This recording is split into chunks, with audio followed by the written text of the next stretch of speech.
Hello and welcome to the Craig Jones Invitational, day number 2. And as you can see, we're going to be giving not $1, but $2 million away to 2 of the grapplers this evening. On top of that, we've got 2 outstanding super fights. Josh Palmer, Hal Teague, Brandon McGarren on the call for you this evening. The Craig Jones Invitational now closes out the semi-final round with the second matchup in the under 80 kilogram division, set for 3 5-minute rounds. Ready to now enter the alley with 2 dominant decision victories yesterday. He represents Fight Factory and fights out of Austin, Texas. This is Andre Tackett.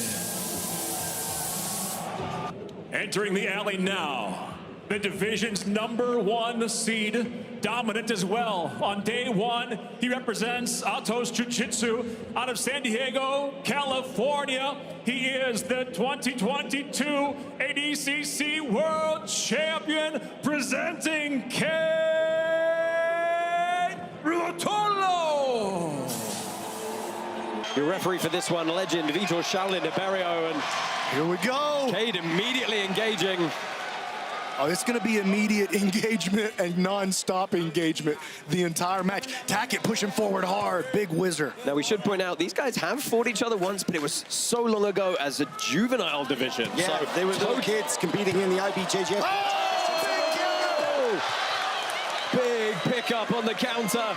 Man, Andrew actually acknowledged that with a big smile, but he's right back at it again. He's upside down on the alley. He tries to get and he's coming right back up. Look at that. First guy we've seen really get up effectively. The alley wall keeping them in. Running across the other side. He's going to take it back. Gabriel in trouble here early against Andrew Tackett. He's got the body triangle on. Look at the position. Yeah, he's getting that full palm on the face, scooping up continuously. You rarely see He's going to take a run out of here. And he's across the face. Andrew Tackett. Squeeze. Got me really jumping his way out here. Gabriel turns and he comes up on top. Straight into the guard passing. Tackett scrambles back to his feet. And just listen to that crowd. They appreciate that escape. They really love to see these guys scrap. We'll then look for urgency now from Ruotolo. 2 minutes left in this. Oh, big sweep with the throwaway.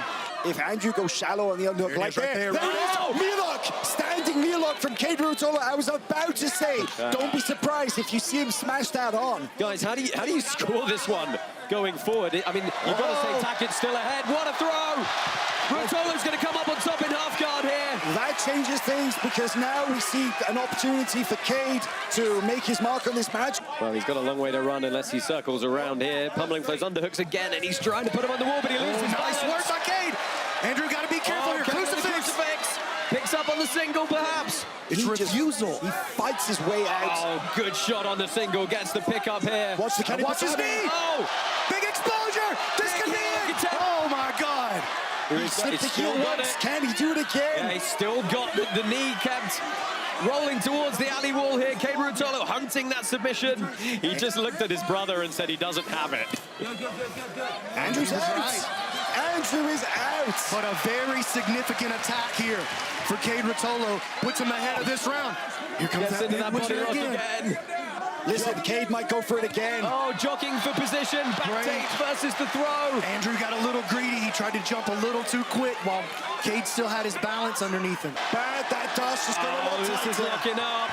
It's a little bit shallow, but this is very serious. And as still Andrew 2 minutes flattens out, he's going to find a way to survive right here. But Cade's got this Darce on top. And he rolls him over the top. Elbow out of position. Andrew trying to save himself by grabbing his own leg and opening his posture up. This is getting Collapsing bad. the frame more and He's more. out. Oh, he's going to switch to a north-south choke, though. Big squeeze from Cade Ruotolo. Minute and a half left. Andrew Tackett hanging on for everything he's He's worth. going to be okay right here. He's going to survive it. Unreal defense from Andrew Tackett. Cade making a move. He wants to try to counter with a back take, but here he comes with the calf slicer. This is good work from Andrew here, you know. He's managed to actually kind of slow. Watch this toe hold counter. This is a good counter to the Yeah, and Andrew Tackett can't defend with that other leg.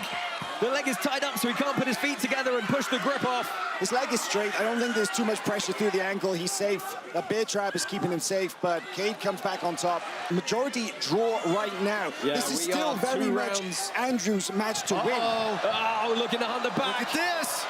Andrew making his move, Good climbing early the back, here he success for goes. Andrew Tackett. Can he get under that arm? Cade reaching back. He's putting that same style of pressure on Cade now, forcing Cade to turtle up and expose his back. Oh, Jumps in and he's got the back. Standing back control for Andrew Tackett. Andrew Tackett leaving nothing to chance. He's doing everything he can to make sure he gets himself into the final. Oh, again, we've got this battle of underhook and whizzer. This is the kind of match you show people when you want to tell them what jiu-jitsu is all about, really. Oh, Kaynan now with a big drive. Can he land past the guard? Well, Tackett trying to recover here. Oh, big sprawl as Tackett tries to wrestle up. Has he locked to Dorsey again? Anaconda from standing. 30 seconds left as Ruotolo tries to cut the angle and get the squeeze on. Can Andrew clear his head, or is I don't think he can. To the other side? I don't think he can. I think that Cade is going to steal this round based on this submission series. This could be it. Take it to the right here. Cade Ruotolo looking to finish the Anaconda. Big squeeze and Andrew Tackett survives again. But that probably wins the round for him with less than 10 seconds to go. It's going to be pushes so forward. close. Closing seconds here. Pulling into, and this should seal it with the go-go to close the show. I'm calling it right now. Cade Ruotolo just won that round. And in my opinion, just won that match. And look at this moment. They get up, they embrace. Two young athletes. The crowd in this arena are on their feet. I've never heard anything like this. The winner by split decision, advancing to the $1 million CJI Championship, Cade Ruotolo! Cade Ruotolo is going to take the split decision victory over Andrew Tackett and book his place in the final of the Craig Jones Invitational in what is, without doubt, one of the greatest jiu-jitsu matches to have ever happened. Alex Wendling is Matt's side. Let's go ahead and get a quick word from her. Not only are we awarding 2 elite athletes with $1 million each tonight, we'll also be elevating the sport of women's jiu-jitsu as a whole. Coming your way now, this is the first of our 2 super fights, and it is the most high-profile and prestigious women's match in the history of jiu-jitsu. Mackenzie Dern returns to competitive submission grappling to take on the current pound-for-pound #1, Ffion Davies. Ffion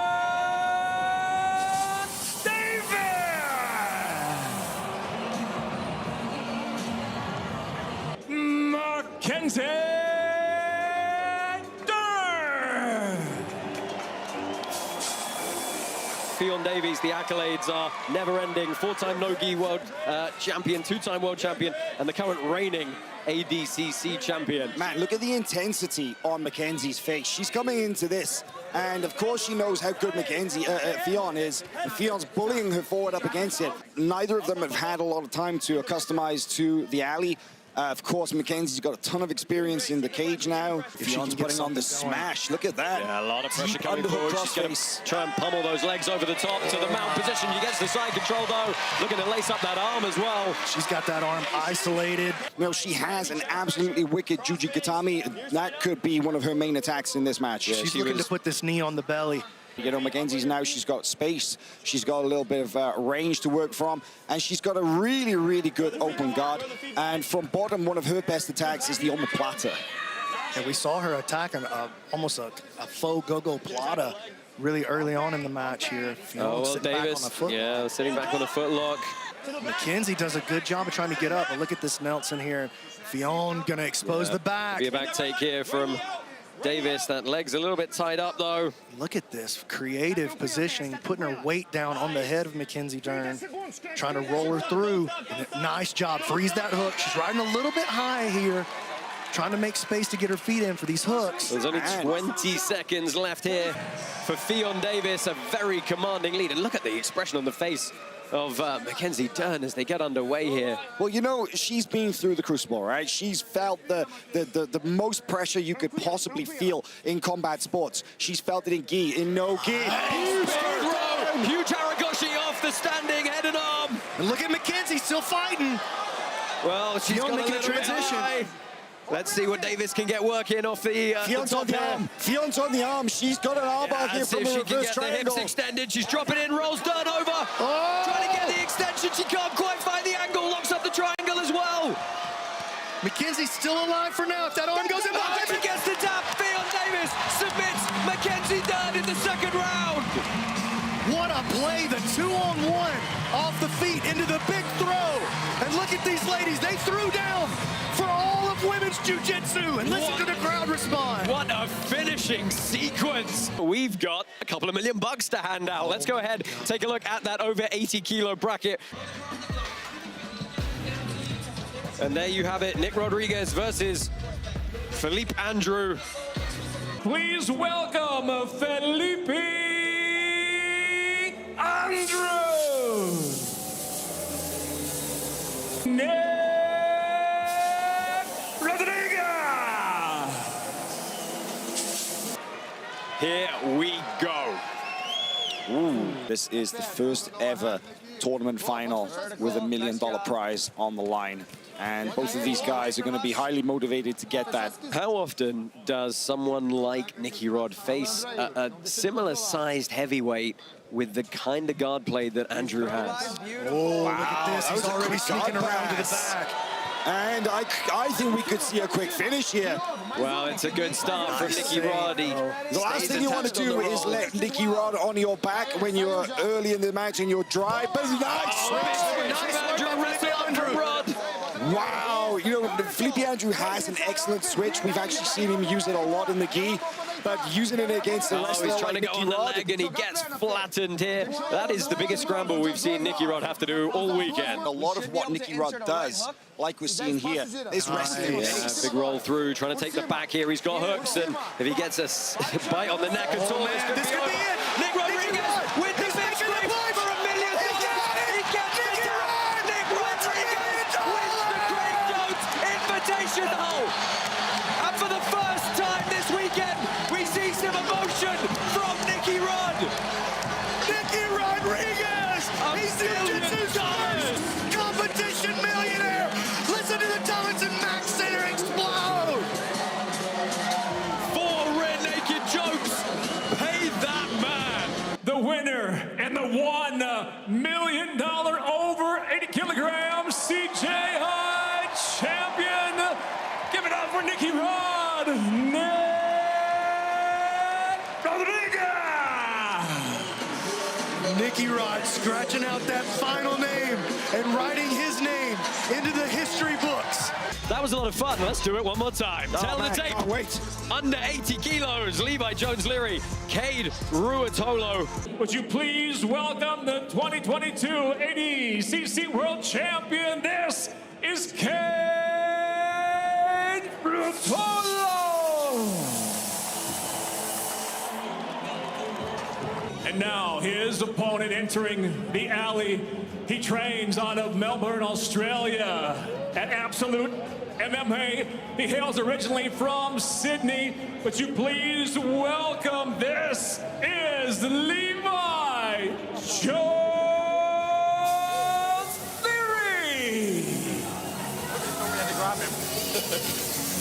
A European and Pan American champion facing the reigning ADCC champion. Oh man, Cade is all the way across that alley very quickly. I mean, we've seen that every match so far. And look at He the sprints disdain. across. Look at the disdain on Cade. Yeah, well, And look at that as he tries to pull out how sticky Levi's guard is. This is the problem, and this is why he's so eager to get to his guard so quickly. especially while they're not slippy, and he's got to show some respect. What defense. That's what Cade thinks of Levi's best attacks. Got to engage. Just somersaults his way out of the crab ride. There is the potential for this one to go really deep. And we if can no one kind of gets the see submission. that on the pacing that Cade's approaching this with. We know that Levi's going to come out with this approach, and look at this sweep. Triangle jump attack by Cade Ruotolo. Locks this one up quick. He's got a big squeeze. Levi stepping over though, and he makes a great play. What an exchange there by these two athletes. He's going to try and drop down onto a leg, but turns around Ruotolo. What a scramble. And Listen. what great defense from Levi. Cade doing a good job. Got the right hand. What an pressing away on the interesting leg. grip on the leg that Levi has, and a back step over. Oh, he's got making an entry. in here. Good entry, Oh, going belly down on this. Cade does a great job, again, following following the pressure. Very dangerous guard. At the culmination of, wow. Sticky play again. They're gonna get in on the leg one more time. And he's got a pretty good shot this time. Yeah, trying to hold that knee line in. Cade doing a pretty good job here. Oh my. Man, Wow. Cade is just so hard to keep a grip on. And listen, Cade's gonna need to be careful because Ty popped his knee just Right, in because the of the leg scrambles. entanglements in the very first round of his match with Levi yesterday. And it just goes to show that, as you said, Brian, Levi is so sticky, his entanglements are so tight. So even if it is not an actual submission threat or submission attack, that there's still pressure going through that leg and it's danger. So through the first minute here, again, some cagey guard passing attempts from Ruotolo. He's still got 4 rounds to play with here, so, you know, dropping that scorecard on two of the judges' panels. You know, if it wasn't transparent, he would probably come into this match and cruise and think, it's no good. Oh, he's this stepped is over deeper. into the inside heel. Forcing the rolls, and the judges are going to see that and know it's an intentional bit of defense. Look at Okay, him Ruotolo. uses it to come up, and I think that was a great choice. It's a choice we haven't seen from Levi very much this weekend. As you mentioned in his last match, how he didn't wrestle up and dump him. Man, and Levi almost wrestled up, but he drops back. Yes, Levi. Oh, late Look stage how good his retention here. recovery is. And now he's slipping out the back. Well, Toe toe hold holds from him. He's got a bend Ruotolo. in it, but no isolation on the leg.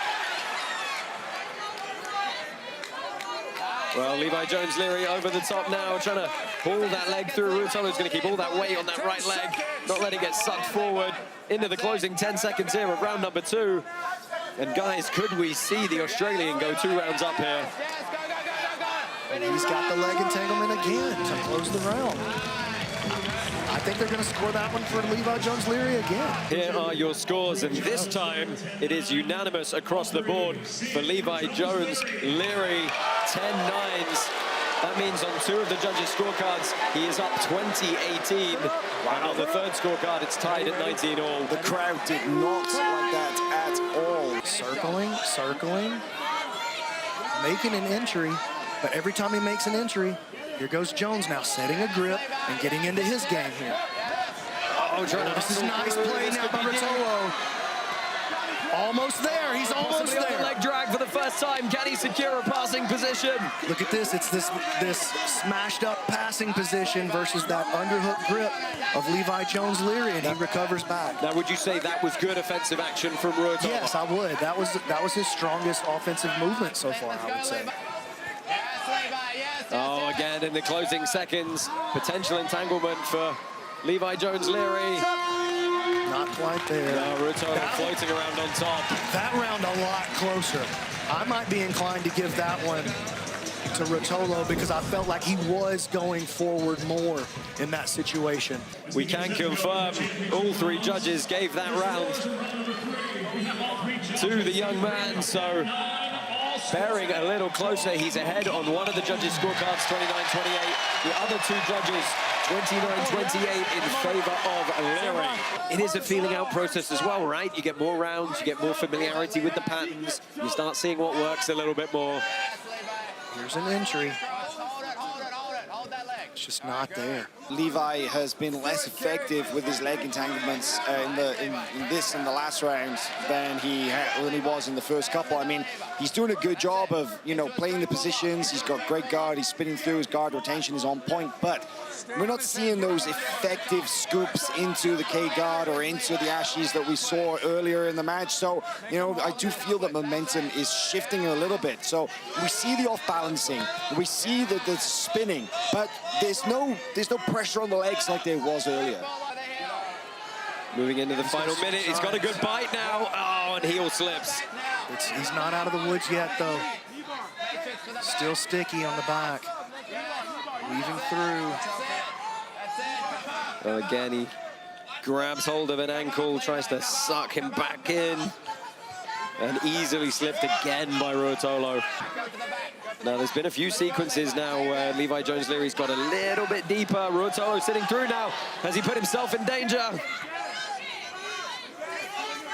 He's using a similar pattern of camping out in the guard right there. he seems to have figured out the safer spots to hang out in the guard. But the problem is then Levi will do this. Oh, trying to come up on the back, but Ruotolo attacking the leg now, potentially. There's no leg attack there. There's no leg attack there for Cade. It's a knee crunch potential. Yeah, It's the wrong position. The arm's on the wrong side. Levi's basically in a leg drag. Oh, time expires there. There's a wrong side. That is going to be a very, very tight round on the judges' scorecards. I think they're going to go Ruotolo again on that one. Round 4 scores in. They are all in favor of Ruotolo, which means on 2 judges' scorecards we are tied at 38-38. And on the 3rd judges' scorecard, we have a 39-37. Listen, it all comes down to this round. Whoever takes this round takes this match and takes $1 million. Cade actually does go to bottom, and I do feel that this is not a bad strategy. I mean, we haven't seen a single bit of passing play, really, from Levi Jones-Leary the whole weekend. There is 1 minute left, and I gotta say, this is Cade's round. I think so, too. The pressure that he has put on. The willingness to show the bottom game as well. He came out, he showed that he'll play either way. Oh, we're now seeing some real intention on the face of Levi Jones-Leary, trying to pull this leg into a position. Cade falling back on a leg. We're seconds away from seeing who's going to come out of here with $1 million. The crowd spurring them on here. Cade's going airborne for sure. Final 15 seconds. Ruotolo, I think he thinks he's done enough. I think I have to agree with that. I'm of the same opinion. I'm saying it right now. I feel like Ruotolo maybe took that one, but it's just our opinion. We'll see what the judges say in just a second. Your first judge, Zach Maslany, scores the fight 49-46, while judges Johnny Souza and Miha Povek both see it the same, 48-47. All have it for the winner by unanimous decision. And now the under 80 kilogram, $1 million CJI champion,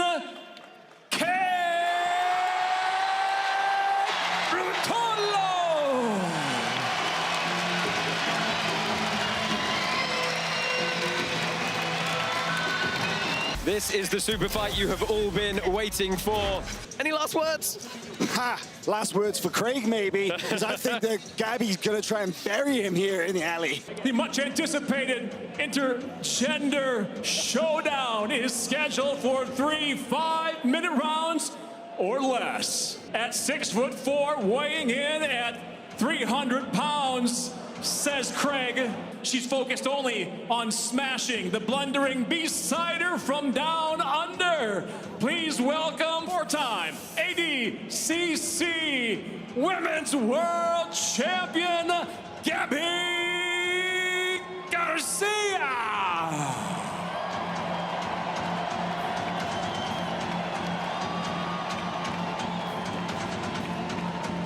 And now to make his illustrious walk to the alley, the dynamic and innovative perennial. Ladies and gentlemen, by way of his native Australia, fighting out of Austin, Texas, this is the natural-born leader of the B team, introducing Craig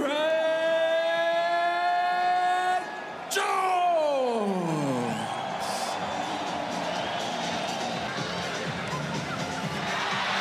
Oh my God. What is happening in my life right now? For some reason, it's become our job to put words to this. Craig Jones, 3-time Polaris champ, 2-time second place ADC Oh my God, thank God, but Craig is actually putting some shorts on. The crowd disappeared. He enters the alley against Gabby Garcia. And ladies and gentlemen, Craig Jones quickly out on the legs. Heavy pressure from Gabby Garcia to sprawl here. You know, Craig is wondering what his method of victory is going to be. And there's a bit of a side wager as to whether he can footlock. And, you know, they were joking about it in the measurements earlier on. They said that Gabby was 300 pounds. They said Craig's 175. He's not. But he's still significantly smaller than Gabby. That is absolute fact. Playing half guard here. Oh. It's the triangle. There you go, my brother.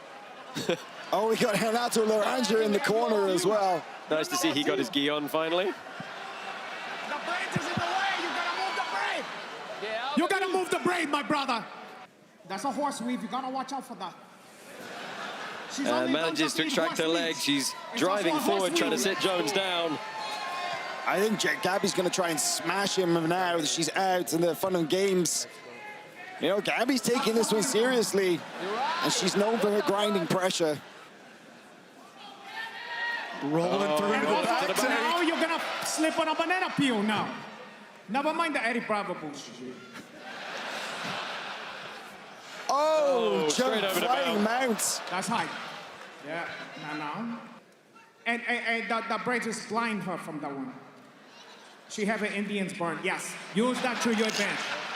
Now she don't know if she's coming or going for. Watch the bloody knee line. I got a channel, João Adena here. Ah!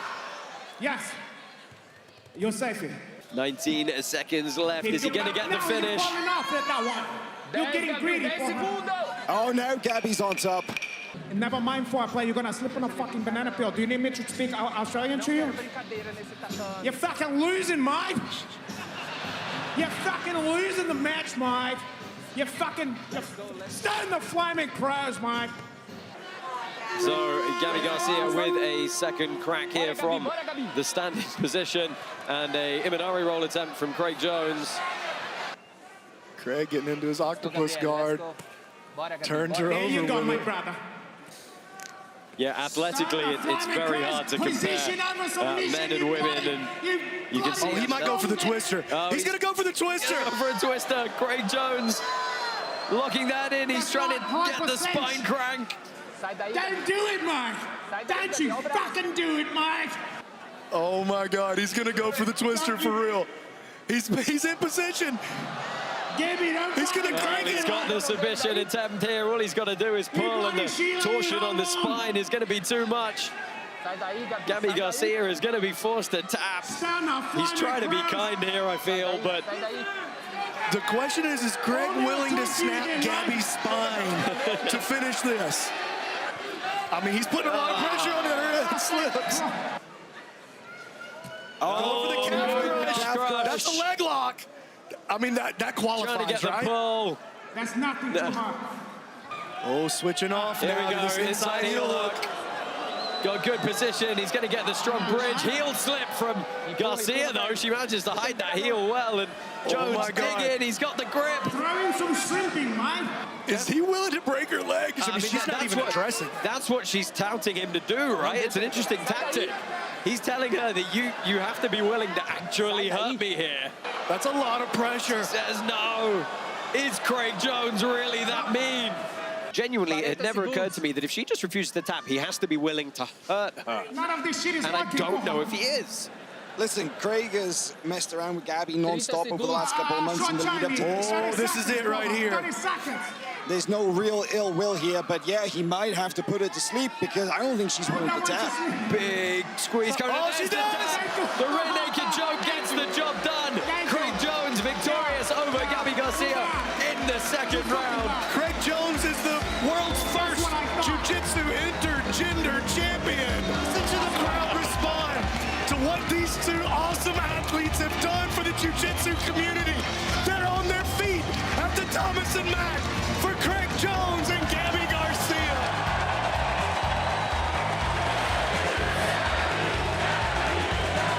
Thank you for everybody who come here. Thank you, Craig, for what you did for the sport, man. Is amazing. Never fight for medal. Fight for like what you love, what you believe. And I believe our sport can be bigger than ever. For like everyone who think the show not happen and make a joke about us. Motherfuckers. We really wanted that OnlyFans collaboration, so what are we gonna do now? I have to do it again, I think. Oh, we'll do the collab, even without the leg lock submission. We got the OnlyFans collab. CGI 2025 coming your way, ladies and gentlemen, from Craig Jones, Seth Belial, Alex Wendling, Josh Palmer, Alti, Brandon McCatherine, and the whole crew here. It's been our pleasure to bring you this event. We'll see you next year.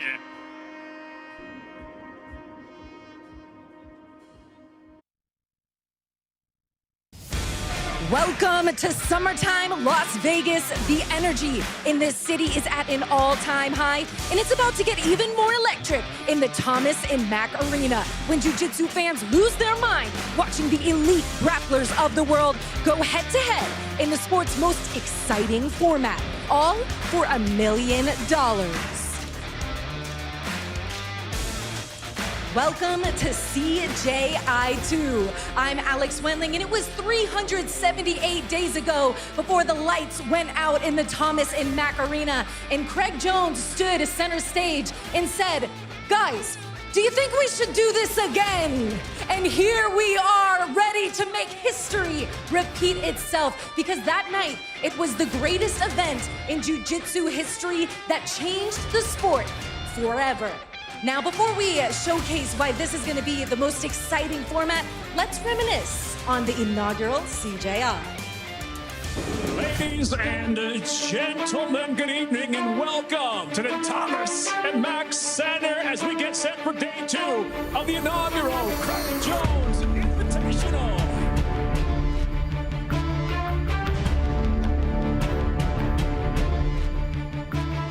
It all comes down to this. We're going to give out $1 million. Oh my God, this is gonna be war.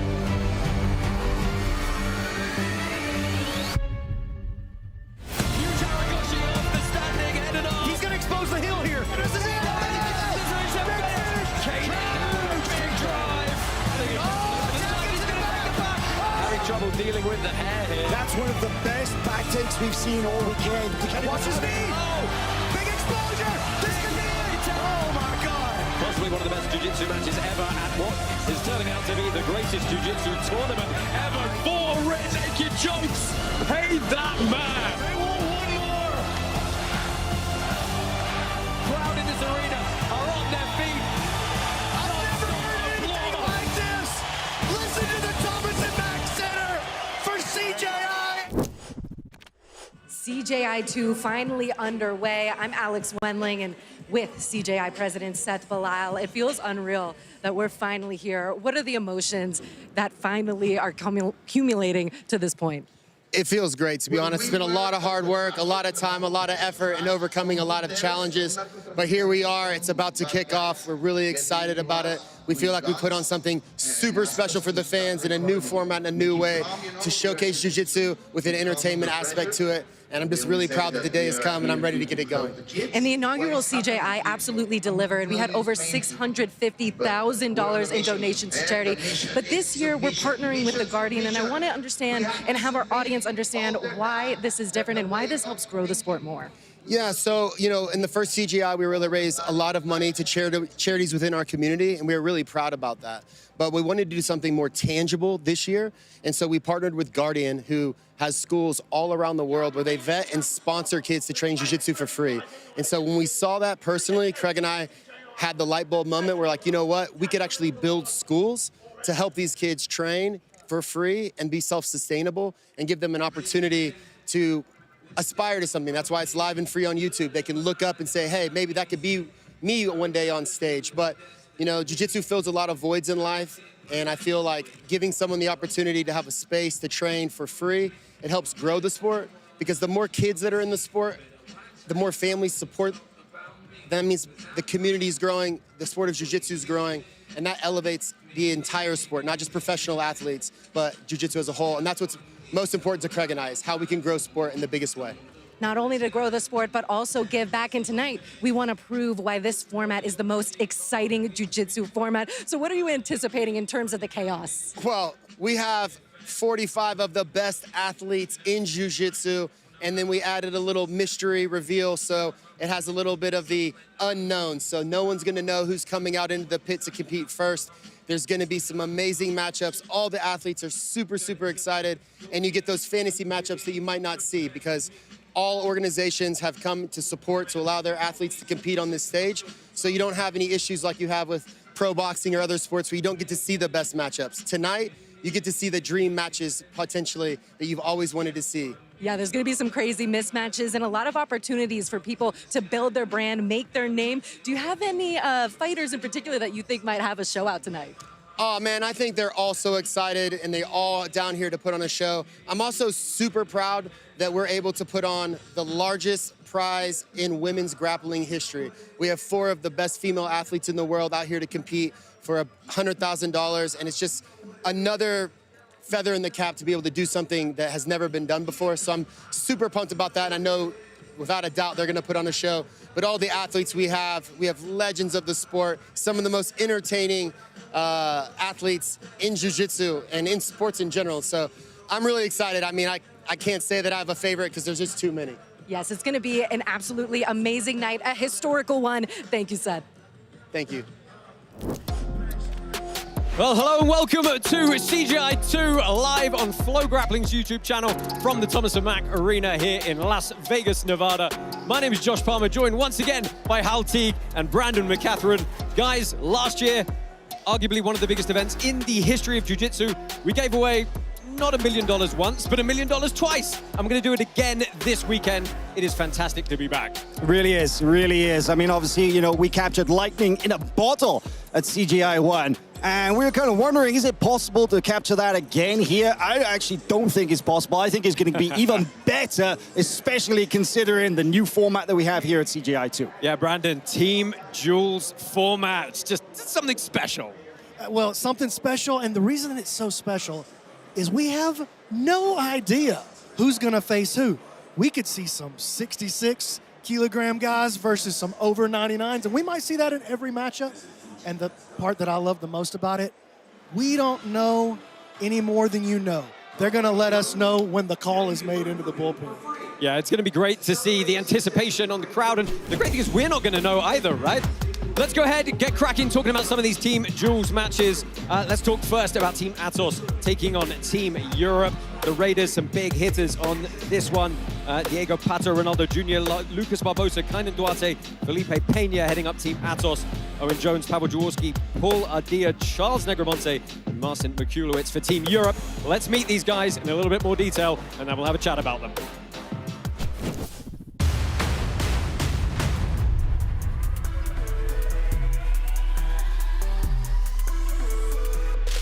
Welcome to Athletes. 1, 2, 3. Ronaldo Jr. Ronaldo, no-gi world champion. Every time I step in, people know that I always bring the fire, bring the show. Whatever comes, I'm prepared for everything. Lucas the Hawk Barbosa. Double world champion, 4 times no-gi world champion, close to 250 matches as a black belt. Lucas Barbosa has just looked absolutely unstoppable. We don't stop. This is the Hook Show. Diego Pato. The champ is back. Diego Pato Olivarez. Pato, known as one of the deadliest submission hunters. He's just literally good everywhere.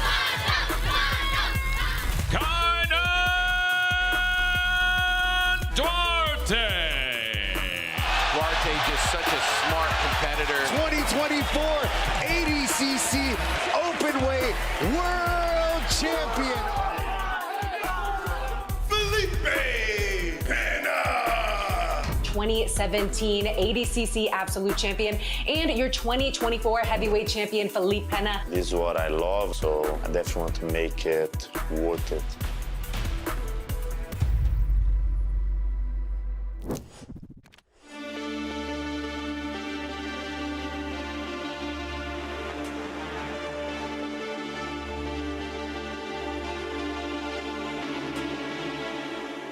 Hey, let's go, baby. The Trials champion from B Team, Owen Jones. Leveling. I think it'll be like a historical event. We're going for it, trying to make history. Paul Ardila. His wrestling's amazing, his passing's amazing, his guard's amazing, so he could take the match anywhere he wants to, and find a way to win. Marcin Maciulewicz. Polish power indeed. ADCC Trials champ, he won the European Trials. Charles Negromonte. I cannot believe the speed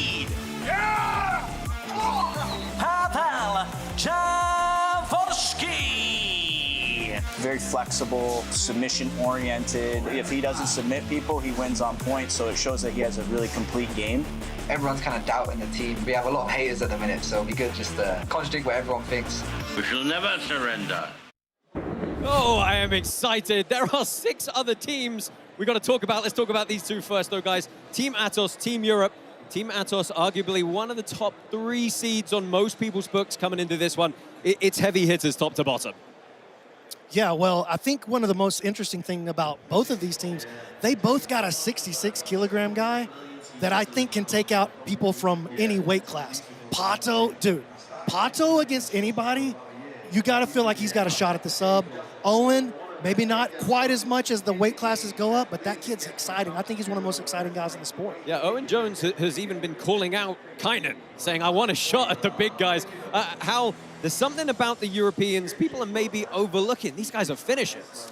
Yeah, I got to say, you know, the Misfits teams are kind of considered some of the lower seeds in this team tournament, right? But I'm saying here right now, this is no particular bias. Of course, I am European, but I'm saying do not sleep on the European Raiders because they have got a team of extremely game, I would say, underrated and very capable finishers. Now, of course, they've got a very tough test. They've got Atos first round. Yet we all know how good Atos are, arguably the #1 seed in this bracket. But Europe definitely have a fighting chance in this match. A lot of it going to come down, of course, to the strategy, who they pick up and who's going to face off. We don't know how that's going to go. We're expecting chaos, but I'm saying that the Europeans have definitely got a shot with some upsets here. Yeah, absolutely. It's the underdog thing, right? The underdog factor. The crowd's probably going to get behind them potentially more than Team Atos. So I'm really excited to see that matchup. Let's take a quick look at our next one. It's going to be Team Australia taking on Team 10th Planet. 10th Planet, one of the most complete insular teams in this. Gio Martinez, Alan Sanchez, PJ Barch, Ryan Aitken, and Kyle Baim rounding their lineup out. They're facing, of course, Fabricio Andre is the wild card for Team Australasia, Kenta Iwamoto, Lucas Cannard, Declan Moody, and Bilal Etiabari. Let's go ahead and find out a little more about these gents.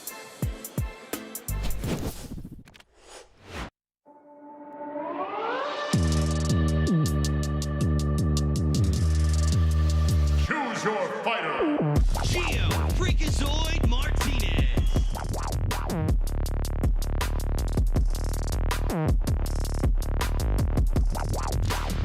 Freak don't sleep. Oof. Alan Sanchez.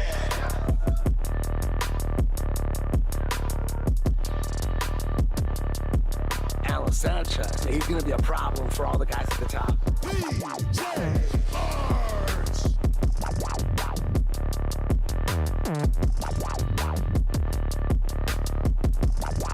I'm not going to allow myself to lose. Ryan Aitken. Ryan Aitken is one of the most underestimated grapplers in Jiu-Jitsu. I think he's amazing. Kyle Bain.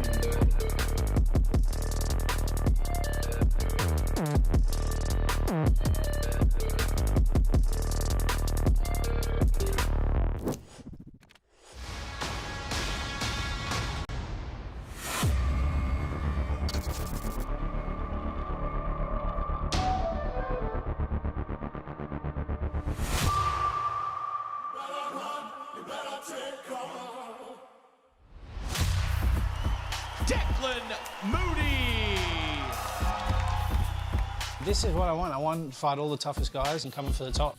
Kenta Iwamoto. Now, this is different Kenta Iwamoto. Man, he is like a train on the tracks. So hard to stop.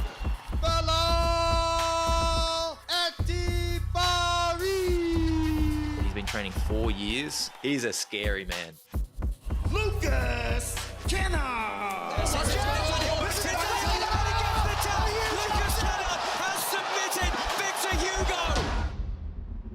Wild card. Fabricio Andre, one of the most exciting athletes in the sport. Can't blink when Fabricio Andre is on the mat. Such a fun duels matchup coming your way for this one. Team Australasia and 10th Planet. Brandon, I got to ask you about 10th Planet. No, don't talk to this guy. Hey, what do I know? They're your boys. They're great top to bottom, but they're a team who has the most experience in the team format. Yeah, they've been 10th Planet loves team formats. They love the quintet format. They do the team duels out at headquarters all the time. And I tell you something that I think is really interesting about this team is they got Alan Sanchez right there. And I think Alan might be the most underrated guy in the entire lineup. And I think that he's going to really be fighting for respect. He could be an X factor that makes or breaks the 10th Planet team. Yeah, they're taking on Team Australia. Great guys again, top to bottom. I'm a big fan of their wildcard pick, personally, Hal. Absolutely, but I'm a fan of the entire lineup. I got to say, Coach Lachlan Giles has done an amazing job in selecting 5 very, very good grapplers for this one. Of course, Fabricio Andre, he was the very first wildcard that any of the teams had locked in, and I think Lachlan made a point of grabbing him quick because we know how good Fabricio is in any absolute setting. He can go up and he can toss around the big guys. We've seen it. But he's also got extremely durable Kenta Iwamoto. He's got Lucas Canard, the man of CGI1 with his first round submission over Victor Hugo and that submission of the night prize. Lucas is a finisher. Belal Atiabari is a prodigy, been training for 4 years. Lachlan would not put him on this team unless he was special, and Declan Moody is rock solid. Great team. I mean, it raises the question about the coaches, right? Like Lachlan Giles, he's up there with the Galvaos, with the guys who've coached on a technical level to really think about the format of this one. We're going to talk a lot about the coaches as we move through this, but let's take a look at our next Team Jules matchup, and it's one of the big ones. It is B-Team Mercenaries taking on Daisy Fresh. B-Team, Ethan Crellenston, Joseph Chen, Chris Wojcik, the man from CGI1, the $1 Million Grappler, Nick Rodriguez, and potentially one of his arch rivals, Victor Hugo, joining as the wild card, taking on Team Daisy Fresh. Max Hansen, Dante Leon, Jacob Couch, Michael Pixley, and Brandon Reed. Here's a closer look at these folks.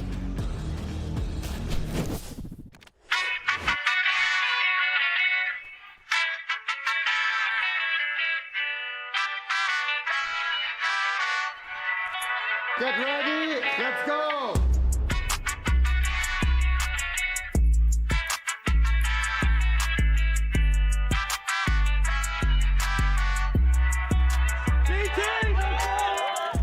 Ethan Krellenstein. A lot of eyes on Krellenstein always. Relentless, dude. He's gonna pressure, make you cause an opening, and then slide right through that opening, dude. Joseph Chen. This kid just seems like a more advanced human being, and he's an anomaly in this sport. What a play by Joseph Chen! Chris Wojcik. Writer, IBJJF World Champion. One of the most dangerous leg lockers in the world. He's been on a tear, man.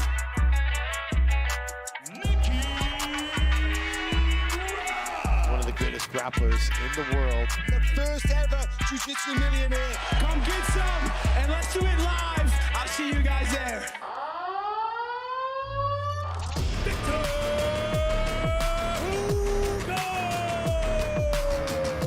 Victor Hugo on the B team roster. History be made here at CJI.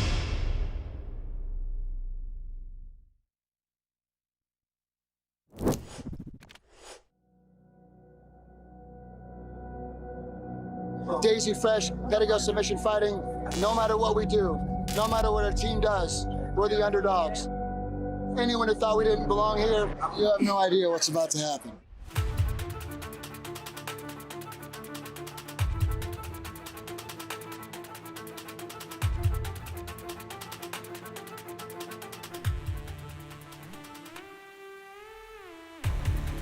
My name is Maximilian Hansen. I'm here to fulfill my dreams in Brazilian Jiu-Jitsu. And he's always constantly looking for the submissions, never stops. I'm a killer be killed kind of grappler, so I'm gonna go right into the fire. Dante Leon. Dante Leon's got the experience. He's got the accolades. I've won a black belt world title. I've won Who's Number One. I've won AIGA. I've established myself as a top in the sport. I kind of dismantle these people. The Hillbilly Hammer, Jacob Couch. He is not just a larger-than-life character, but he is a freaking killer. I'm ready. I'm coming. Oh my God! Pixley submits Maragani! Anyone who is a jiu-jitsu fan should be a fan of this guy. Michael Pixley's the motherfucking man, baby! What? Brandon Reed, purple belt, ultra heavyweight world champion. Incredible wrestler. You know, the hype don't talk, the work does. I cannot wait for this match. I really can't. B team taking on Daisy Fresh. Daisy Fresh, they're an American folk story in jiu-jitsu at the moment, right? Yeah, they are. I mean, it's kind of funny they got 2 Canadians on their team, right? But they're transplants, you know, but they are, in effect, a homegrown team. And just like 10th Planet, they are the only other team in this entire bracket that doesn't have a wild card. I respect that so much. These guys are so proud of their heritage, of being a grassroots team. They said, you know, we're always the underdogs. I feel like they've kind of gotten past that point in their careers now, but still, they have that hunger, and that has to be respected. Yeah, they're bringing a real wrestle-heavy style to this. But so are the guys at B team, Brandon. And, you know, they got 2 guys at the top of their roster in under 99 and over 99 that can just lights out this thing, Nick Rodriguez and Victor Hugo. Yeah, and the top of their roster really gives them like a weight advantage over all the other teams. But, you know, when I take a look at that roster, my X factor is Chris Wojcik. I think that Chris can submit literally anyone in this tournament at any moment. He's probably the most dangerous leg locker out here. And I think if Chris comes out here and really shows out like what he's capable of doing, that B team could do some serious damage and maybe be the team that takes it home. Somebody is going to have a breakout performance over these next 2 days. We just don't know who and we don't know how many, but somebody for sure is. Also tonight, before we look at the last team duel, we're going to kick off our women's bracket. It's the largest prize in women's jiu-jitsu history, $100,000 at under 145 pounds. On the left-hand side of the bracket, Helena Cravar, the prodigy, taking on double ADCC gold medalist Adele Fornerino. On the other side of the bracket, Ana Carolina Vieira taking on the young 19-year-old prodigy in Sarah Galvao. Heil, what are you most excited for in this women's bracket? I mean, is it unfair to say I'm looking forward to it all? Because I genuinely am. You know, we've assembled 4 of the very, very best women on the planet in this weight class right here. ADCC double gold medalists, you know, up-and-comers, ready to just shake up the entire world of grappling, grizzled veterans. We got it all. We got 4 of the very, very best female grapplers right here in the CGI pit. I'm very excited for it. In regards to the bracket, it really is a pick-em because it could go either way. You've got Helena, the finisher, Adele, the champion. You've got Anna, the veteran, and Sarah, who could come in and shake it all up. So hard to pick.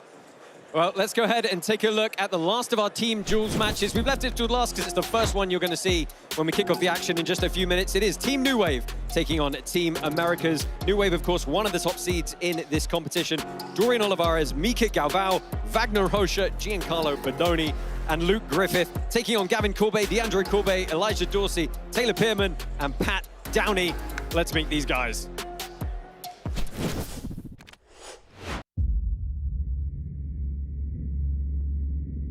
Can you confirm that yourself, that you guys are entering a team into the CJI 2 event? Looks like hell froze over.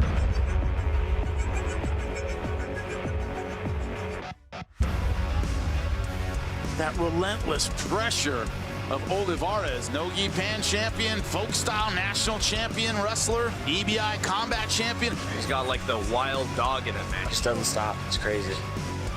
Luke Griffith. He's been out here wrecking people in all kinds of different rule sets. I'm ready for it. I believe in myself to be the best in the world, and I'm not going to stop until everybody knows that. Big Ten Manasoyu.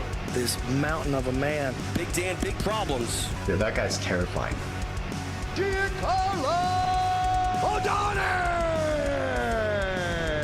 Two-time ADCC World Champion. I can face all different types of opponents and mold my game to win. Wild card. Mica!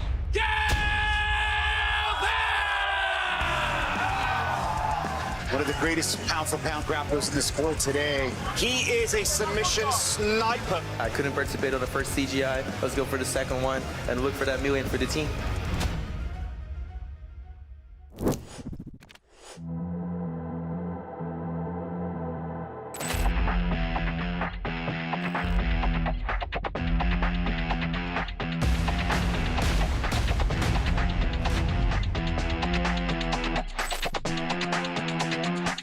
Welcome to America.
What a first duel we've got on the cards tonight. Guys, it almost seems a little bit unfair. You took New Wave, one of the best teams in the competition already, and then you just said, hey, have the best 77-kilo grappler on the planet, just to round it out. Well, I mean, it wasn't our choice, it was theirs. Coach John Danaher is a very smart man. We don't really need to say that, but of course he showed that intelligence by choosing one of the very best guys in the world to be on his team. And one of the few people that all of us have said the same thing, has the ability and, you know, could very much run through an entire squad. Yeah, Brandon, Team America's another team flying under the radar just a little bit. I think so. I think this is a big weekend for the Corbe brothers. I think that this is their chance to come out and put some respect on their name that they actually deserve. These guys have been tearing it up. They're both on the rise. You know, we already got a $100,000 prize over there at the Corbe house. Man, you see, Gavin Corbe is looking fired up backstage right there. He's ready to go. Yeah, but one interesting note about the American team, they are the lightest overall team in this entire division. They're way smaller than some of the others. But Greg Souders, I'm sure he chose those guys based on their ability as opposed to their size. Well, let's go ahead and quickly meet one of the other members of our broadcast team. Phil Rowe is backstage with America's heavyweight, Pat Downey. What's good? It's your boy, Philly Fresh. We're backstage with Pat Downey, PD3, a.k.a. the Lizard King. Pat, you're a veteran now. You did really well the first go-around, but Nicky Rod went home with the bag. How do you ensure you go home with the bag today? Yeah, man, that one still stings. I'm going to get that back. Me and Team America, we're here to scrap. You know, I took that one personally. I went and put 8 kilograms of muscle on. I was training with Hamzat and the Chechens. And I do Pojada. You were training with the Wolf? I was training with the Wolf camp, and now I do Pojada with the Brazilians. You know what I'm saying? I'm totally different. I ain't no white belt no more. He's been training with the Wolf. He's locked in. He got the extra weight on him. PD3's coming with it. Let's go, bro. Well, the wait is almost over. We are about to get CGI 2 cracking. Before we do, let's go ahead and get a quick word from everyone in the broadcast team on what they're feeling. What are they looking forward to tonight? Phil, let's start with you. What are you expecting from tonight's festivities? Look, man, tonight's going to be crazy. And when he sees this, he better not get gassed up because I'll still choke him out. Dante Leon, 77 kg. I think he's not a dark horse because people know he can grapple, but with his size, I think he's going to be able to maybe eliminate a bigger guy. He's durable. He's tough. I think Daisy Fresh got a good one with Dante Leon. Yeah, thank you, Phil. Alex, how are you feeling this evening? What are you looking forward to? I'm looking forward to the potential of an upset. Last year at the inaugural CJI, everyone thought it was Victor Hugo and Nicky Rod slotted before Lucas Conrad came in and shocked the world. Which first-round matchup could we see a crazy upset? I guess we're going to find out soon. Yes, thank you, Alex. Hal, put you on the spot, my friend. What are you looking forward to? Number one, I'm looking forward to the chaos. That is what I'm most excited about. But if it's a match we're talking about, I want to see it actually happen. I want to see Owen Jones. He's been calling him out all week. Let's see if he actually gets Kaynan Duarte. Brandon, last word from you. I want to see the call to the bullpen. That's the part that's got me the most excited. The chaos, the unknown, the mystery fact, and the fact that we're not going to know it at all either. Well, we are just seconds away from CGI 2 kicking off here at the Thomas & Mack Arena in Las Vegas. Join live on FloGrappling's YouTube for all the action coming up shortly. It starts now.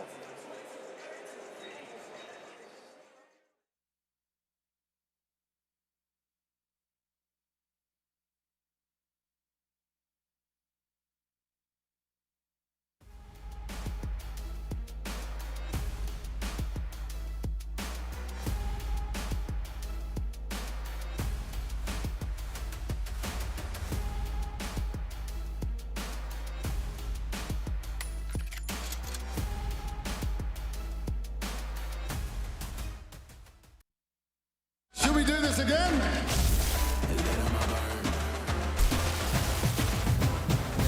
I am the leader, I am the king. I can bring nightmares to your dreams. You can't defeat me, but you can bring it. I'ma be right there on the scene. Ready for action, ready for war. Attacking my until they can't take no more. Eat it your trust, what you waiting for?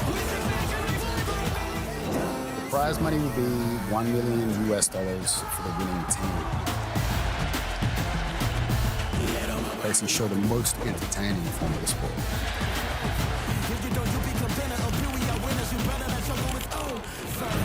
CJI 2025.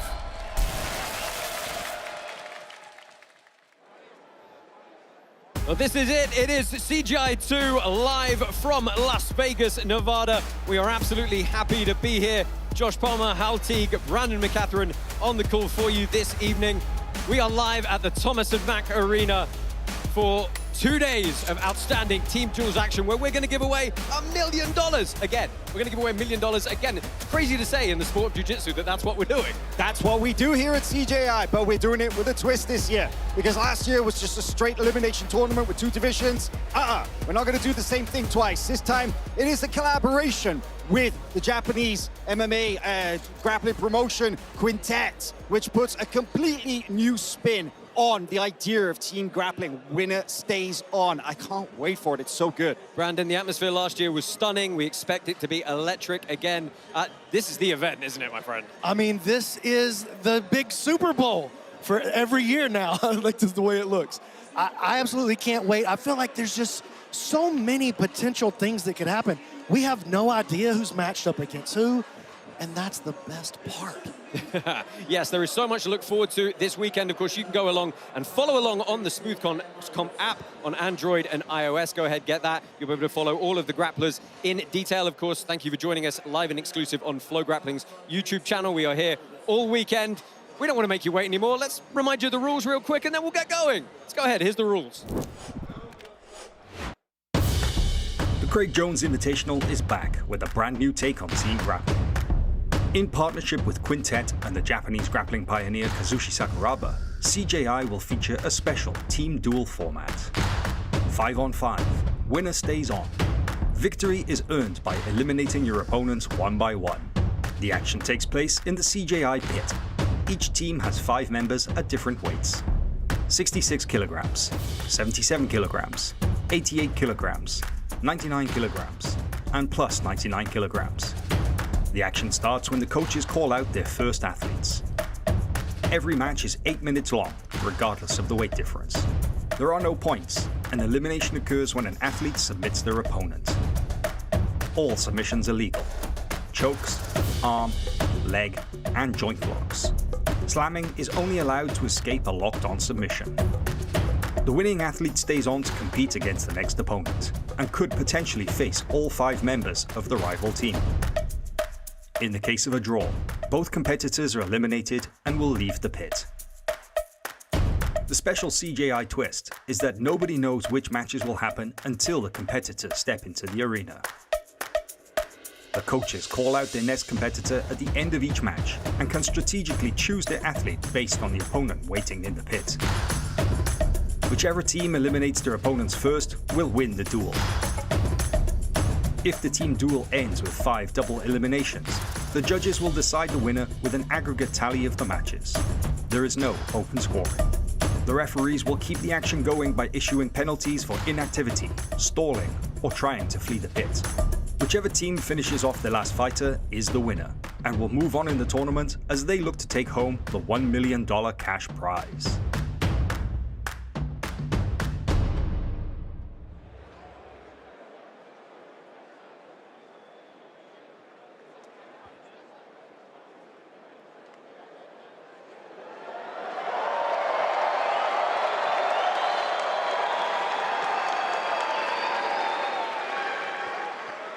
Guys, welcome to the biggest grappling show in the history of the sport.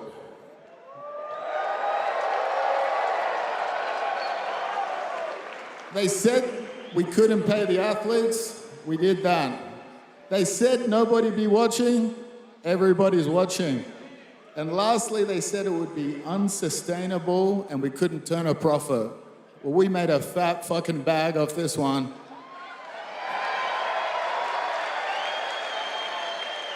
Enjoy the show, guys. And lastly, Gable Stevenson, you are a bitch.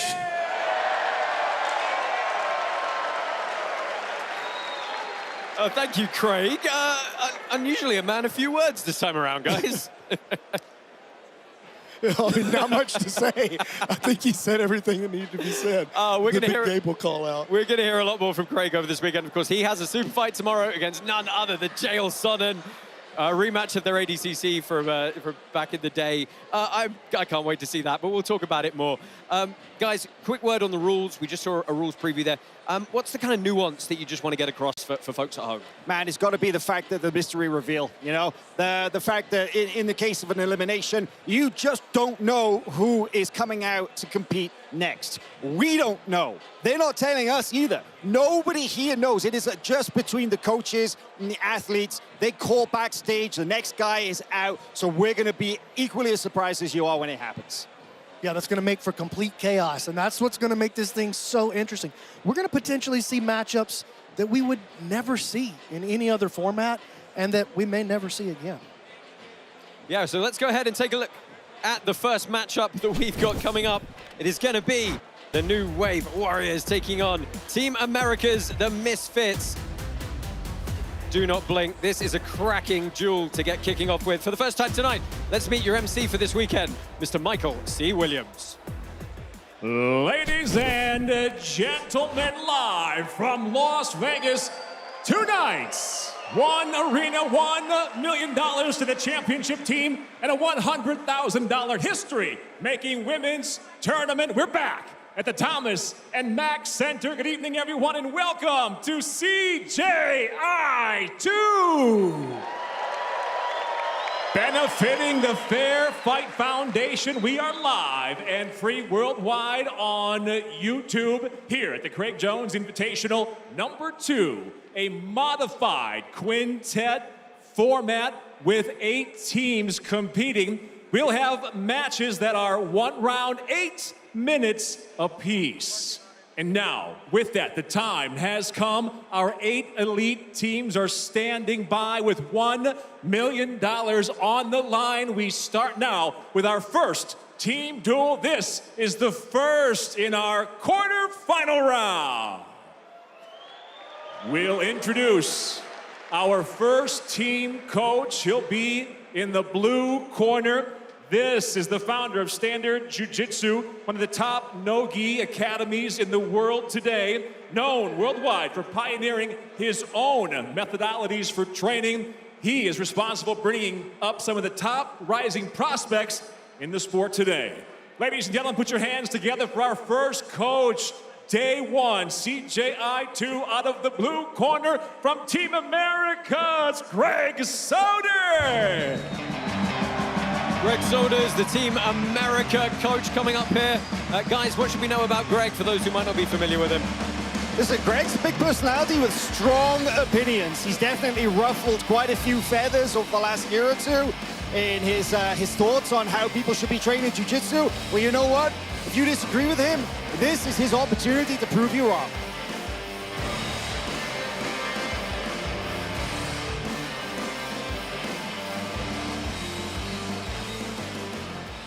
And now, one of the most respected coaches and martial arts theorists in Brazilian Jiu-Jitsu.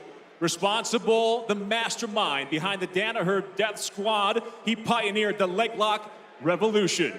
And now, ladies and gentlemen, please welcome the one regarded as one of the greatest minds in our time in grappling. This is the coach from Team New Wave, John Danaher. If you've been involved in jiu-jitsu in any capacity in the last 20 years, you probably know who this man is. John Danaher, guys, he said it, Michael said it the best, right? One of the top minds in jiu-jitsu of recent memory. Yeah, probably one of the most influential minds in jiu-jitsu history as well. And dude, he's in rare form this weekend. I got a chance to sit with him yesterday. He is having fun. He feels really locked in and loose.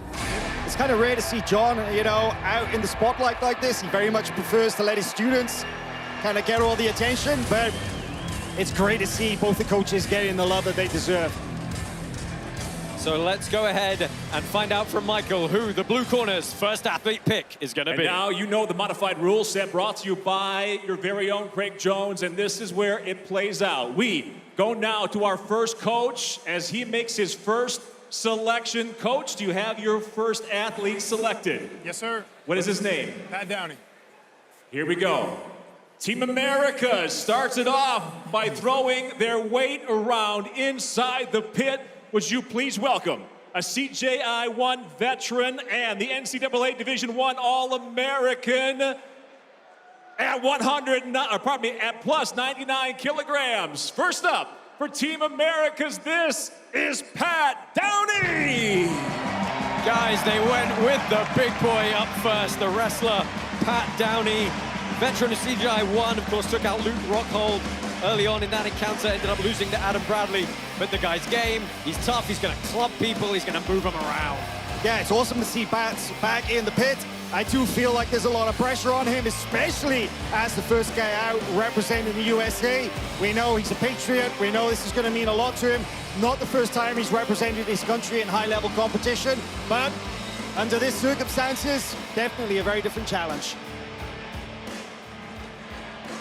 And now we go to the red corner, Coach Danaher. It's time to make your first selection. Do you have your first athlete? What is his name? Luke Griffith. Yes, sir. Team New Wave matches it up. This is their athlete also at plus 99 kilograms. He's the 2024 ADCC silver medalist. Please welcome New Wave's Luke Griffith. So Luke Griffith on the other half of this one. It's the big boy again, plus 99 kilos.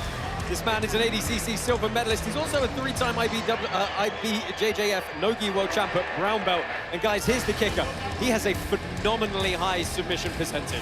Yeah, I gotta say, I'm just absolutely really impressed by the fact that, you know, blind draw, both guys elected to go with the heavyweights first. No saving anything in tank here, right?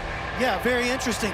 I sort of expected to see some of the middleweights, maybe like the 77, the 88 come out first, but man, this is gonna be a banger straight out the gate.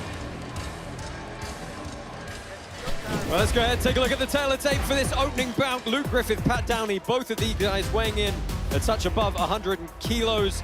The younger of the two is the South African Luke Griffith at 24. Pat Downey, a lot more experience in overall grappling, but a lot less in the jiu-jitsu format. And straight away, touch of hands, Luke Griffith sits down and probably to be expected, looking to play that leg lock entry from guard. Yeah, you might have just missed the first 2 seconds. Literally from the handshake, Luke was already sitting down to guard.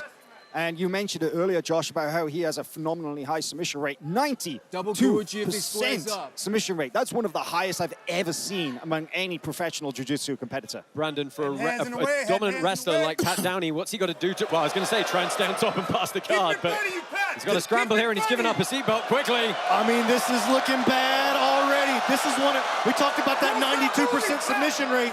This is one of the places where Luke does his most damage. This rear triangle position, it's locked in. That's not good. Oh, Downey's out.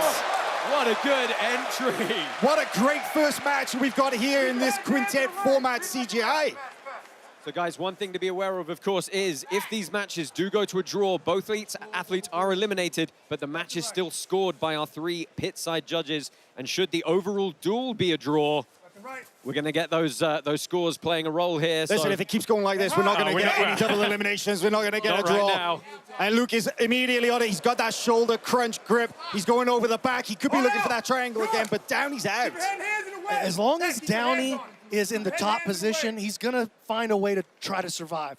What he's got to really watch for is while he's standing to pass, while he's opening space under his hips, that's where he's going to be the most vulnerable, just with his own personal game, much less dealing with this animal right here. And he's going right back in that same attack again. This has been a rough 90 seconds for Pat Downey. He's managed to pop his hand out. This is a real one here. This is just a regular triangle, front triangle. It's not on the back. This is going to be way harder for Downey to slip out of. Yeah, looking to lock that leg down. He's trying to turn the angle, but this is tight. That's going to get tighter and tighter. He's over the shin now. I believe this is it. I think Pat Downey might go to sleep. Oh, his head's out of there, though. He's going to live. He's got to watch his arm. He's compromised. He's okay. He's okay.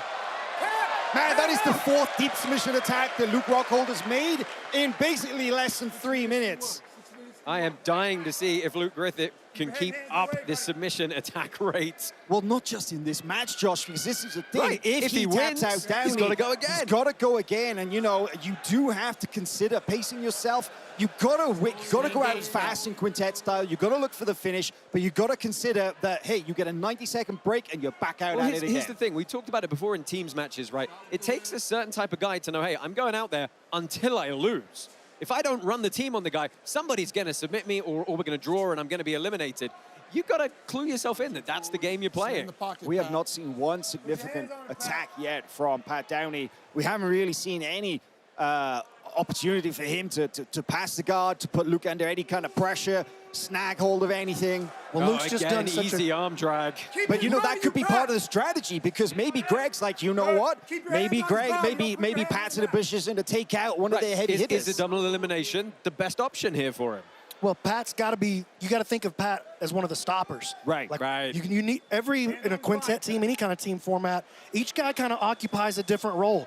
And I think for this team, for Team Americas in this tournament, Pat may be occupying that role of stopper. And so far, so good. If he could take Luke Griffith off the board, that's massive. You take out a heavyweight with a 90% submission rate, that's kind of a win. Yeah, I mean, we've got great finishers on the New Wave Warriors team, but Luke is definitely one of the most dangerous. So Pat is, I mean, just luck of the draw, right? Pat is the great guy to take out one of the favorites, but wait, we still got a little over 4 minutes to work, and Luke is still on the attack here. Again here, and he's going to find his well almost to the back. I feel like Pat is settling down a little bit now, though. Got that first wind.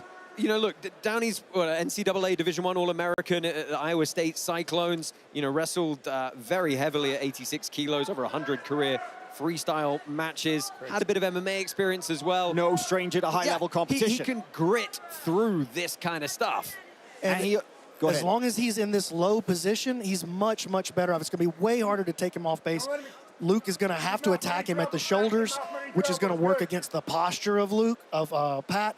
That's going to make it way easier for him to dig into his experience and find some way to survive. The one thing that Pat cannot afford to do, though, is kind of make it look like he's really trying to just run out the clock, because our referees have been instructed to be absolutely ruthless with the stalling calls, and rightfully so. We need to see action. Well, he's got to start only tournament, right? Yeah, he's got to start harassing the head. He's got to start doing something to take Luke Griffith out of his game where he's making grips kind of freely here. Well, he's got to be careful when he comes back in that he doesn't let Luke play with these arm drags and these butterfly hooks. He's been getting off balance. It's super easy, and here's another one. This is where he's been making his entries from. Hands on him, Pat. We got to win the hand fight. 2:55 left in this one. Luke Griffith, he's had several bites at the cherry. He's got another one here, potentially, as he looks to invert over the top. Going that back triangle again. Pat on the inside this time, though. Yeah, Pat's getting a little bit more hip to it now, you know. He's kind of had a chance to sort of identify a couple of patterns that Luke Griffith is using to initiate those attacks. Time winding down on Luke Griffith. Now the pressure starts to sit in a little bit.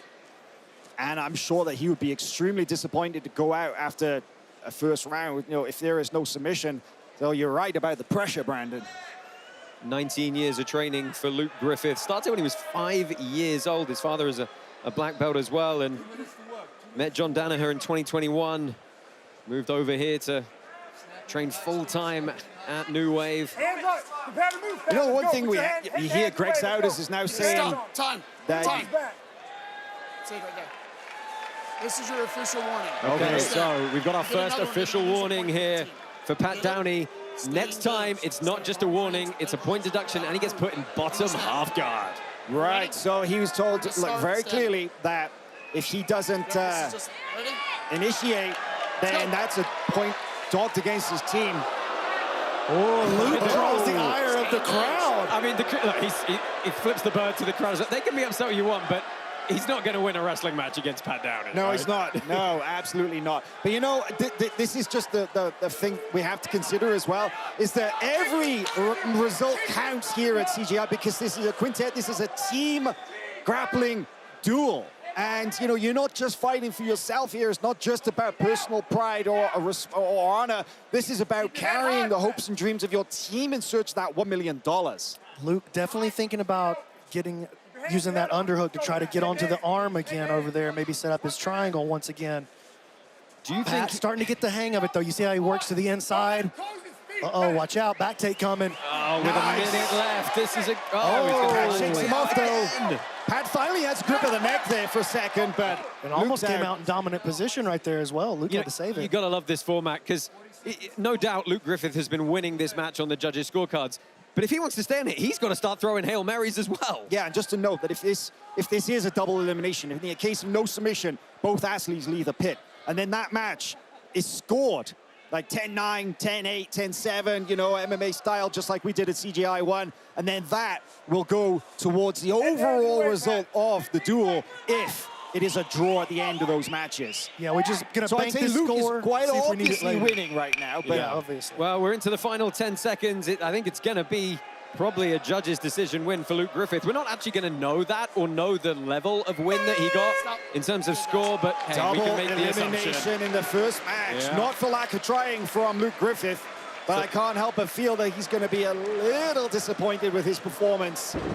But hey, that is a very durable Pat Downey. So here's the deal, folks. We get a hard 90-second count as we look at some of the replays here. I mean, it started off as bad as it could start off right there for Pat Downey. He had Luke literally jumping on his neck within the first 15 That was seconds. tighter. That was the tightest.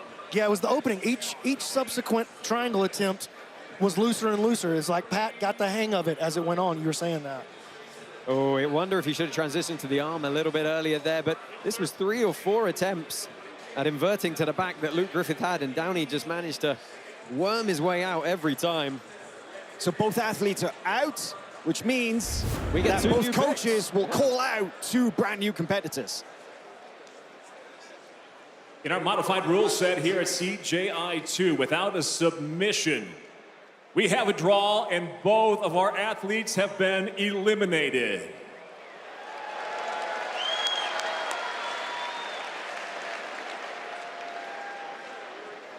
So that is a double elimination, and guys, who does that result favor potentially?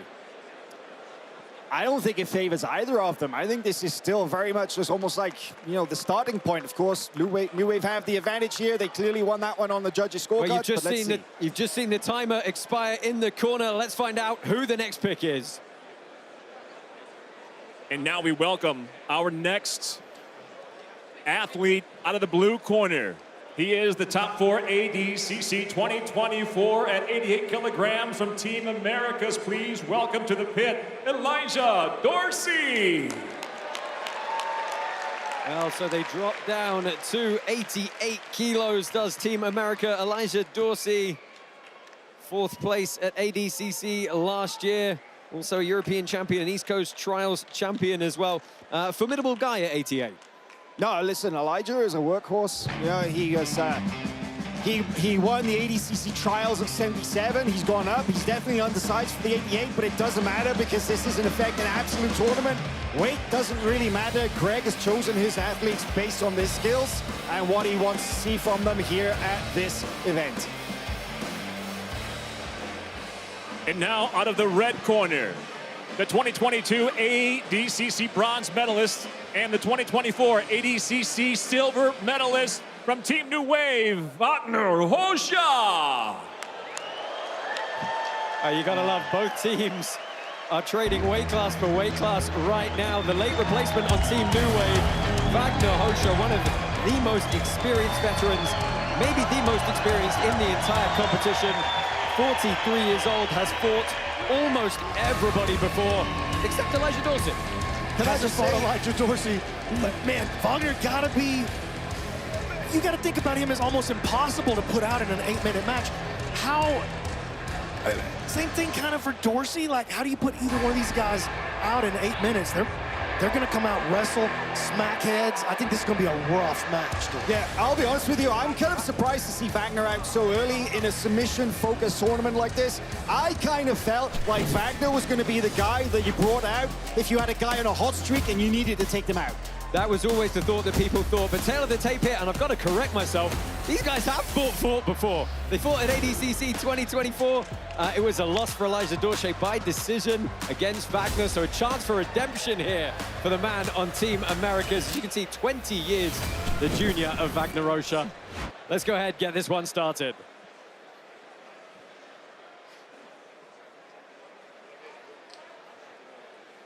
Time. Who's ready? Are you ready? You ready? Let's grapple. All right, here we go. So, brand new match here at CJI 2. New Wave versus the Americas Gorillas. Quick shot from Elijah Dorsey, and you got to think that he wants to get that win back. Like you said, Josh, lost to Vagner at ADCC this time last year. But man, Vagner is a dog. So that guy is one of the toughest veterans in the game. So here's the thing, right? Elijah knows what to expect. A lot of people know what to expect from Vagner, right? It's going to be heavy clubbing, collar ties, some very, you know, aggressive gripping up in the wrestling. Don't sleep on his submissions, though. Oh, Vagner is a veteran for a reason, and he's got some really, really nice attacks. He's got a great leg lock game. He's actually got a really, really nice back triangle system. I think he calls it the slot machine. And don't forget, if he gets your back and he has a hand over your face, the Python, oh man, game over. Yeah, one of the meanest grapplers, arguably. He's a nice guy in real life, but on the mat, he is mean as can be sometimes. And he's rock solid. Like, he is incredibly physically strong. He has, because he used to do like day laboring. He was a contractor. His grips are insane. I think it's an interesting choice here by Dorsey to go ahead and pull guard. Look, he knows you're not going to necessarily just come out and put Vagner down on his back. And if you do manage to get the takedown on Vagner, it's going to have been through great labor. It's going to take me 4 or 5 minutes to get something like that done. If I want to advance in this thing, I have to sub him. Let's go ahead, pull guard, get the party started, and let's see if I can pull something off for my team. Yeah, Elijah Dorsey was one of the folks Vagner beat on his way to his silver medal last year at ADCC. Took out Jeremy Skinner, Janata's Gracie, of course, then losing in the final to Mica Galvao, who is a teammate tonight. That's the beauty of this competition.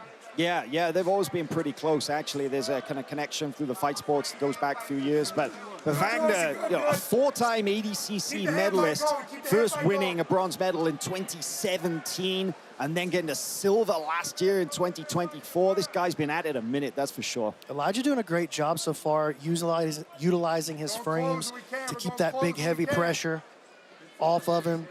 Vagner reaching back, kind of threatening the toe hold. We might see him turn towards it, but Elijah tying up that wrist on the far side so he can't make that easy turn. Yeah, Wagner's going to make Dorsey at least carry a lot of weight here, try and wrist lock from Dorsey right there. See that?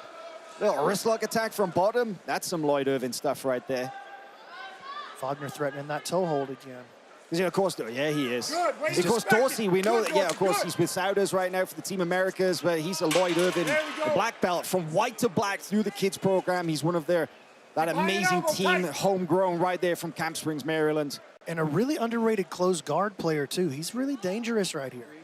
So, gotta watch yourself if you're Vagner. You can't get loose with your game, which is not really a hallmark of Wagner's game. He's gonna play it conservative for sure. So here's Philly Fresh. He had a bit of a word with John Danaher earlier. Stay on those, Dorsey. Initiations and threats, Dorsey. Initiations and threats.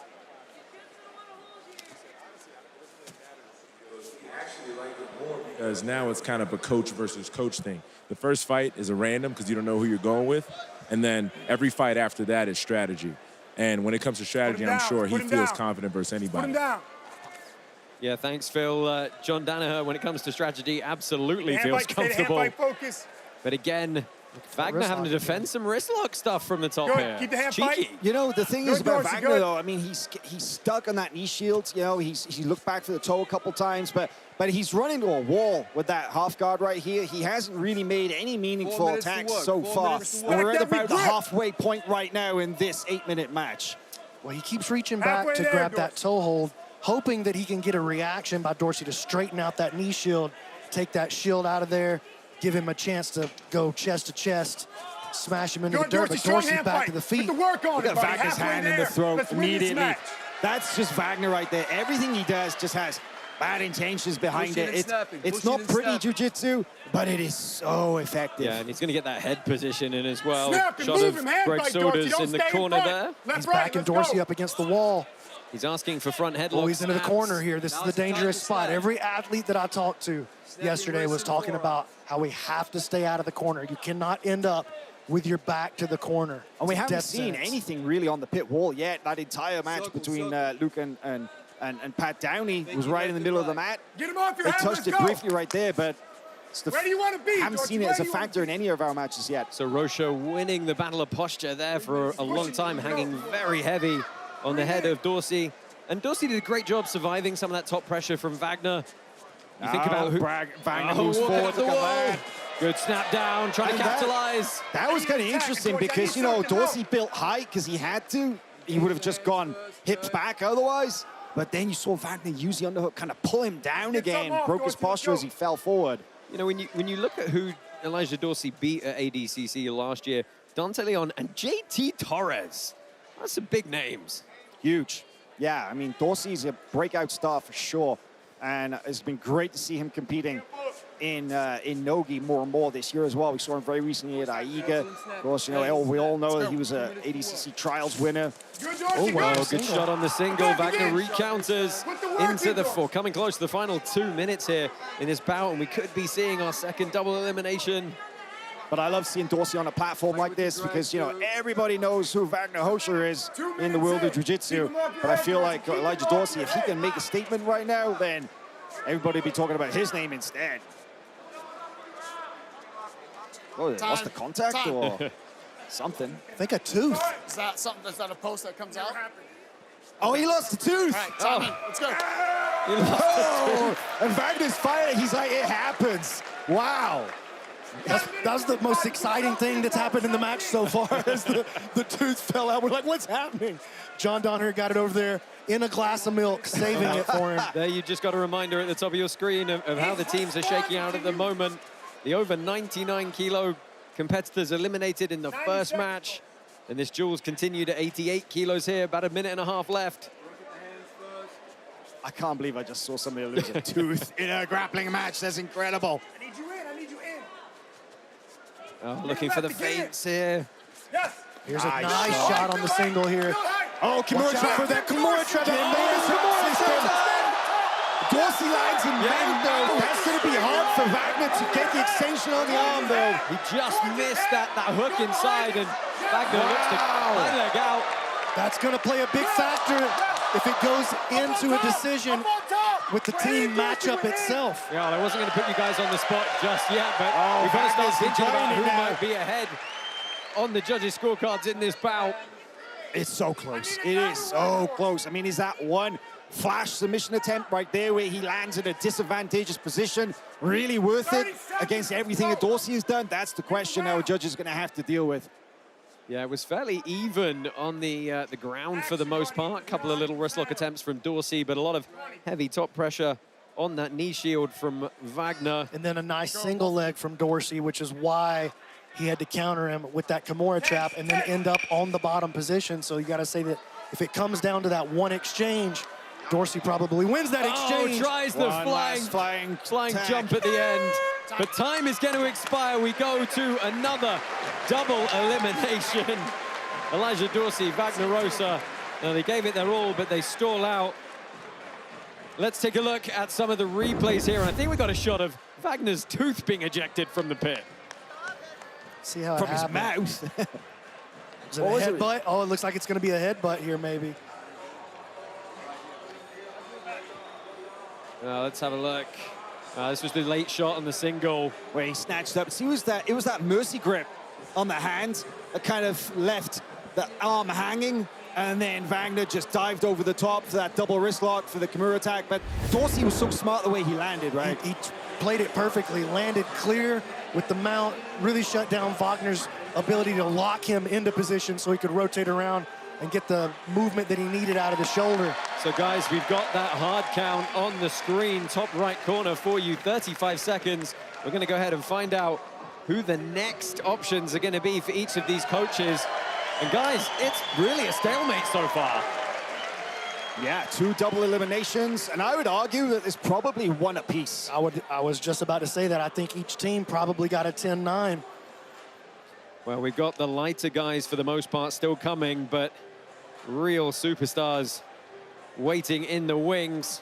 Oh, it's almost time before we get our next reveal. I can't wait. And I'm so intrigued to see who they bring out next. Well, time is up. Let's go ahead and find out who's the next up. And once again, in our modified quintet format, without a submission recorded, you'll go to the judges' scorecards And both of our athletes at this point now have been eliminated.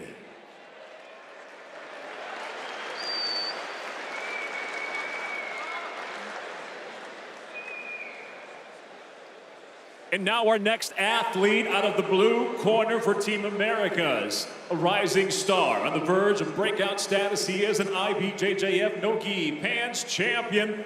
In at 66 kilograms, Team Americas, Gavin Corbe. Well, they go to the well with the first of the brothers, Gavin Corbe at 66 kilos.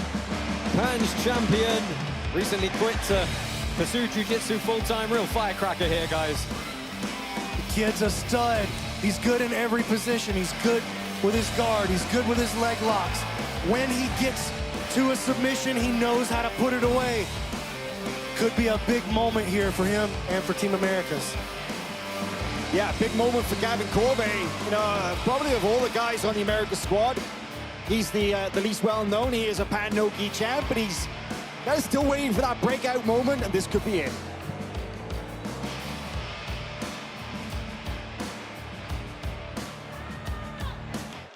And now out of the red corner, last year he went back-to-back. And now he's the two-time ADCC champion at 88 kilograms. Please welcome tonight competing at 99 kilograms, Team New Wave Giancarlo Bodoni. Well, we wanted some David and Goliath matchups. This is arguably the first one we're going to get. Two-time ADCC champion Giancarlo Bodoni, upper weight class tonight. And boy, is this guy technical. He's aggressive. As you heard in the VT earlier, he can mold his game to almost beat anybody. Yeah, you mentioned it, Josh. You know, our very first round, look at the draw, we had two heavyweights. The next round, we had two guys who are representing the team at 88. Now, we have our first match where we've got a guy who is 2 weight classes, or 3 weight classes bigger than his opponents. Tail the tape for this one. Gavin Corbe, 25 years old, just 29 years old. Giancarlo Bodoni, but you see a coming on for 30 kilo weight difference here. Oh my goodness. Yeah, that's going to be a tough challenge for Gavin. And just a note about that, if there is a 2 weight difference, a 2 weight classes difference between the two guys, and it does go to a draw, a double elimination, and the judges, they can only score at a maximum of 10-9. They can't score at a 10-9 or 10-8 or 10-8, 10-7. Well, Bodoni already getting pushed up against the wall here. Trying to make his weight felt, and he has slammed Corbe to the mat. Giancarlo just ragdolled and bullied him up against the mat there. Right against the pit wall in front of our commentary position here. Bodoni looking to split the legs and get up, get some weight on that foot. Straight ankle lock. Going for the pressure. Very low on that. Well, Giancarlo's looking to come out on the back, though. That's it. Is he going to give up his back here? Does he still have that ankle grip? He does, and I love that Corbe just comes out and goes straight to work. He's in attack mode. He's not playing around. I didn't really have a choice there, did he? With how Bodoni was treating him early on, but he's doing a good job of off-balancing the larger man here. Looking to bring his head through. Going to end up in this ham sandwich position, yep. And always on the attack here, doing a nice job. Bodoni clears that inside hook. Beautiful work rate from Corbe and switching sides there on the legs now. He's attacking the other leg. Yeah, he's moving Bodoni around, ensuring that he can't get really solid, stable, wide base easily. Outside Ashi, but he's kind of, looks like he's lost the ankle grip somewhat. Giancarlo's starting to put the smash on a bit now. Yeah, so the question is going to be, can Corbe get back to his feet if it ends up in a scramble without the leg? Corbe has done a great job. Oh, this getting close on the heel hook there. Got to be careful once the heel hook slips, that you don't get your back taken from this double outside position. But Downey now scooping in on the opposite side, splitting the legs. Look at that forward pressure from Bodoni. He's got the hips elevated. If you get a little chest pressure forward. Beautiful old school style guard pass there, but Corbe, nice recovery. Oh, so far, so good though. Corbe holding him off. Well, Bodoni like switched sides and he's settling down. Yeah, just about establishing side control here, and it's up against the pit wall as well. Not a nice place to be for Gavin Corbe. He got the half guard back. And he's still on his side, important. I was kind of surprised to see such a strong start from Bodoni. He's not known for it. He's a very methodical kind of grappler. You know, he's much prefers to kind of take his time and dismantle his opponents. That was a bit more of a bully tactic, wasn't it? It was, but hey, he understands the pressure that his team is under. He's got 8 minutes to work. 2 of his guys have already gone out via double elimination. He probably doesn't want to waste time. Put your back down. Oh, looking to jump to the back now. Does a good job with the seatbelt. He's got one hook, trying to find that second. Body triangle here as well. This is going to be tough for Corbe now. This is one of Giancarlo's absolute best finishing positions. He's got that body triangle locked in with the foot hooked behind the leg. Well, taking a look up at the screen, actually, to check out some of the grips here. He's hand fighting. We've seen this man on the backs of some of the best grapplers in the world, and he's not failed to put them away. 40 submissions out of 69 professional wins for him, a near 60% finish rate, and he might be notching up another one here. Well, you got to think about the difference in squeeze potential, too, right here. Whereas Bodoni, maybe he doesn't get a perfect look at a rear naked choke in his own weight class. Maybe that doesn't get the job done. But right here, when you can take out a... Oh, my God, a lot of pressure. He gets the tap. Giancarlo Bodoni with the first submission of CJI 2. 324 by a rear naked choke. Wow, you said about the size difference and about the power. I mean, a 66 guy, yeah, maybe he can grit his teeth and eat a rear naked sometimes from a guy his own size, but 30 kilos bigger, that's tough. Yeah, moving on for near 70 pounds heavier. There's a quick look at the finish. And we have a winner by submission. The rear naked choke comes in 4 minutes, 36 seconds. Again, recording the submission team, New Wave, Giancarlo Bodoni. So Bodoni gets the win there, and that hard count is on the screen. He's going to get 90 seconds to rest. It is moving away very, very quickly from him. Of course, Greg Silder's only got 30 seconds to deliver his next pick. Let's go ahead and find out who that is right now.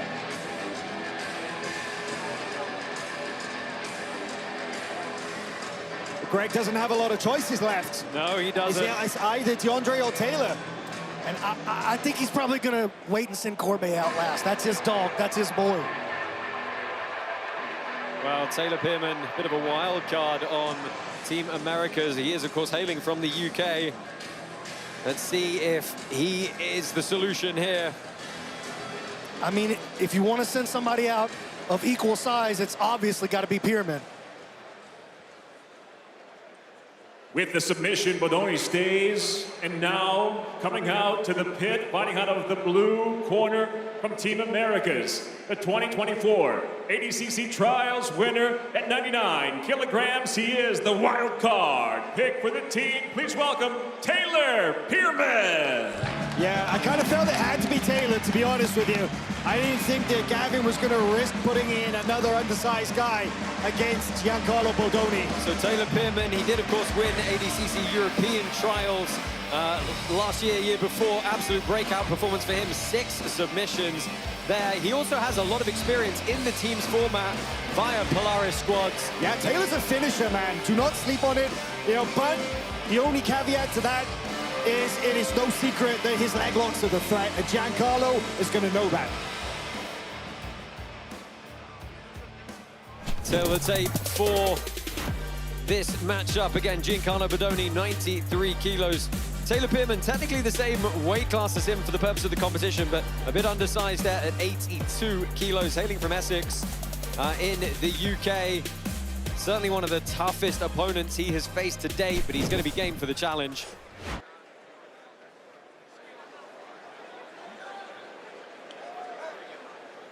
You ready? Of course, Bodoni not having to really expend all that much energy in that last bout. But guys, Taylor was one of the guys who was very outspoken in saying we want the opportunity to surprise people, to get some viral moments, and to shock people. This would really do it. I mean, if he takes out 2-time ADCC champion Giancarlo Bodoni, absolutely, that is a viral moment right there. But Taylor is interesting, you know, that he is representing. Nice backstep. Oh, he's in. Backstep. He's in. Nice, clear to knee line, it's Giancarlo. But hey, Taylor's all the way up representing Team USA at 99, but he only weighed in at 82.3 kilograms. Very undersized when you compare him against Giancarlo, who weighed in at right around 93.9 kilos. So there's a big weight difference, about 11 kilos between these guys.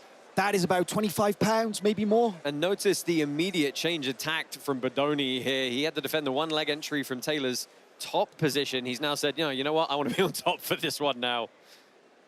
Through the first minute or so, a little bit of a cagier start here from Bodoni. Pearman already thinking about scoop grip on the far side. It's going to try to open up the underhook on either the arm or the leg so that he can get over there onto a Choi bar game or maybe enter into a knee bar leg lock situation on that far side. And just a note about why the British grappler Taylor Pearman is representing the American Misfits, aka the Gorillas.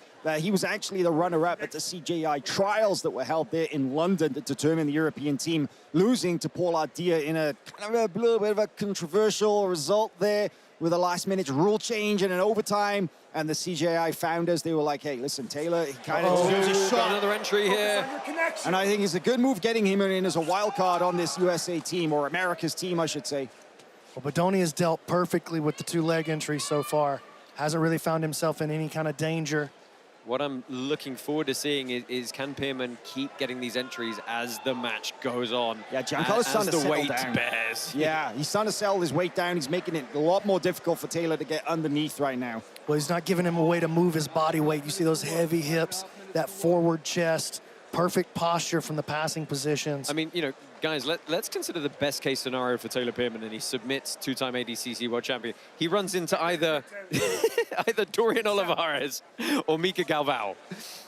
Well, that's all like what if right now, because he's got a heavy task in front of him.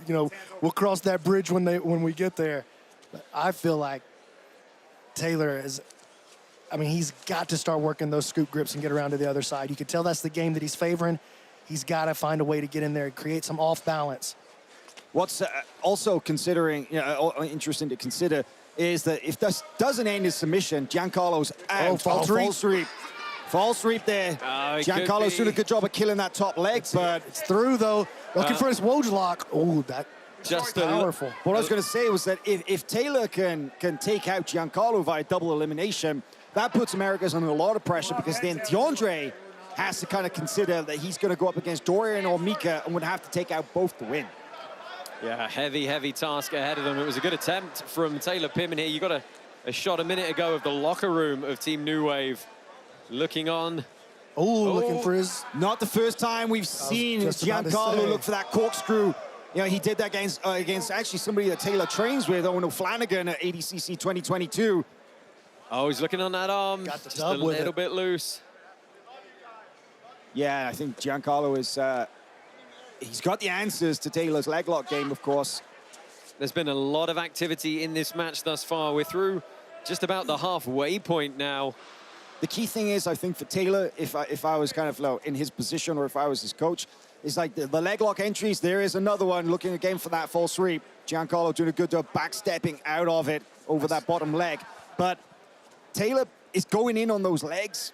It might be worth kind of trying to get underneath Giancarlo a little bit more, upset his base, disrupt his posture a little bit before jumping straight on the leg, because, just look at that sprawled out posture right there. He's so heavy, so heavy. He's making it basically impossible to create any kind of off balance, which makes it impossible to create any kind of good, viable entry that could lead you to a submission. So Giancarlo dropping those hips, opening that chest up, making Pearman's life basically miserable. Yeah, Pearman's carrying a lot of weight there. He's trying to open his knee line back up a little bit, stop the crush, but Bodoni's so wide, so heavy here, and good work from Pearman for guard retention. But Giancarlo hasn't even come close to finding an opening. That's true. He's on top, he's putting on a lot of pressure, but everywhere he goes, Taylor's putting a leg back in the way. He's very disciplined with his frames, his cage, so to speak. He's not overextending, he's not overreaching. And he doesn't have to. All he needs to do is get Pearman off the board. But he's back in on that false sweep again, and this is actually pretty good. This is good. Yeah, is forcing a very active defense from Bodoni here. Oh, that's heavy. That's heavy. He's on it. Taylor Pearman. I thought he tapped. Pearman let it go. Oh, that's very controversial. Pearman lets it go. He thought he tapped. Souders in the corner thinks he taps. The crowd thinks he tapped. I don't think we take a look back at the replay here. So here's the Giancarlo would not flash tap like that. Let's see it, though. And Pearman. That looks like a tap. That looks like a tap. That looks like a tap. Taylor Pearman not sure what to do here. Oh, gosh. Controversy early on. Oh, my. I mean, there's a difference between a hand flap. If a tap is usually multiple taps, and Taylor... but you can't take that. You can't take that risk if you're Bodoni. In a moment like this, the heel hook's on. All this is on the line. You can't take that risk. You gotta... I mean, you can't just reach out there and be haphazard with your hands. Well, absolutely not. Pearman's fired up. Maybe let go a little bit early. Too. Guys, we are going to try and work out... Sideline efficiency. Oh, okay. Oh my! Whoa. We're getting word here. We're about to have a big moment. We're getting word here that our sideline officials have made the executive decision. One more time back at the replay here. It was a tap, intentional or not, that he signaled defeat. Big bridge from Pearman, lateral pressure in the knee. And Bodoni, he watch the hand go up, and one tap on the leg. Giancarlo is disputing it. He is very unhappy with that, but our referees have made the decision. Wow. Well, that's it. That's it, you know. Controversy early here. And he tapped twice. If you saw, he tapped once in the thigh and again on the calf. The first looked a lot more like he was trying to move the leg. The second, though. Here's what makes it tough is watch Bodoni's reaction in his face, though. He doesn't react like a guy who's tapping. No, he does not. You know? But it's official. Well, guys, we got to go ahead and make this official. Let's go ahead. Michael C. Williams has the referee's determination.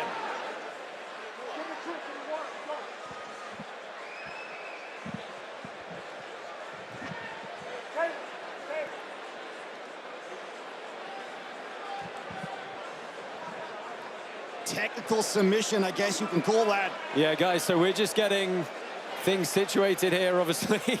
There's got to be a bit of communication running around the pit here to make this one happen. The hard count's already on the screen for Taylor Pearman. That's a rough go for Team New Wave now, because that now puts this match even. It got two double eliminations, and we would say potentially two judges' decisions each way, and then a submission apiece. Yeah.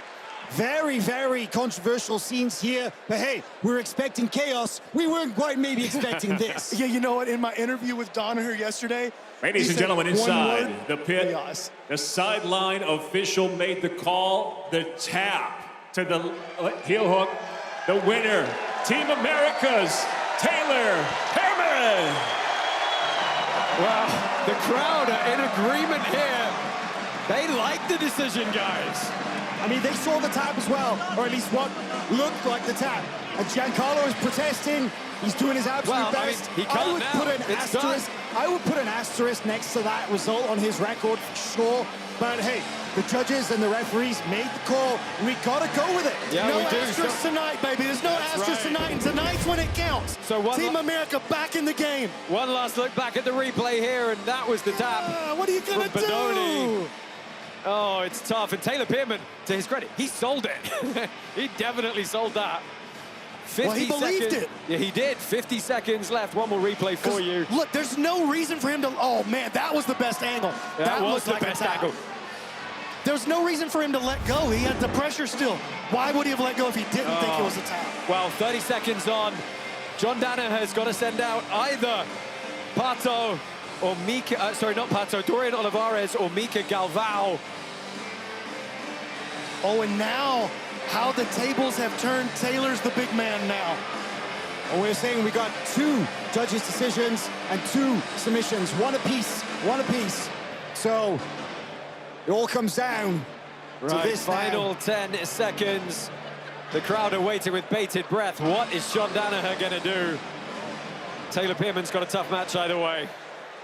Coach Danaher has made his decision. Now, making his way to the pit out of the red corner, the 2023 ADC Trials winner, the IBJJF Nogi World Champion, competing at 66 kilograms. Team New Wave's Dorian Olivarez. So John Danaher saves his wild card in Mica Galvao for a possible last match. It is going to be Dorian Olivarez coming out to face Taylor Pearman. Guys, ADCC Trials winner. He's got a no-gi World Championship win at brown belt as well. Real heavy wrestling background to him. Oh, Dorian's a stud. He's an absolute animal. Work rate like you've never seen before. Does not know the word stop. Just never takes a step backwards. He is go, go, go. And you know, he's young. He's 19 years of age. Just got his black belt. But man, such a hungry veteran. Tell the tape for this one. Dorian Olivarez, just 19 years old, but a lot of grappling experience. Pretty high submission rate as well, taking on Taylor Pearman. He's got the weight advantage, but he has, of course, just been through the ringer a bit, defending the top pressure of Giancarlo Bodoni. Let's see if he can cause an upset once more. Taylor looks fresh. Yeah, he's got that first go out as well. He's got adrenaline you know? going, right? He's warm. He's warm. He's going up against a cold Dorian Olivarez. You know, that's actually something I think, you know, you're always better in your second round in training or competition, right? So. And he wisely pulls guard early here. Yeah, you're not taking Dorian down, but look at the difference in passing style. Dorian's all about that long range, outside passing, side to side, non-stop movement. Never stops. He never stops. Olivarez, a fairly newly minted black belt, January of this year under John Danaher. And his father, Mike Olivarez, let's not forget, because Mike has been training Dorian since a very young age to be a very well-rounded combat athlete. He's a wrestling champion. He's got aspirations to be a professional MMA fighter, and we see him here in one of the very best high-profile grappling tournaments in the world. Not the first time we've seen Dorian. You know, he won the ADCC trials. We saw him in AIGA this year. He's one of the best, and he's this brand new generation coming through from the American scene who's just ready to become a superstar. He looks stacked at 66 as well. Oh, he's a bulldog. Looking to get some leg work going over the top here. He's got that folk-style wrestling background. Took first place at the USA Folk-Style Nationals a couple of years ago. You know, the hardest thing that I think for Taylor in this match is making a meaningful grip on Dorian. I think you're right, and just dealing with the non-stop. It's not the same kind of pressure that Bodoni gave. This is the kind of pressure that pushes your cardio. Yeah, it forces you to dig deep. He's going to play 8 minutes of guard retention, basically. Yeah. And for a lot of guys, that's unsustainable. But all he's got to do is get him off the board. Look how double elimination. Changes directions. Look how quick he changes directions again. And he's over the knee line, getting closer and closer. He's trying to work almost into a body lock grip there, but Taylor, being the bigger athlete, able to shove him out of that chest-to-chest position momentarily. Working over the omoplata. Coco. But also, straight on lock. Taylor Pearman going face down here. Taylor Pearman looking to roll through. Olivarez scrambles. Wow. That's a good look for Taylor right there. Dorian's going to have to stay disciplined on top. And Taylor's showing that if he comes into that close range, I mean, we got a rubber guard waiting for him right there. It puts him up on the scorecards early here. Take a look at the replay in the corner of your screen, Check folks. out how he hooked that back foot with that carny hook to secure the position, went belly down, changed the angle, a lot of pressure on that arm. I wouldn't be surprised if he took a pop on that one. But look at that chest-to-chest now. There's a lot of pressure. Dorian's kind of slowing it down a little bit. But let's think about as well the absolute factor. Because Dorian, before he joined New Wave, actually had a match against and beat Luke Griffith. Yeah, ADCC Open 2024. Griffith, the gigantic South African. So Dorian's got no problem in facing guys bigger than him. No problem facing him, but he didn't put Luke away in that match. And that would be a huge factor out here. Double elimination. This is sub or go home. Well, or go to the locker room. Well, I mean, if this match, I mean, this is a lot of scrambling passing, which is certainly going to tire Pearman out. But, you know, if this match goes through, we're looking at a decider between Mica Galvao and Deandre Corbe. Which Craig called in our interview yesterday. He said, that's the matchup that's going to decide everything for us. And it very well could go down exactly the way the American prophet prophesied. Dorian getting a little bit closer to clearing those legs. You know, Dorian has an amazing submission attack game, but it is basically all head and neck based. He's got an amazing series of attacks from the front headlock. Watch out. You don't want to let him get a squeeze of that, but Taylor's doing right by keeping him long distance. Every time Dorian has gotten close, he's met with either an attack or a good knee lever off balance. So he's been able to keep Dorian off of any kind of like actual submission threat positions. We just crossed the halfway point here in this matchup. This team duel, this is the first one of the night. We've got 3 more coming your way. North-south now for Dorian. This is good. He's got great north-south chokes. He's got great head and arm chokes. And if he can make him turtle, he's got great front headlock chokes. And it was the cumulative work in the passing for Dorian that got that done. It's like we were saying, he breaks them. He breaks them through just constant movement, constant forward pressure. And guys just, it's hard work keeping a guard like that for 8 minutes solid. Well, he's setting up perhaps a transition to a north-south here. He's trying to work his way around that arm. Oh, you heard Greg actually say, don't turtle on him. I think that is incredibly good advice. Back to the mat, good. Back to the mat. There you go. He's saying, put your back on the mat. Don't give back exposure. Don't. Back to the mat. Turn to him. Turn him hard. Well, listen, Don't turn Taylor away. can't get called for stalling from bottom side control. No, you would hope not. The onus is on Dorian to keep attacking from here. Put your elbow to the mat. He's got to look out this for is the interesting. Kimura. He's working his way up to Kimura here. Dorian's got a great Kimura too. Yeah, just a reminder, there's the summary of the teams at the top there, and you can see Olivarez, Galvao still available. Elbow to the mat. Of course, Corbe waiting in the wings for Americas. I love the way that Dorian is not allowing Taylor to turn towards him. He's behind that tricep so Put your tight. back in the mat. Stay flat. 2:30 left on the clock here. And those chain attacks are kind of coming in. You see he threatens the arm, the Kimura. He's looking at the north-south. He'll look for the head and arm, the katakatami. There's the north-south look. Back to the mat, Taylor. You know, one thing you've definitely got to give credit to Taylor Pin for is he's listening so well to the bellowing voice of Greg Souders. He spent a month training at Standard with Greg Souders and the crew there, which I think was a real smart move because, you know, team unity is a major factor. You know, you don't want to just bring a guy in who's going to do his own thing. You want a guy who's coachable, who listens, and who does what's right for the team, not just for himself. So, Brandon, look, this has been a lot of top control for Dorian here, and he's not been able to find an opening. What does he do from here? Does he change tack? Does he keep trying to just cook him from this position? What's the move for him here? Well, he wants his north-south position, but Taylor's doing such a good job of keeping his wrist, keeping his forearms up there and protecting his neck. You can see Dorian already now thinking about changing strategies. He goes to the knee on belly. He's got that upper body control. Maybe he's hoping to potentially expose an arm triangle, but with only 1:15 left, that's going to be a hard proposition. He might be able to turn this underhook into an arm triangle, katakatami / back take attempt here. Walking that hand up. That connection with the mat so strong. Yeah, but check out that frame on the bottom position from Taylor. That's going to pretty much eliminate the threat of the arm triangle itself, but it could force a back exposure, and I think that's Dorian's best shot at this point. Doesn't have longer work on it, and Taylor is just in pure survival mode right here. 50 seconds And I think left. that's smart, because why waste energy in trying to escape and potentially going into a worse position when if he can just hang on, he can take out one of the new wave heavy hitters in Dorian Olivarez.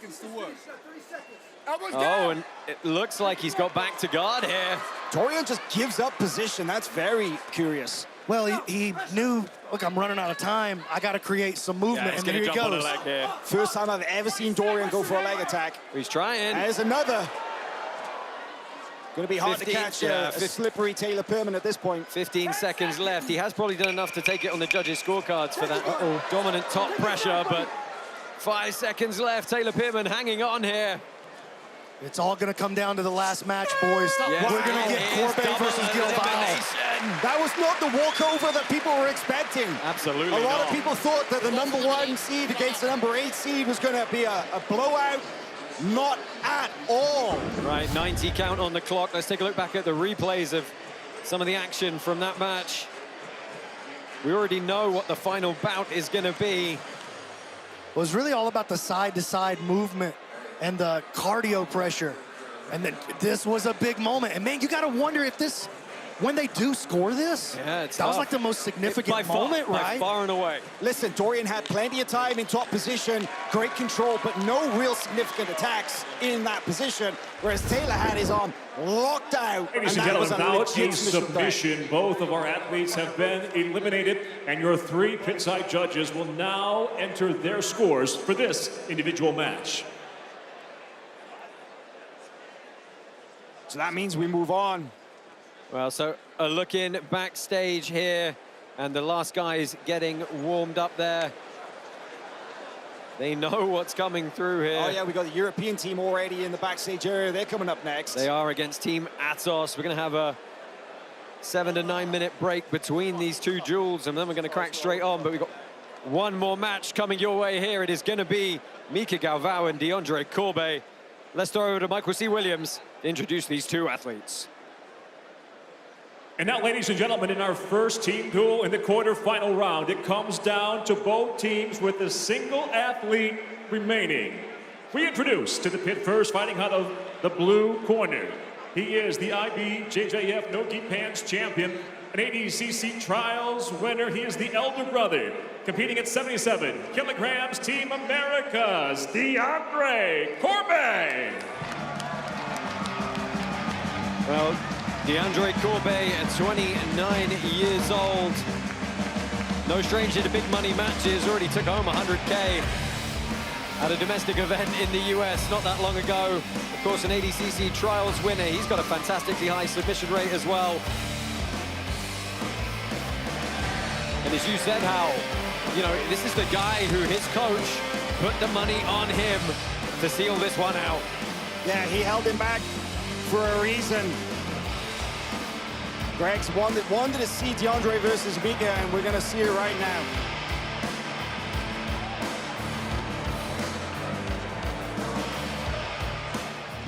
And now we welcome to the red corner, the IBJJF Grand Slam winner in 2024, the ADCC champion at 77 kilograms in 2024. Tonight, at 77 kilograms, he's the wild card for Team New Wave. Please welcome Mica Galvao. Well, we welcome Mica Galvao to the CJI pit for the first time. If you've not been watching a lot of competitive jiu-jitsu, I urge you to go back and watch pretty much any of this guy's matches. He's one of the most electric and exciting submission attacking athletes in the game today. Interesting to see that Mica Galvao is in the corner. Taylor tape for this one, just 22 years old. Mica Galvao did the Grand Slam last year.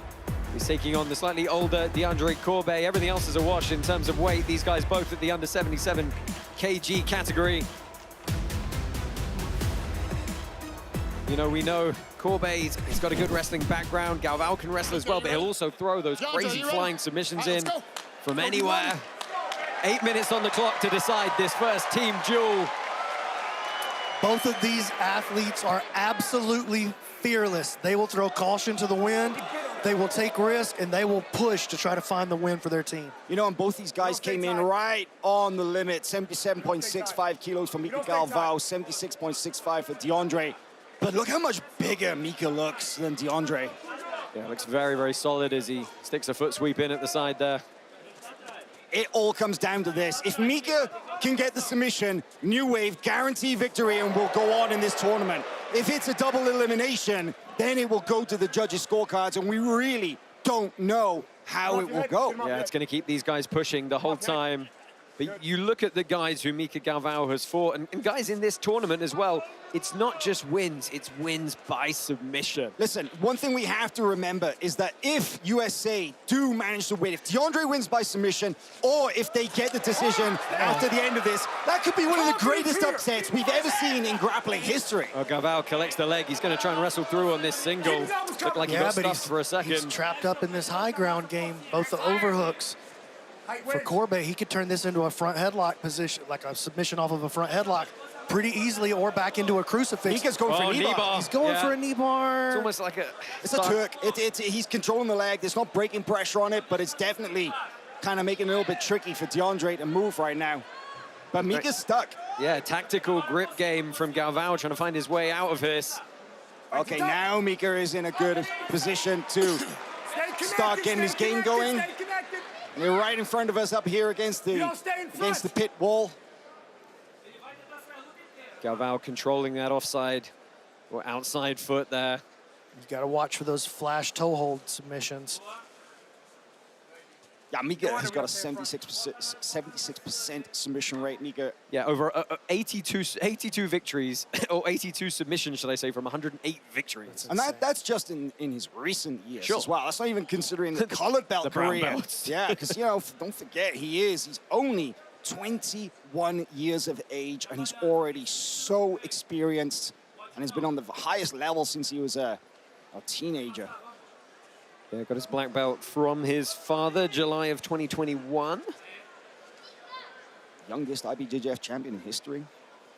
Corbe definitely going to be limited with some of the things he can do from his guard with his head up against the corner of the pit like that. That was nice elevation.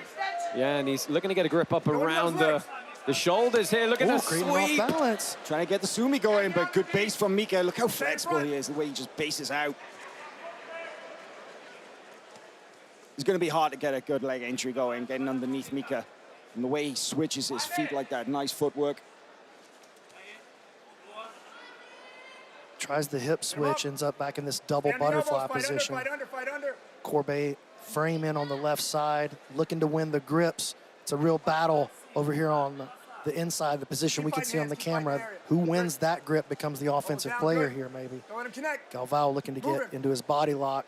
Corbe digs the under. I'm not sure how much opportunity Mica has had practice on a pit wall. I'm not sure how much opportunity Deandre has had, but it is a game changer. And getting stuck up against the wall right here is not great. Galvao slowly inching his way through this guard. Now has the body lock. That knee shield is out of there. The butterfly hook is out of there. Corbe really left with just his half guard and the frame from his left elbow to protect him. Mica steps over. Oh, and he's slowly inching his way up here. He sat on the legs, not quite the upper body. Uh-oh. Nice recovery so far by Corbe, trying to fight Galvao off of his back. Beautiful work there. He's going to come up in a leg drag, though. He's going to miss the back. Yeah, he's looking to ride his way up, and it was good guard nice retention recovery from Deandre Corbe. But this is all positive forward pressure and points on the judges' scorecards for Mica Galvao. Oh, we're past the halfway mark. And Deandre... Yeah, this one's going quick, right? Yeah, he hasn't just hung in there. You know, he showed that he's not an easy target by any means. Yeah, again, Galvao trying to chase the back. You know, he's again looking for a grip here under the arm. We've got to start thinking, if this goes another 3 minutes, you know, this match will be a judge's decision, along with, who we got, Vagner and Elijah, Luke and Pat, and then, of course, Taylor and we're not accepting. Dorian. They're the matches that are going to determine the outcome of this one. And it may come down to that how that Pearman match is scored. That's the question, right? Yeah, because it could kind of be scored either way, right? Oh, it may not matter. Mica ran over the top of the arm. He left his leg out there. What an entry from Deandre Corbe. That was Mica overcommitted, looking for that kind of row drag style. Look at his snatch the arm. That was a good moment there, but now Mica is really pouring on the pressure. Well, I think he senses the urgency and that the tempo's got to turn up here. Watch out for the flying armbar if they stay on their feet. Mica is a savage with that. It's Mica who pulls now and backs over to the wall. Wow. An interesting tactic. Did not expect that, but he wants Deandre to come at him. He wants to make meaningful contact. Maybe that was his thinking. I'm going to go up against the wall. Deandre's going to have to follow. Do not sleep on the passing of Deandre Corbe. Do not sleep right here. But it's the arm lock game of Mica Galvao. That's the thing that he's most known for, and it's the most dangerous. Mica definitely trying to sneak that arm through. He's very, very dangerous with his closed guard. His violent arm lock and stuff over the top, just absolutely brutal. But this is for everything here. Minute and 45 seconds. If this match goes to the scorecards, it really is up for grabs. It's a pick 'em. It really is. Mica's thinking about this mirror lock here. Or he switches out for the close guard armbar. He's so good. Oh, switches sides. switches sides. Looking to attack here. Corbe Turns into offense for Corbe, maybe. Mica now switching to the legs. On top! Get up! Wow! Chasing the back was Mica, but doesn't get it. You need submission bites at this point. It's all about the aggression, racking up the intent to finish the match. Into the final minute here, crowd trying to get behind them. I need you up around. Mica's got 1 minute to try and get past that guard. Deandre has to grab something meaningful and try and crank it because he needs a legit submission. Oh, here we go, Galvao, loose and he falls off. I can't get over the contrast in the corners. Danaher saying nothing. Saunders is screaming his lungs out. Well, Melky is the vocal coach in the corner right now. He's coaching Mica in Portuguese. If there's anybody who can talk Mica through this, it is his father.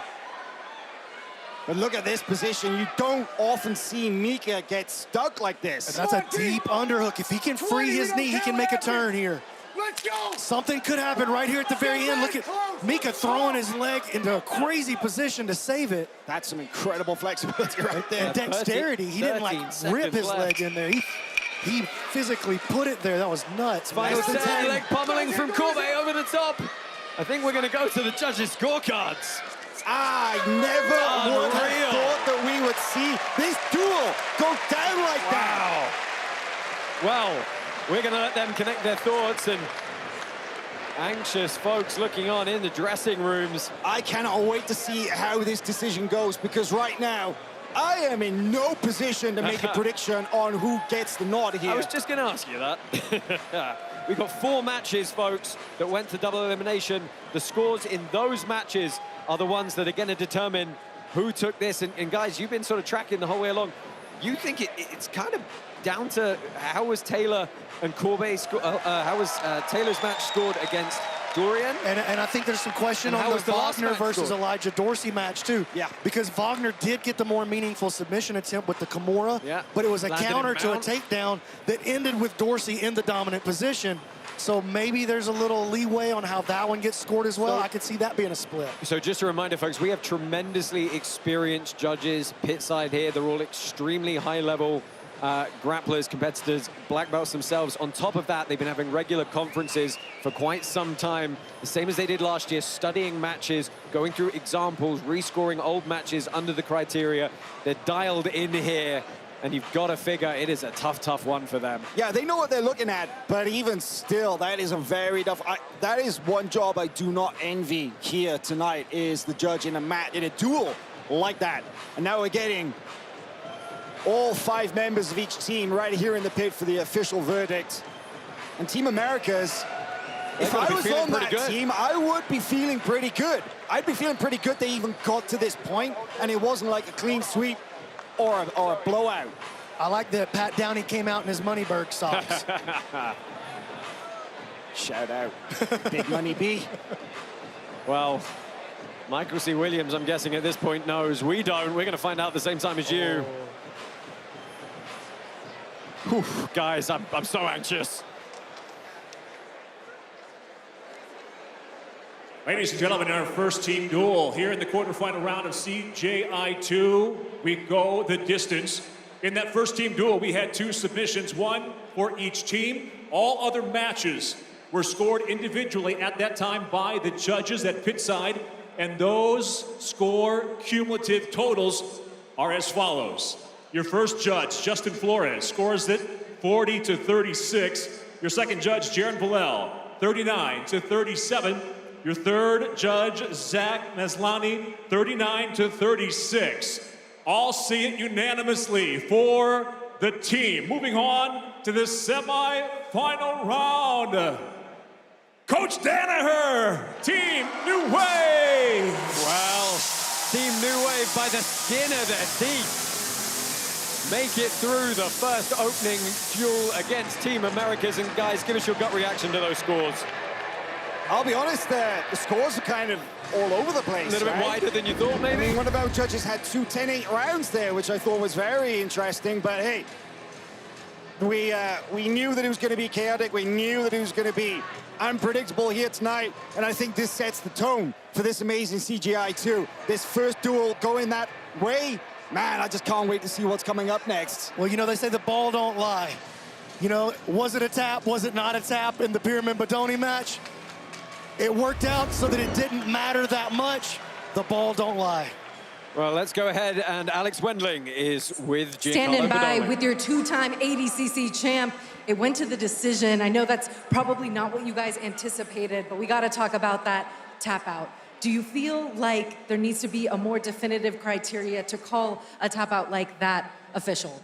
I mean, I think everybody in the arena knows that that wasn't a tap out if you just look at it.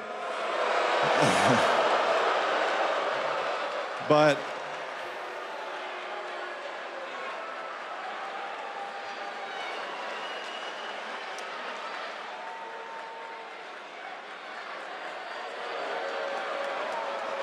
If you are in the crowd tonight and you did think it was a tap out, because I think the important thing is that we made it to day 2, and you know, our team came out and we did the best that we could, and now here we're in the semifinals. We're gonna focus on day 2 and taking home that $1 million for the team. That's the biggest thing. So I'm proud of all my teammates, and we'll see you guys tomorrow. 100%. I definitely didn't think it was a tap out. When it came to the matchups that you originally had, taking out Gavin, Corbe, and then Taylor Pearman, getting the draw there. When you're looking at the future for what you guys have, what is on the mentality side? You mean for tomorrow? I think, you know, like, it's for me personally, it's my first experience in the pit. You know, so it was just kind of, the first day was just to get accustomed to it. I think we all performed, if you look at the performances overall, I think everybody performed extremely well. And we'll see who makes it to the semifinals with us tomorrow between Atos and the Europeans, and we'll strategize based on that. So I'm confident in my team and our ability to make the adjustments we have to for tomorrow. You did an amazing job tonight. Give it up for your New Wave Warriors advancing to the semifinals, day 2 tomorrow. Well, thank you, Alex and Giancarlo Bodoni. And guys, you know, I'm not sure what we expected Giancarlo to say there. You know, ever professional. He knows they got the job done. He's going to focus on tomorrow. How do you feel overall about their performance tonight? Well, I don't think they made a lot of fans, that's for sure. I mean, every tournament, every match, every fight event in history needs a good guy and a bad guy. And we got our bad guys, right? They're not just fighting for the $1 million, they're fighting to win the respect of the crowd here as well. You know, Giancarlo kind of sat out there in stunned silence for a second. He said, I think everybody here knows that that wasn't a tap. And then the crowd wildly disagreed with him. I think probably the response from the online fan, I know I was just scrolling through the chat. I see you guys out there. They seem to feel like it was not a tap. The crowd seems to feel like it was a tap. I don't think it was a legit submission. I think it was maybe, it was a bit of a brain fart, if anything, but Giancarlo had letting his hand do that. He didn't look under threat for that submission. I don't think he was going to tap to that pressure, but hey, the result is incontestable. It is what it is. I gotta say, when it happened, we were all kind of, you know, not really sure about that one, but guys, look, Team America, we said don't sleep on them, and boy, they kind of delivered with some exciting grappling there. Yeah, it goes to show that all the Misfits teams have a fighting chance in this tournament. You know, this tournament is high stakes. People are going to come, they're going to come hungry, they're going to come hard. There's absolutely no doubt they're going to come out and they're not going to roll over for anybody. Yeah, we've got, that was a great team duel. We've got 3 more coming up your night. We've got the women's bracket. Obviously up next, we've got Team Atos taking on Team Europe, another Misfit squad looking to make a big upset. The crowd is getting going here. It's filling up. Thomas and Mac is absolutely pumping. Join us in a moment for more action from CGI 2.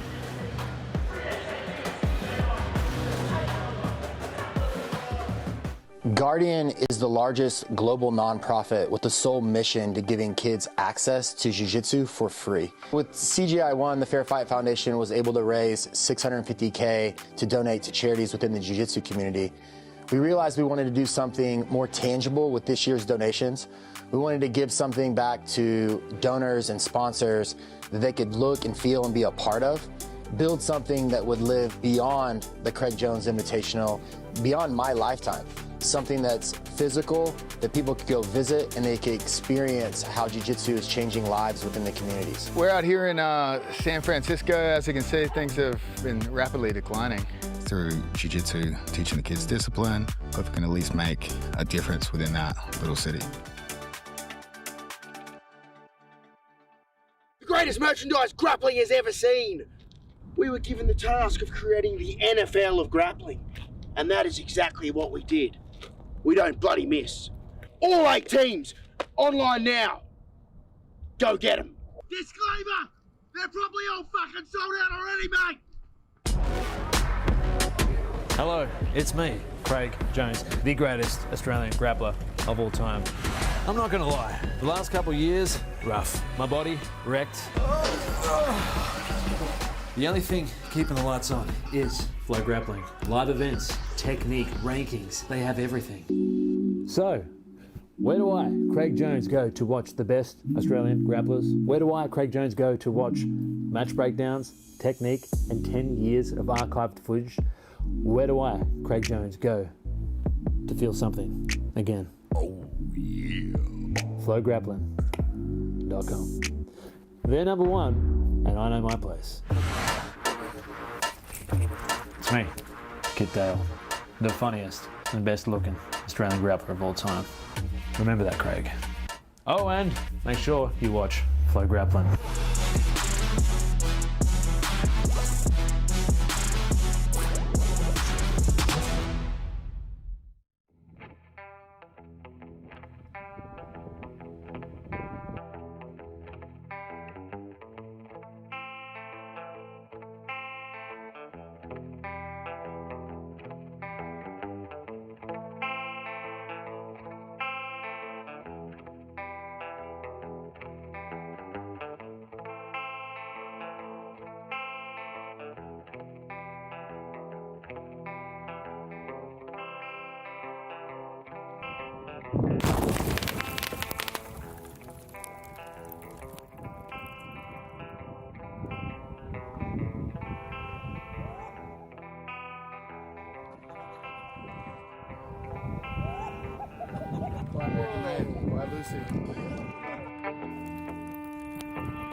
Merrick Health. Merrick Health. Merrick Health. Merrick Health. Merrick Health. Merrick Health. On the mat, it's about pressure, power, and control. Off the mat, it's about preparing your body and mind for the next role. That's where Merrick Health comes in. Jiu-Jitsu is trusted for total enhancement. Get dialed in with over 195 lab tests, one-on-one expert guidance, and personalized treatment protocols, all built to boost recovery, sharpen performance, and maximize strength. This isn't guesswork, it's precision. The kind that keeps you in control, not getting controlled. The difference between tapping out and finishing the match, it starts long before you ever step on the mat. Merrick Health. Roll harder, recover stronger. Well, we're back here at CJI 2 in Las Vegas, Nevada. Thomas & Mack Arena, absolutely packed here for this Team Jules extravaganza. We've just had Team America taking on Team New Wave. Next up, we've got Atos in Europe. First, for the first time tonight, let's find Renato Laranja. He is with Tom de Blas.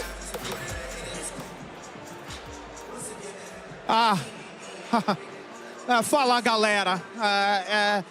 You know who I am, but my guests need a lot of introduction. Welcome, Tom de Blas. Thank you. Pleasure to be here, Renato. The pleasure is all yours, my brother. A funny story, you know, I didn't know that they was gonna be playing rap music over a fucking interview here, but you know what? It's probably gonna be beneficial to you, okay? So, the thing is, when they first told me about this gig, they said to me, we're gonna be having Cham Hardy. You're gonna be interview Cham Hardy. You're gonna talk jiu-jitsu and other stuff, Cham Hardy. A couple days ago, they came to me, they said, hey, we got bad news and we got good news, okay? the good news, Cham is in. The bad news is Cham the blast, porra. Sorry. But, you know, that's either here and there because you don't have any control over that. And Frankie, I feel good about getting a platform through a proud Puerto Rican jiu-jitsu legend here. I'm not Puerto Rican. I'm half Italian. I'm not Puerto Rican, Renato. I was giving the wrong information. What you got? Where you got the curls? You have? I'm not. I don't know. It's just in the family. Some of our family has curly hair, but I don't have anything against Puerto Ricans. But I'm not Puerto Rican. Fair enough. One of your family have Down syndrome? No. Okay. Next question.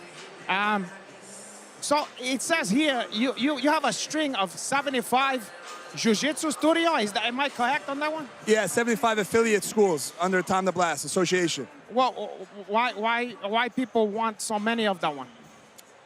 They just come to me for some guidance and how to run their academy. I have a successful school, so I try to help as much as I could. Oh, wow. I mean, what's unique about your school and stuff like that? I think I really give them freedom to, like, do what they want to do, and I'm just there for a backbone if they need some extra help. Okay, never mind all that shit, okay? You know, since you seem like you have you have little interest in making money because I've heard you don't buy gis and stuff like that at that one. But let's not talk about that because we have a very short amount of time here. You know, growing up, I was taught that a man don't gonna express their feelings so much here. You know, they're not gonna talk about depression and anxiety and cry in front of people and stuff. Yeah. You think that's appropriate for people? I think it's important for men to express their feelings. You know, there's a lot of mental health issues out there, and I think men need somebody to talk to for sure instead of holding it all in. Well, why you don't take some St. John's watch or maybe some chamomile tea and just relax yourself? You know, turn that frown to be upside down, caralho.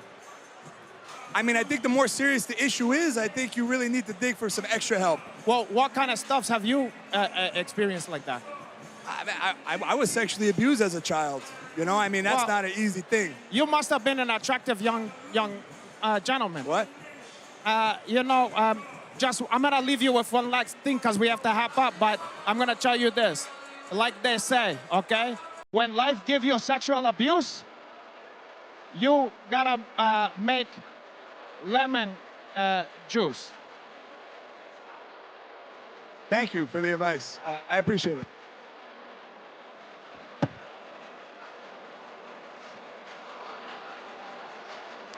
Yeah. Well, yeah. Insightful. Insightful indeed. Guys, Team Jules continues. Second matchup on the way here. Team Atos taking on Team Europe. Guys, another team of misfits who've said, hey, we want the opportunity for a huge upset. You know, you're going to talk about Atos, probably the most stacked team in terms of credentialed athletes, multiple world champions, gi and no gi, ADCC champions, and so on, up against the severely overlooked European Raiders. That is a tough match on paper, but we saw it in the first duel. Anything can happen. I feel like this is a matchup between the favorites on paper and the favorites of the people. Definitely Team Europe, the most fun. I mean, they were a blast. We said, guys, you know, that they're going to get behind the underdog. People always do. There's big underdogs here. Let's go ahead and get this one going. Let's go. Michael C. Williams, please introduce these people for us.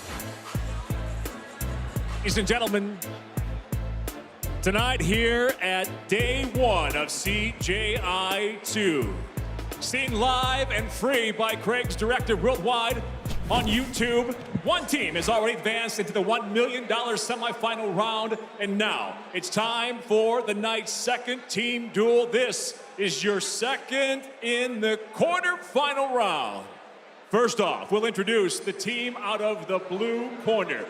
This is the coach, one of the brightest rising minds in competition and jiu-jitsu today. Making his mark in the colored belt divisions, he's racked up plenty of titles in the IBJJF and the AJP, and now he stands as the newly crowned Masters World Champion. Would you please welcome the coach of Team Europe? This is Faris Benlamkaville.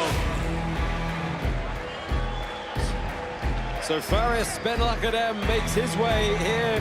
The surprising pick as the coach of Team Europe. And you heard there that newly minted.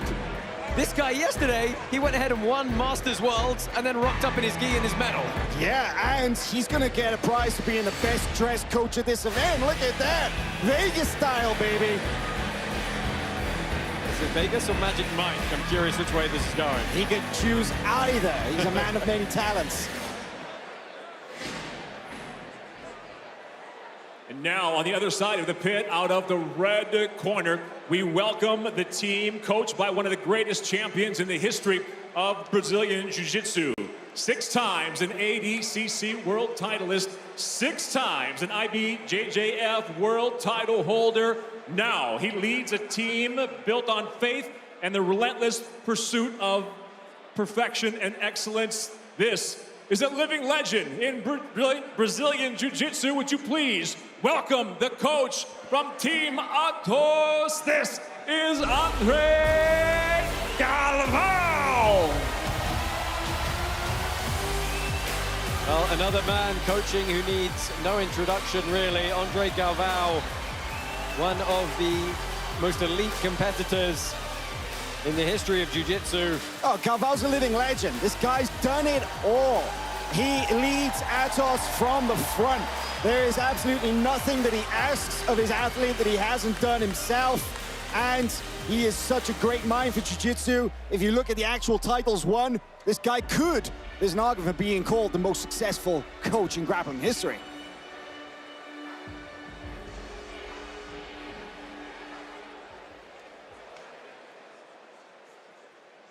And now, as we well know, to begin the team duel, we'll go now first to the blue corner for their selection on their first athlete to enter the pit. Faris intent on staring directly at his coach across the pit. Faris, do you have your selection for your first athlete? You do. Who is that athlete?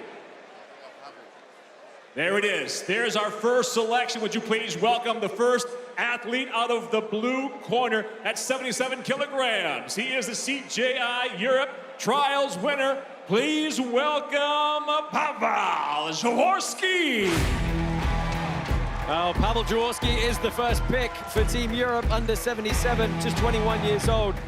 He won the CGI Europe Trials. He's also a brown belt world champion and Euro world champion, picking up double golds at both. He has a win over Dorian Olivarez as well at No Gi Worlds. This guy is a submission hunter who can break anybody if he gets a hold of him. Yeah, great leg lock specialist, got a killer false read. Had the chance to learn from him earlier this year at the leg lock camp in Spain. Taught some amazing details, but a very young competitor, so tough task ahead of him. And now we go to the red corner to Coach Gavin. Do you have your first competitor? He does. Who is that competitor? Lucas Barbosa Hulk. Okay, here we go. Going up one weight class to 88 kilograms. This is the CJI 1 semifinalist 1 year ago, ADCC silver medalist in 2022. This is the Hulk, Lucas Barbosa. Well, Lucas Barbosa, the first man out for Team Atos, an absolute powerhouse of a human being, and one of the guys who's been there and done it. 205 wins in his professional career for Lucas Barbosa. He's fought a who's who. He's got 4 no-gi world championships, 2 gi world championships, and a second place at ADCC. Yeah, Lucas is incredibly experienced, both gi and no-gi. And as we saw last year at CGI 2, capable of taking out big names by submission. 33 years of age up against the young 21-year-old brown belt, and about 10 kilos difference between the two.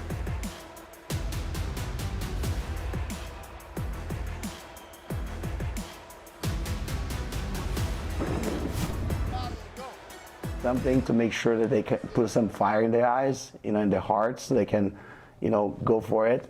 I believe that's big, because the athlete needs to be ready to fight for 8 minutes non-stop. So that's what we're gonna do. Well, let's get this one cracking. The first bout in our duel between Team Europe and Team Atos. Pawel Jaworski of Poland taking on Brazilian Lucas Hulk Barbosa. Well, our referee, Big John McCarthy, says those iconic words. Let's get it on here in the first match between the European Raiders and the Atos Knights. Lucas Hulk Barbosa on top in black, up against Pawel Jaworski. Look at that pressure from the Hulk. But look at how well Pawel deals with the first attack. He's going to play inverted. He's going to be looking to scoop the arms, scoop the legs. And if he gets onto your leg, he can finish anybody here. This kid is super underrated. Yeah, he's on the come up for sure. He's a huge opportunity for him, just like it is for so many others here at CJI, to get that highlight reel moment. But somebody like Hulk, man, he is so solid, rock solid. I mean, he competed here last year at CGI 1 with he dislocated his shoulder just a couple of weeks out prior to the tournament and still made it through to the semifinals. Yeah, he took good wins over Kenta Iwamoto and Joseph Chen as well. Tapped out Joseph with that incredible leg lock. Iconic submission. So Hulk, I kind of a little bit surprised by the first round picks by both teams here, because I really thought we were going to see the lightweight, the featherweight Owen Jones from Europe going up against Kaynan, the 99-kilogram guy from Atos, because they were calling for it all week. We've always been saying, right, how are the teams going to start? Are they going to start with fast guys? Are they going to start with slow, methodical guys? Well, I like this pick. It was really going to be a risky move for them to send out Owen as their first play, but I like sending out your 77 guy because he can flash submission anybody here.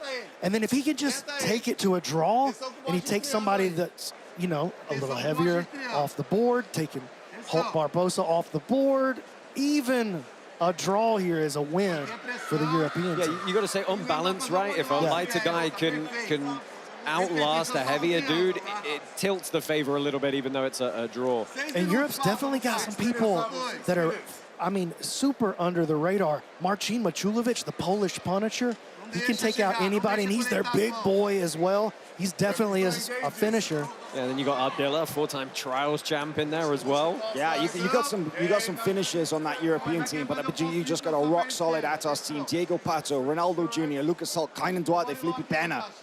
That's a who's who of jiu-jitsu. Well, there's just no weak. There's no weak link. Yeah, there's absolutely no weak link. So we're through the first 2.5 minutes here. Jaworski's been trying to get underneath Hulk, and he's not had a really good bite as of yet. Yeah, but Hulk hasn't had a really good. He hasn't really gained any purchase either. Now, Pawel is super flexible, and Hulk's going to have to be careful jumping in like that's a big mistake. Might have a K-guard entry here. He's got a nice little scoop grip.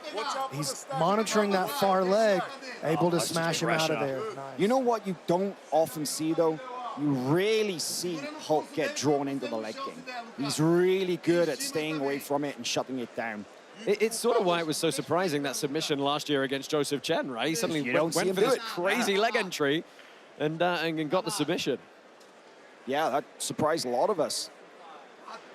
Pawel prefers playing guard on the other side by all accounts.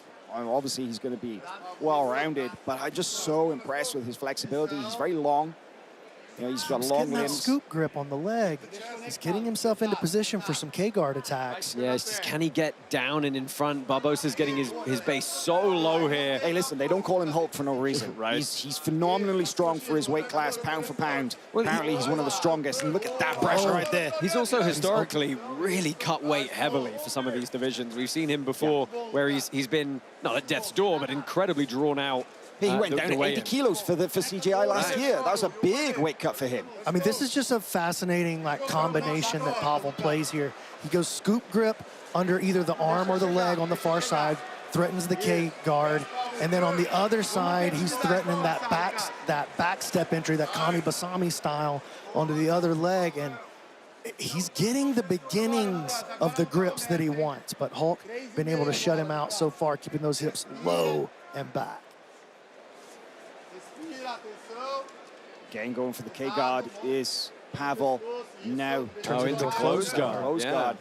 Hulk pummeled through to get some space down at the midsection and gave up the closed guard here. Not something we've seen too much from Jaworski previously. I just want to give a shout out to the Polish guys in general. They, you know, we all know about the Australians and their leg lock technology. You know, they broke through on the scene a couple of years ago. But the Polish guys are kind of doing something similar. You know, you got Kamil Wilt, you got Mateusz Jasinski, Marcin Maciulewicz, and Paweł Jaworski. They're on the cutting edge of leg lock techniques in Europe, and they're some of the best submission hunters I've seen. Yeah, I think pound for pound, Poland probably the most underrated country in the world as far as their jiu-jitsu goes. Yeah, they led kind of the black belt tally in European black belts for a long time. Okay, now check this out. Paweł was able to push his hips forward there for just a second. Hulk's he's out of there, man. He's not going to let Paweł So this is interesting, guys. If you're a judge, are you looking at, you know, the initiation of the position is coming from Barbosa moving forward, but he's then having to retreat every time because there's a bite of an entry in defense. You know, what are the judges weighing up here?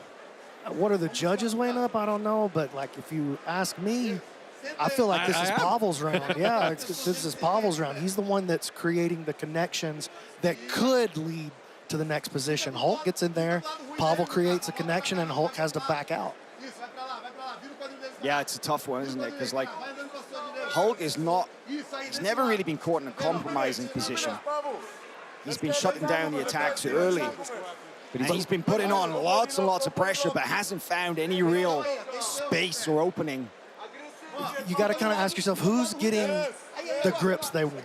If this is what it comes down to, nobody's getting entries they want, well, then who's getting the grips they want? I think Pawel's getting the grips that he wants. He's getting the opening stage of his game started. And there's only just 90 seconds remaining in this first match. Yeah, time's ticking away here, and neither athlete able to find an opening. Barbosa's not really had a sniff at a clean pass at all, and as we just said, Jaworski's getting some grips but not able to utilize them.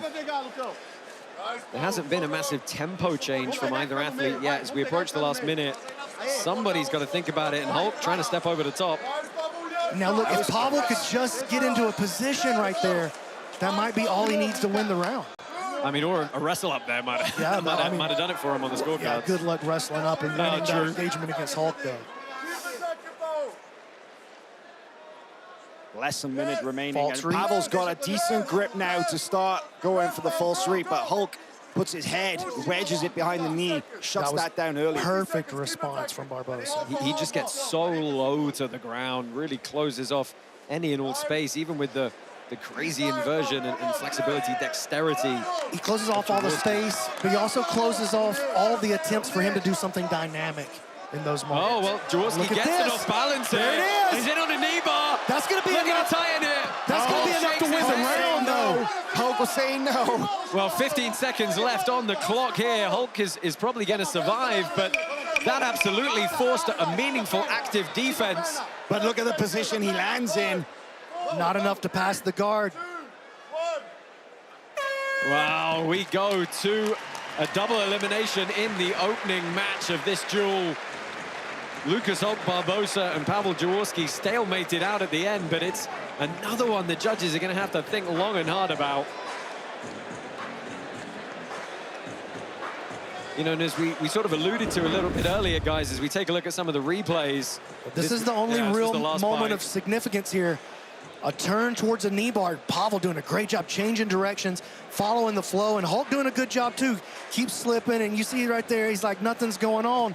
But the problem is, nothing was going on the entire 8 minutes. Right. And so it really comes down to that one attack. And I think when this goes to the judges' cards, if it comes down to that, Pawel's gonna get the dub. A quick look at Coach Eddie Bravo in the stands there. His team, Team 10th Planet, are up. In our first match, a little bit later. A submission, your 3 pit side judges have now entered their score totals. They will go toward the cumulative team totals. In this match number 1, again, without a submission, both of our athletes have been eliminated. All right, so both guys are out. And that means we're going to find out pretty soon, 30 seconds.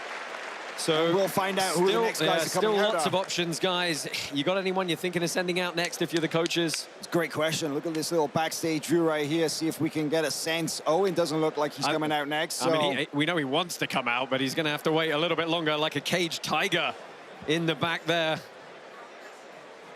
Well, let's go ahead back down to Michael C. Williams. We're going to find out what our next match in this duel is going to be.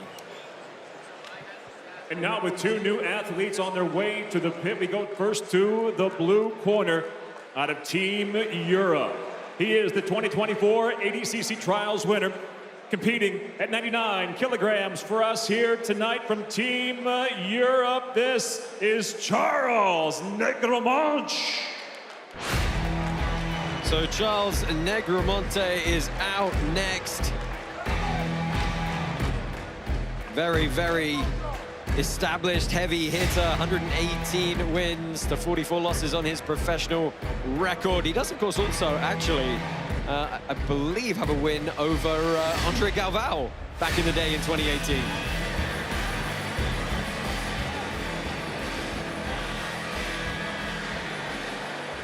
And here's who he'll face out of the red corner, an IBJJF Nogi World Champion in 2023. For us, at 77 kilograms, from Team Sonado Jr. 29-year-old Ronaldo Jr. makes his way out here. Got to say happy birthday to him. I believe it was his birthday this week. Many major highlights and titles for him. Nogi World Champion in 2023, won Pans as well.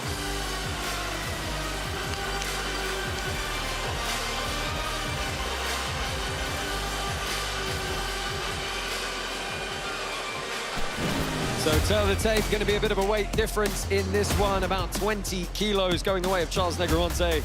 7 years the elder, he's going to bring a lot more experience to the table. But Ronaldo Jr., no slouch himself. He's been doing this a hot minute.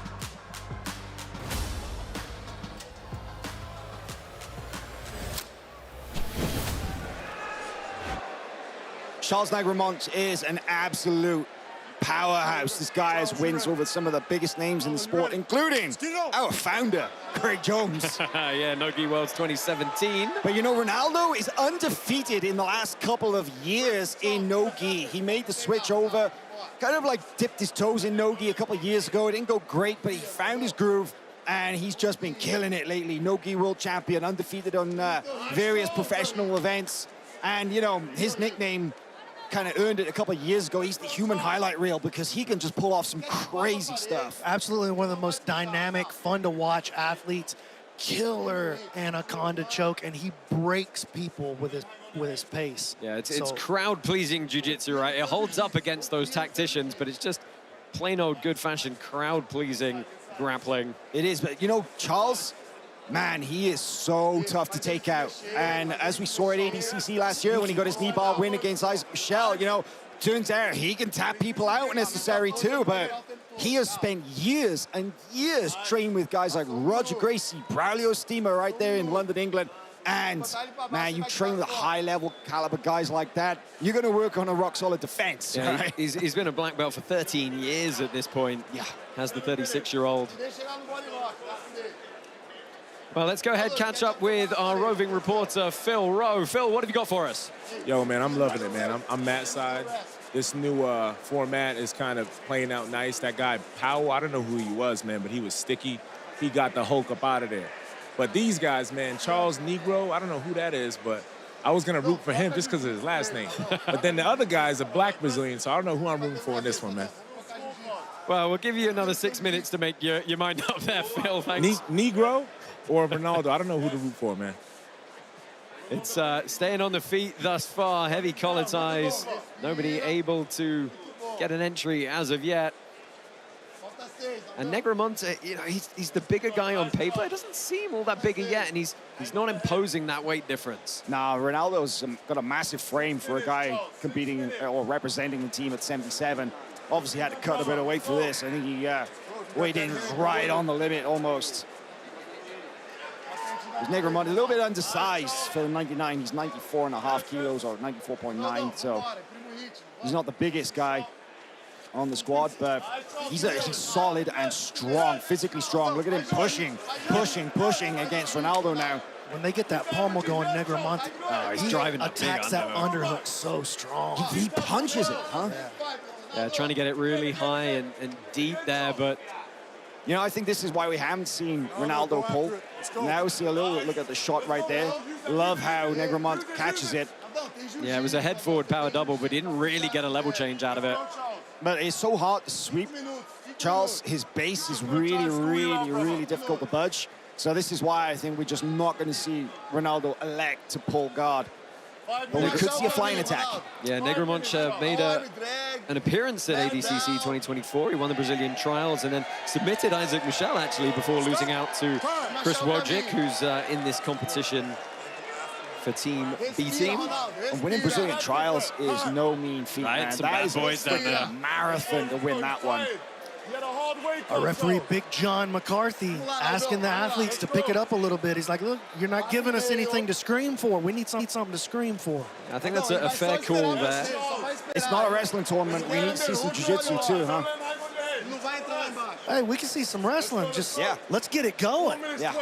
We're trying to make the crowd pop out here. And this is the other thing, when you have matches like this where half of it is this kind of on the feet thing, and we're going to stop for a potential eye poke here, you know, the intent to have those shots, the intent to push the action, the half entries start mattering on the judges' scorecards. And we're looking for risk-taking actions. We're looking for risk-taking athletes right here. We got to make the Thomas and Mack Center make some noise. Now take a look at the replays here at the, look like a thumb, the accidental eye poke.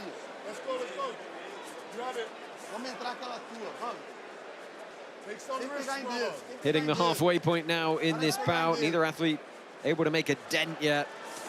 Oh, there's a bad pull. Nice sliding entry onto the leg is Ronaldo. That was very slick. He's got a good bite of the ankle here, and he's got that annoying little X-guard grip under the leg as well. And he's got that inside butterfly hook. If you've seen the Los Banditos YouTube channel where Charles trains, he lets people putting in fully locked on leg locks, and we'll just sit there and be like, good try, good try. He doesn't tap to that. Yeah, you know, I remember when Vinny Magalhães didn't tap to that either. When he would just let people crank on it. And maybe he still does, but we have seen that there could be consequences. Yeah, he's trying to build some base here. The pommel's come in on the outside from Ronaldo Jr. Putting a lot of pressure down on that ankle there. The straight ankle lock's the new heel hook, boys. Everybody out there straight ankle locking these days. It's just, you know, it's an easier grip to get, and you can put a full deadlift into it when you Well, and get going. there's some new technology attached to it in the last couple of years. And to credit of what you were saying a little earlier, a lot of the Polish athletes are leading the way in that new straight ankle technology. Yeah, definitely. But Charles, look at that, the base we were talking about, the way he's in that camping position. Well, we're going to get to see a chance of some of his passing here. He's pretty methodical. You know, he really likes to put on the smash, kind of slowly grind through the guard, but there's just under 2.5 minutes remaining, so. It's not a lot of time to find your way to, you know, you got to pass, you got to get a position, and you got to get a submission. You know, we lost half this match basically to wrestling. So if you want to get a submission, if you really want to make an impression on the judges, you need to get busy. Junior back to his feet here. Let's see if we get any flying attacks from him or another sliding pull in on the legs. Tempo definitely upping a little bit. You can hear actually Andre Galvao is saying he finished strong. And it's kind of a cliche, right? But it is oftentimes that, you know, if you make a real strong statement towards the end of the match, you can kind of steal that judge's decision sometimes, right? Well, you got to wonder if maybe that isn't the strategy.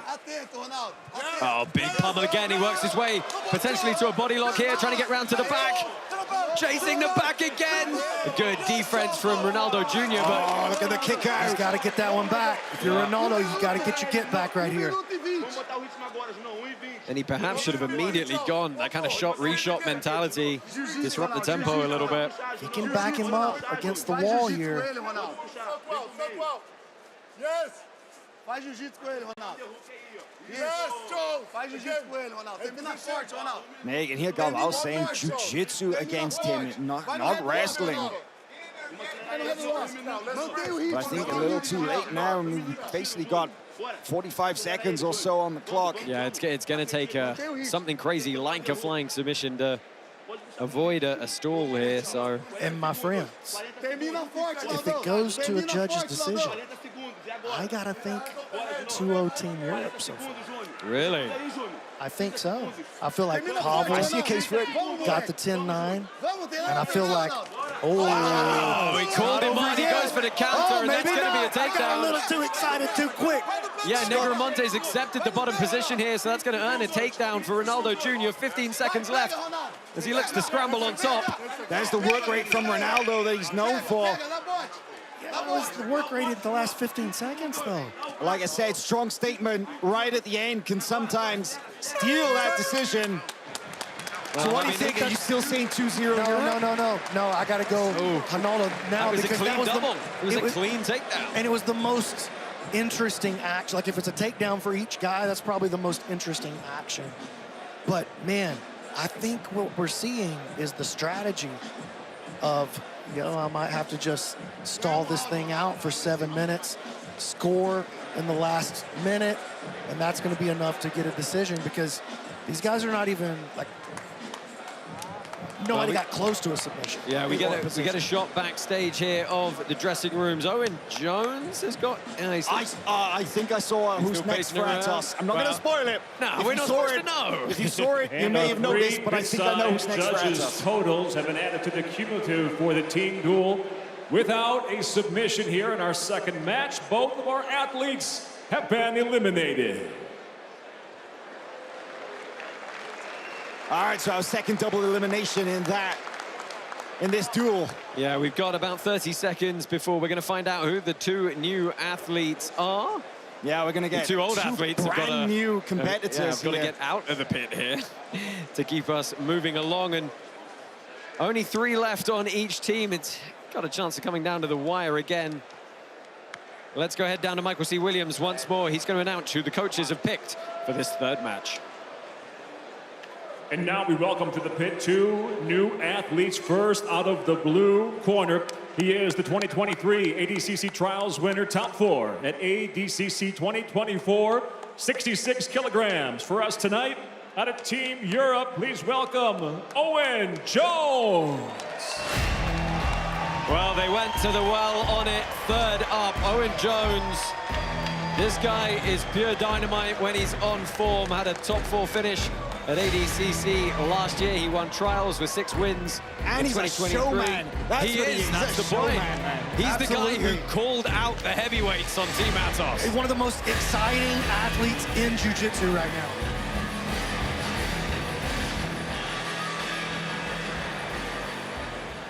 And now we welcome to the red corner the 4-time ADCC champion, including 2024 double gold at 99 kilograms, Team Atos, Kaynan Duarte. That's the one we wanted to see. Owen Jones has pounced up to his feet. He is smiling.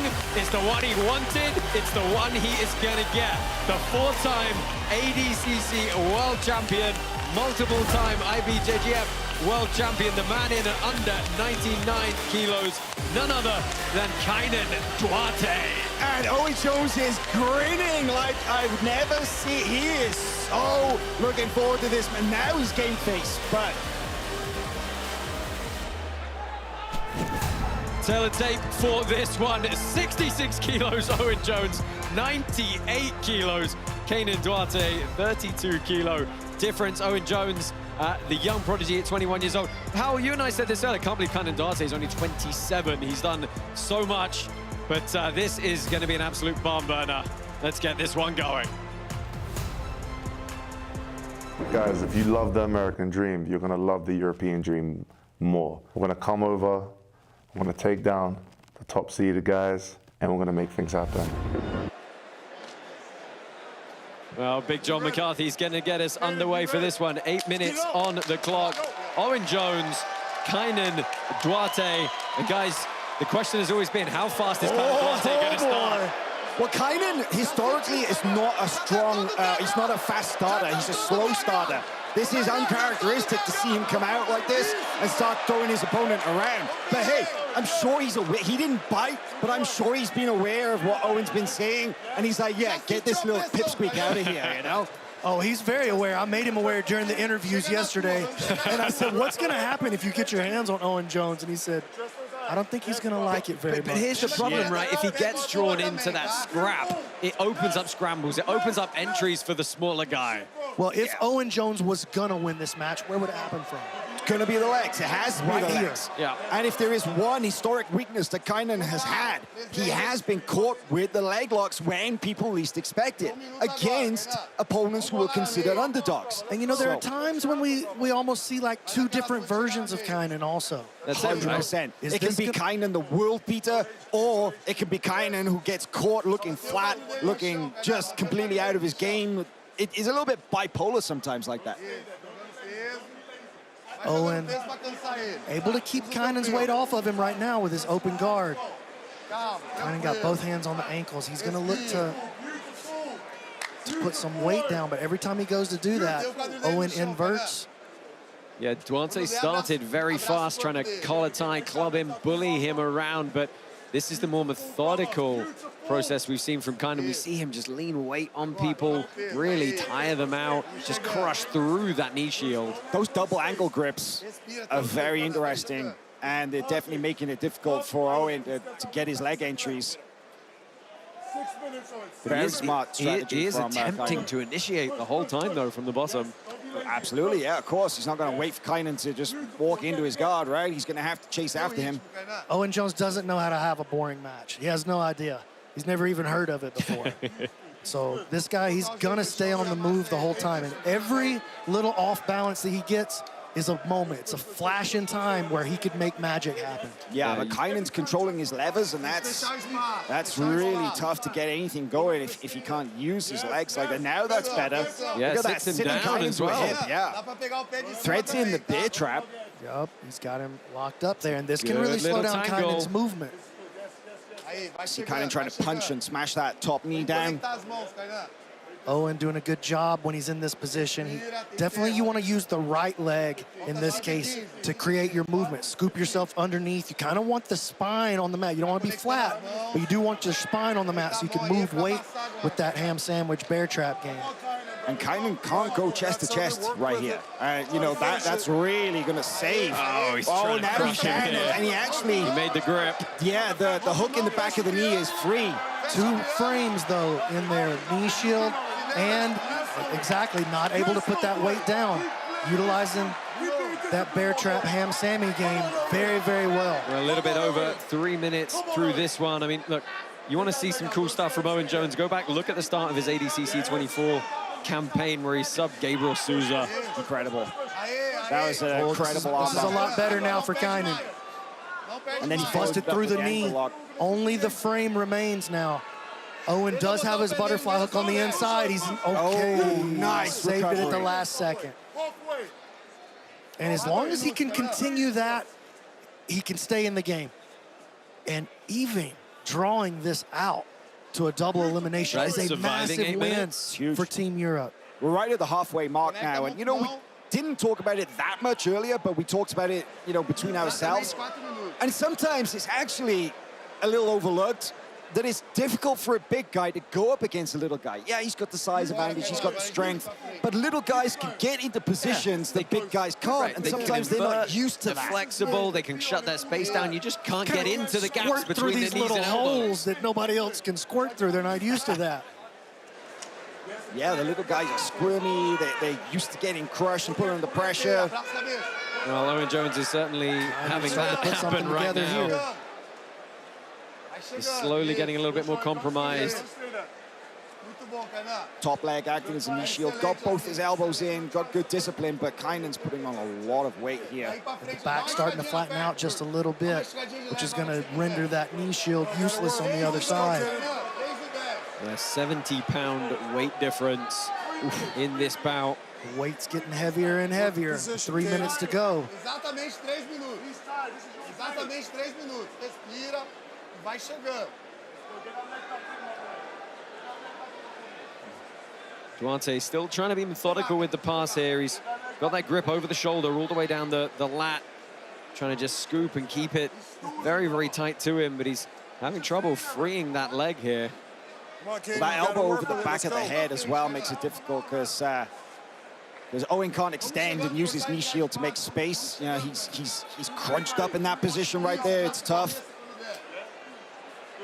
Really stuck underneath Kaynan's weight right now. But Kaynan, if he doesn't look to improve his position, could see him get called or even a reset called for stalling. Yeah, or reset. the crowd are not appreciative of this slowdown in tempo from Kaynan Duarte. I mean, he's working. It's just millimeters sometimes, and that's kind of what counts. Well, if you want to see CGI 3 next year, click the QR code and donate today. Proceeds are going to multiple projects, including the Guardian Project and ensuring fair pay for jiu-jitsu athletes. We appreciate all your support, and we hope to be able to do this again next year for you. And that is the stand-up from Big John. Faris is actually stoked about that reset right there. He was up on his feet. Well, I mean, that was a tough spot for Owen.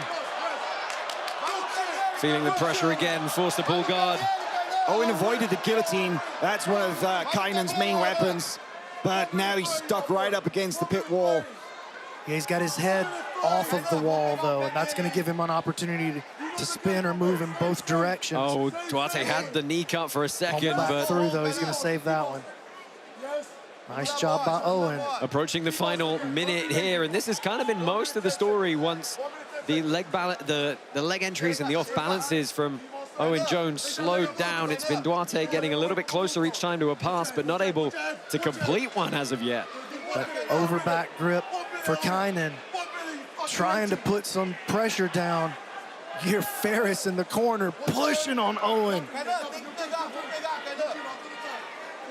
45 seconds remaining. Kaynan again, just driving through, but those legs, I mean, this is where, you know, being a short king has his advantages, because every time Kaynan tries to go forward, there's something in the way. This is some kind of obstacle.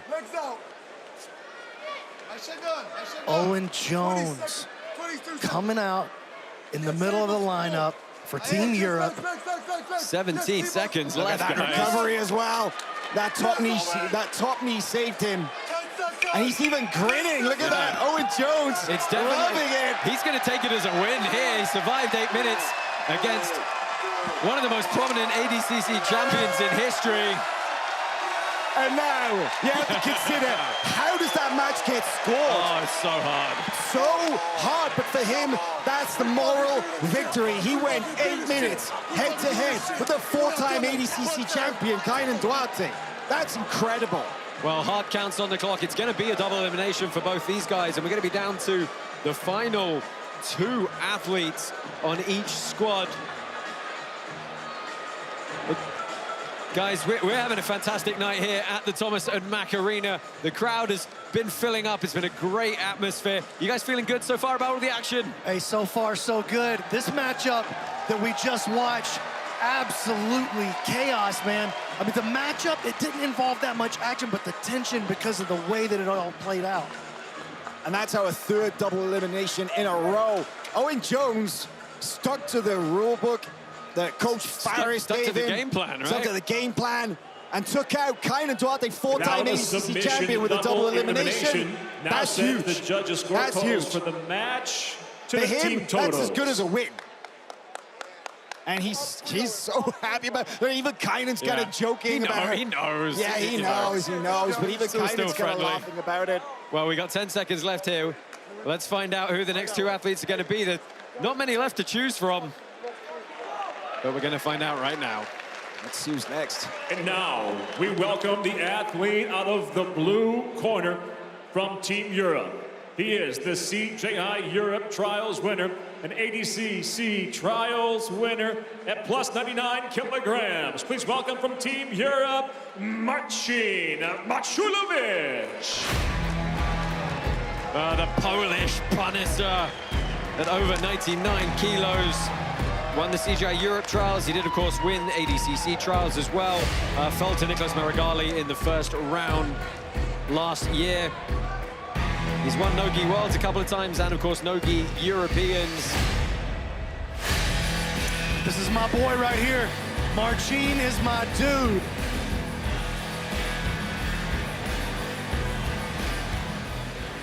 And now, out of the red corner, we welcome the 2017 ADCC Absolute Champion.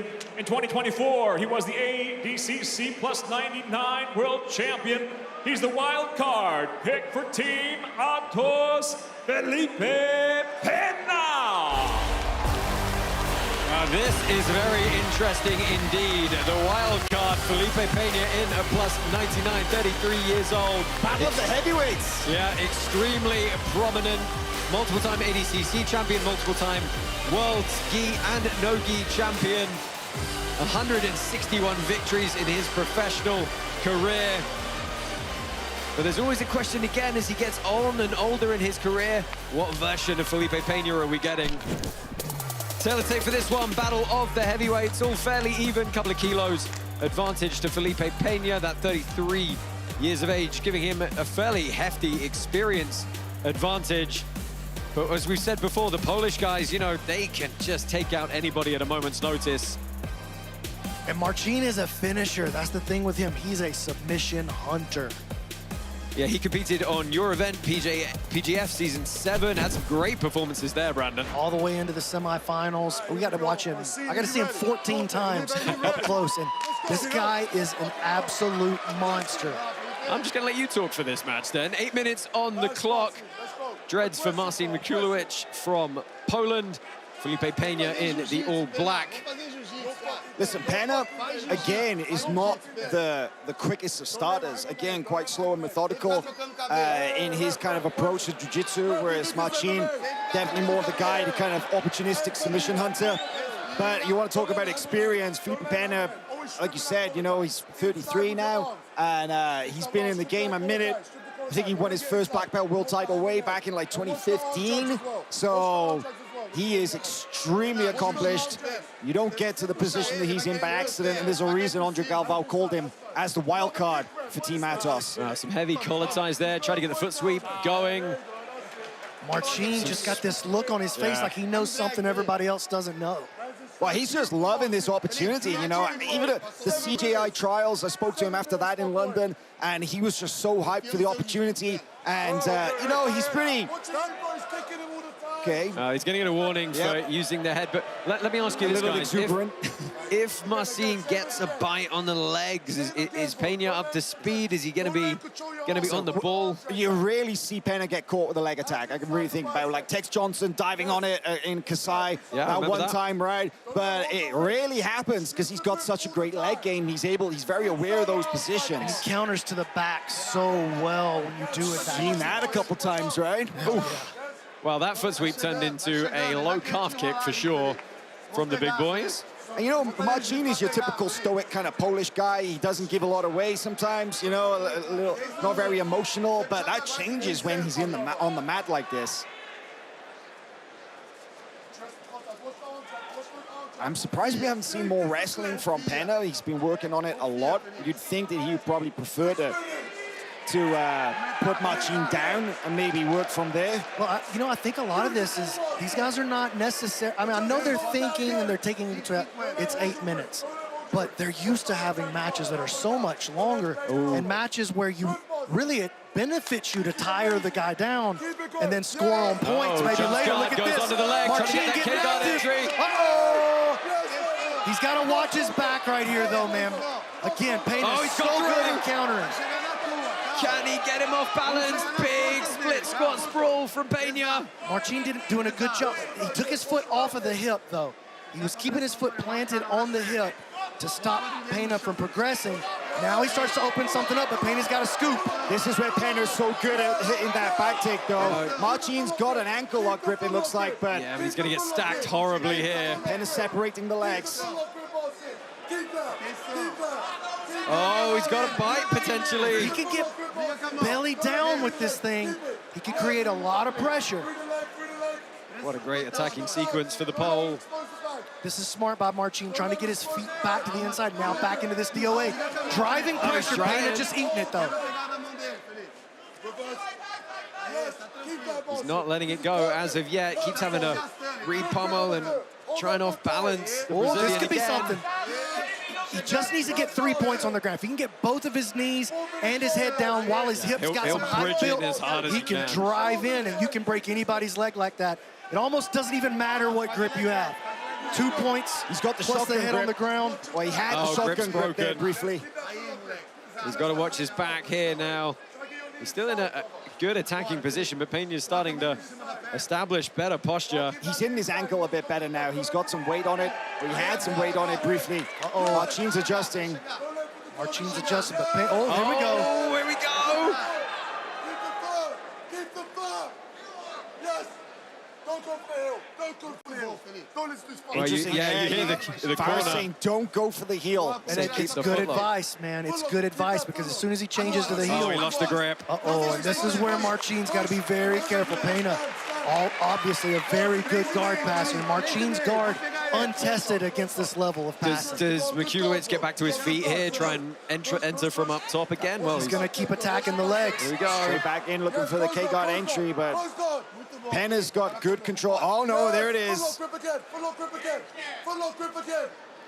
I mean, here's the thing. Pena has spent a couple of minutes now defending a footlock grip. He's got to be behind on the judges' scorecards here. And the tension as we go down further and further in this match. There's only 2 athletes left after these guys. The stakes are just ratcheting up here. You're right, you're right. Pena hasn't initiated anything yet in this match so far. He was very much on the defensive. Nothing happened in the wrestling phase. Now this is better. Creating some space here. Nearly cleared the legs. Nice recovery. Marcin inverts, gets his shin in between. Oh, that's a pass for Felipe Pena. But what can he do with it? He's going to have to go top spin to the back. And Felipe is one of the best finishers in the world from the back. Well, he's getting an overhook grip on the arm. He's got a chin strap grip. He's putting some pressure down on this guillotine against Maciulewicz. Adjust the hands, adjust the hands. You hear the switching. Short arm Dorsey. He's going Islam style with this one. Marcin keeping his elbow on the outside. Oh, that's tightening up now. Oh, there's a lot of space, though. He went back flat for a second. He That took the submission survives. threat off, but that was definitely on, and it was the Kimura most now. real submission threat we've seen so far. We're going to go armbar, possibly triangle Backside triangle, though. This one's tight. Marcin could be in big trouble. 2 minutes. Oh, he's doing everything he can to try and keep his grip together. Pena taking a second to get a Marcin's in breather. big trouble right here. He's bridging into it, trying to create some space for himself. Deep breaths from Marcin. Oh, there's no way the grip holds out there. I Back on top. can't believe he survived that. I thought that one was dead in the water for sure. Man, I'm not sure why Felipe let that go. It looked like he opened the triangle, and it looked dead set. It looked locked on. I think he just feels like he's got a better shot. Yeah, Kimura This here. Kimura, he's going to look for the same sequence again, though. Oh, let's see. Marcin's going to try to step over and maybe counter. He's caught in a bit of a triangle set Yeah, up it's a on the little loose bottom. on the foot.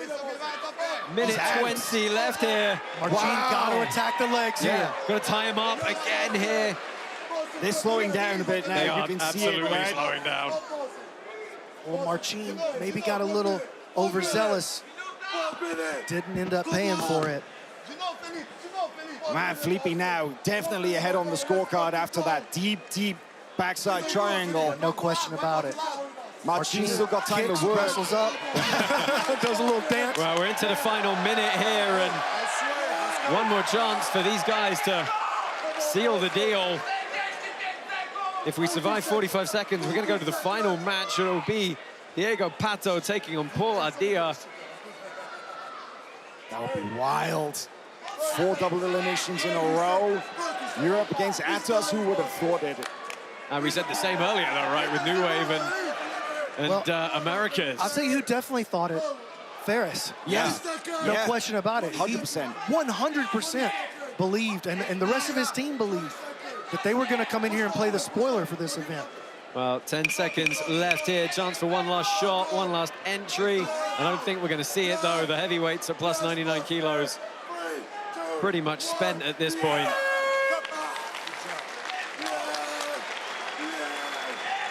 Very interesting indeed. Marcin Maciulewicz lasts the distance. He had such a good chance earlier on.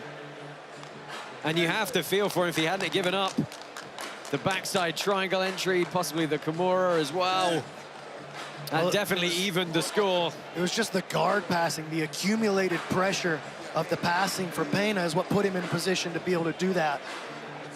He lasted through the opening leg barrage from Marcin, finally broke through the guard, got a good look, almost certainly won the round for him, but it started off like this. Marcin jumping to his guard and getting active on the legs right away. This Darce was pretty tight. That was, so and the judges' score totals are now being added to the team cumulatives for the duel. With that, no submission. We have both athletes once again eliminated. Wow, so we have 30 seconds, but it's not a surprise because we know it's a process of elimination. It's Pato versus Paul Ardila. Yeah, it's going to be a real barn burner again. There's a big weight discrepancy we get to play with. But, you know, it's Diego Pato Oliveira. We know he can deal with it, so... Yeah, but the final match, I kind of like it for Europe, you know? You got a guy at 88, up against Pato, 66. Big weight difference. And now here in our second team duel, both teams just one athlete remaining. We welcome first to the blue corner, the CJI Europe Trials winner, the three-time ADCC Trials winner at 88 kilograms, the wild card for Team Europe, Paul Ardila. Well, you got to figure Team Europe feeling pretty okay with this guy being the last one up. Three-time ADCC Trials winner in 2015, 2017, and 2022. Originally born in Colombia. This guy is a real all-around overachiever. As a law degree from Notre Dame, as well as being an elite grappler. And he's handsome too, I hate him. Leaves him for the rest of us, bro.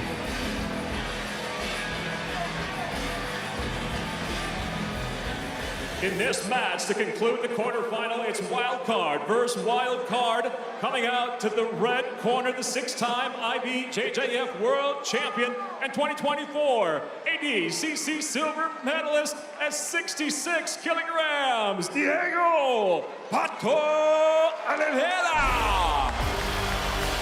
Well, Diego Pato Oliveira, absolute monster for such a guy at 66 kilos, multiple-time IBJJF world champ, four-time at Worlds, twice at No-Gi Worlds, silver medalist at ADCC last year. You know, and he's another guy, like we said, of Mica Galvao earlier, when he beats guys, it's frequently by submission. Tail of the tape for this one, Pato, 26 years old, 66 kilos, giving up a little over 20 kilos to the older and more experienced man in Paul Ardila.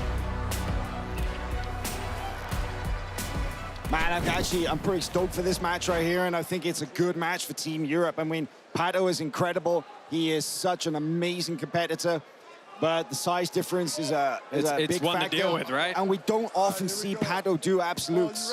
And Brandon, this is another guy who was a PGF Season 7 vet who you had a lot of chance to watch. Yeah, he made the playoffs at PGF Season 7. Absolutely looked undominatable.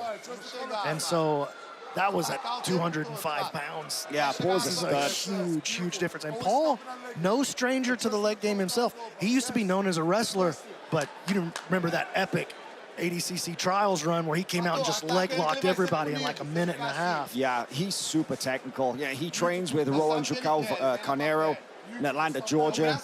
And man, that guy, awesome old school jiu-jitsu black belt and MMA fighter, kind of raised Paul and his brother Sergio, and those guys are some of the best technicians. But like you were saying, you know, it just is accomplished on and off the mats, right? Yeah, and he's got a lot of experience competing at kind of heavier weights than this as well. So he's used to moving around some of the bigger guys. Different set of challenges, though, with Diego Pato Oliveira. And check out how he's choosing to deal with that leg lock challenge. Keeping those hips low, passing on his knees. It's Master Worlds weekend, so it makes a lot of sense. Keeping that low old man passing. It's kind of interesting. I heard Galvao actually just saying in English, he's saying it for the benefit of the referees. He's not trying to pass. Yeah, that's the gamesmanship, right? Coach in Portuguese and then talk to the refs in English. Oh, yeah. Daisy made. Over back Griffith, he starts to crowd his head like that. Methodical start from Paul and feeling out Pato's guard here. Well, I mean, one of the most dangerous guard players on the planet. Yeah. You can't just run in there all willy-nilly. You think you're going to pull something off on Pato. I mean, he's a, you look at him, he's a thick 66 as well, right? He's a compact guy, very, very strong. Yeah. Heavy musculature. Yeah, he did switch weight classes a couple times, though, just a few months ago at the AIGA Champions League final in Kazakhstan. Oh, yeah, that's true. He was jumping in and out. He did. He competed up 2 weight classes because, he weighed in and he was the, I want to say 66 guy or thereabouts, but he went up he had a couple matches over the weekend, went up against like Jason Nolf at 77, nice. A really physical match. So, but Paul Ardila weighed in at 88.9. It's a big weight difference, 22 kilos. Little admonition there from Big John. He said, Paul, you're going to have to go after him. Let's go. He's not wrong. Well, we're through 2.5 minutes here, and it is a lot of fancy guard work from Pato. Intrigued at the whatever it is that Pato's got on his cheeks. What is that? It's the war paint. He's got his eyes blacked out, dude. He's in playoff mode. The old-fashioned war paint. He's definitely got some indigenous roots from the Amazon in Brazil. It's where he's from. I wondered if he's drawing on some ancestral powers right there. You speak fluent Portuguese. You want to tell the folks at home about his nickname? Oh, Pato? Yep. It means duck. It does mean duck. Do you know why it means duck? I do not know why he's called Pato. It's because he has abnormally large feet. That makes sense. That's what his training partners gave him the name of. Makes a lot of sense. Brazilian nicknames are hilarious. They will choose the most offensive thing that they possibly can, and then that nickname will stick with you for life. Yeah, then you just put an Inho on the end of it. It's all good. I'm so lucky I managed to avoid all the nicknames they tried to stick with me when I lived in Brazil. Oh, you just didn't hear them. Right. No, I just ignored them. I was like, nope, I'm not having it. So don't respond. If you show weakness, they'll go after it.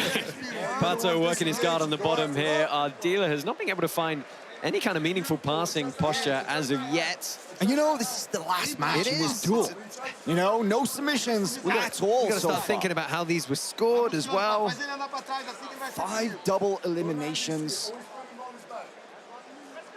It's kind of interesting that the only match we saw where it was 2 guys in the same weight class was Pena versus Maciulewicz. Yeah, and I feel like Pena took that one. Very clearly. Yeah, I feel like that one was probably even a 10-8, to be honest with you. Kaynan and Owen. Not so clear. Not as clear. Ronaldo versus Charles, not so clear. I feel like Pawel got Barbosa. I'm not sure about that one. That one's really tricky. I'm not sure. Yeah, I'm really on the fence about that one. It could go either way. I feel pretty good about that one. I feel like he was on the attack most of the time. But, that's why you can't let a redneck in the booth, fellas. Well, we all see jiu-jitsu differently. That's the thing. Now with 3 pit-side judges, they all got different point of view of this match, like figuratively, because they're sat in different places, so they see things that the other guy doesn't. Your 3 judges for this duel, you've got J-Flo, Justin Flores, you've got Miha Perhovec, and you've got Zach Maslany, 3 extremely experienced guys, gym owners, competitors. They know totally different backgrounds as well, so they're looking at jiu-jitsu from a completely different perspective, each of them.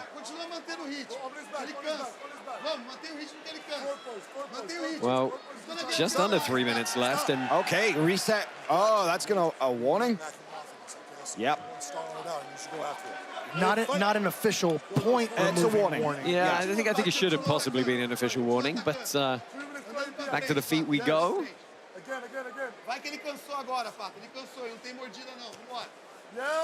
Pato has really not had any decent control over Ardila. That's the thing, though. He's playing guard retention, but he's never once managed to make a meaningful connection. He's never off balance Paul. He hasn't sat him down.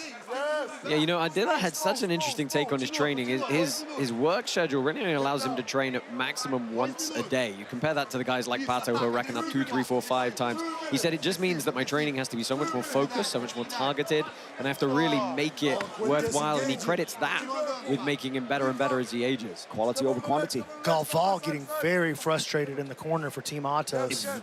Very much so, yeah.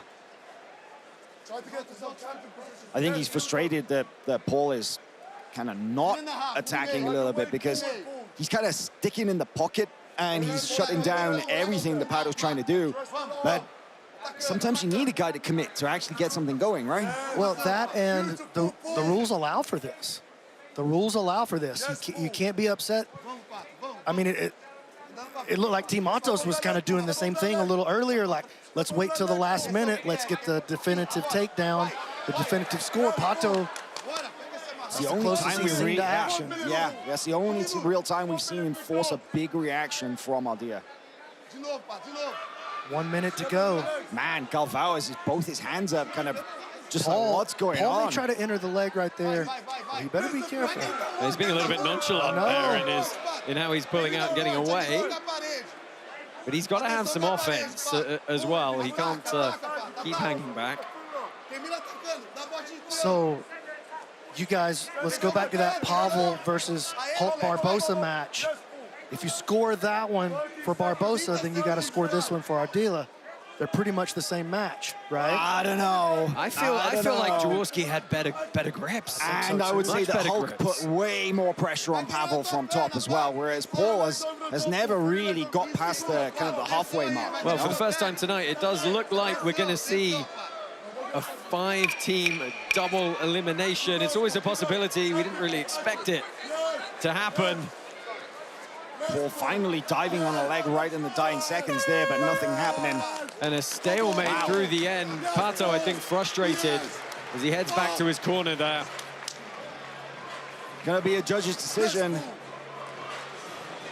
Still 2 more of our team duels coming your way. Team 10th Planet versus Team Australia is up next. After that, we're gonna have B Team versus Daisy Fresh, and we still have the 2 women's 100K semi-finals to round out the evening here in Las Vegas.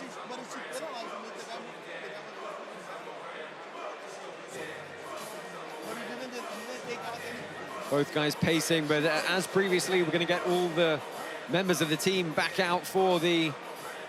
Yeah, you can see Galvao talking to Big John. I think he's kind of maybe looking for some clarification here and kind of a little talking about like, hey, you know, what are you looking for here? You know, when are you going to start calling the guys for inactivity, for stalling? Well, so do you guys think that Ardila should have been called earlier for that? Yes, I do. Quick yes from Hal. Brandon, you're shaking your head. I don't know, man. I mean, there's room for interpretation in what is stalling and what is not. I don't think Paul's stalling. Yeah. I don't think he was stalling, but if you compare that to Hulk versus Pawel, Hulk got chest to chest. He was, he had like a leg stuck in the way, but he was putting on pressure. Paul never got any kind of real upper body contact against his opponent. Well, Team Europe, they're looking fairly quietly confident here, but who honestly knows at this point? I mean, Team Atos are all smiles as well. You know who's not smiling is Andre Galvao. Right. Well, he is not. He's sweating. I mean, they're probably the biggest favorite coming in, and they got taken to the absolute limit. Well, let's go ahead and get the official decision. This is Michael C. Williams. Ladies and gentlemen, our second team duel here in quarterfinal number 2. After 5 double eliminations, all judges' score cards for all 5 matches have been added to the score totals, and here they are. Your first judge, Zach Meslani, 49-46. Your second judge, Justin Flores, 49-46. And your third and final judge, Miha Pirhavitz, 49-46. All have it by unanimous decision, advancing to the semifinal round. Coach Galvao's Team Atos. So Team Atos take the unanimous decision, 49-46 across all scorecards. I'd be curious to know which match they gave to the Europeans, but 4 of the 5 were taken home by Team Atos. I mean, it's hard to argue. It's hard to argue. Yeah, I'm not going to disagree with that decision whatsoever. Team New Wave and Team Atos both hang on. They hang on and they meet in the semis, but advance. Let's go ahead and find Alex Wendling. She is down with Team Atos. Standing by with the legend Andre Galvao, and it came down to a wild card versus wild card match, and then ended up going to the judges. But was there any strategy on keeping your wild card for the final slot? The strategy was like the sequence. Like I was trying to predict who they're gonna send to us, and then based on that, I send my boys. You know, we work as a team. I know there's a wild card. We're not like holding the wild card, right? So it's part of the strategy. So on the 3rd round, I thought they would put someone heavier. That's why I called Kaynan. And then it was a good fight, good match. It was a great fight. Everybody wants to watch that one and end up matching. So it was incredible. So great event. We're here to win. Tomorrow's a new day. Everything is different tomorrow, so we come to hunt again. And up next, you guys will have Team New Wave Warriors. What is the message to your guys for day 2? We are prepared for anyone, so it doesn't matter if New Wave or in the finals, we're gonna get another one. So we go for the win, for the hunt. Give it up for Andre Galvao and the Team New Wave Warriors advancing to the semifinals. So we are going to get one of the matches we all hoped for. Team Atos taking on Team New Wave Warriors. We'll talk about that very quickly in a second, but guys, give us your reaction on Team Atos' performance for their first round. Solid, absolutely solid. Yeah, they didn't give anything away. Nobody made any mistakes, technically or strategically. They did what they needed to do. Did they make a statement? I'm not so sure they did, but it's the first duel in a potential 3 duels in Search That $1 Million. So, Brandon, you're shaking your head there again. They didn't look like the world beaters that they are on paper. Definitely not. I mean, that European team came out, and I feel like a couple of those guys made some statements. I think this was a big night for Jaworski. I feel like this was a big night for Maciulewicz. People are going to remember those guys' names moving forward. I mean, they took Atos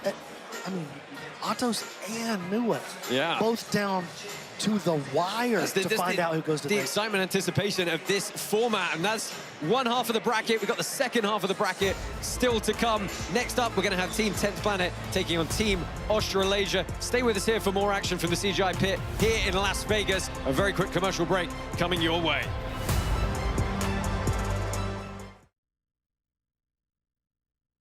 When we were on the trasher, on the mountain of trash, some punteros, some narcotraficantes, some bad guys get near to us with guns and ask us to stop recording. We keep calm, you know, we are jiu-jitsu, keep calm under pressure, and we only say that we are here to help the kids. What is happening here, bro? I'm gonna tell you, it's painful, but we're on the mission, and the mission is submission. Mission, submission.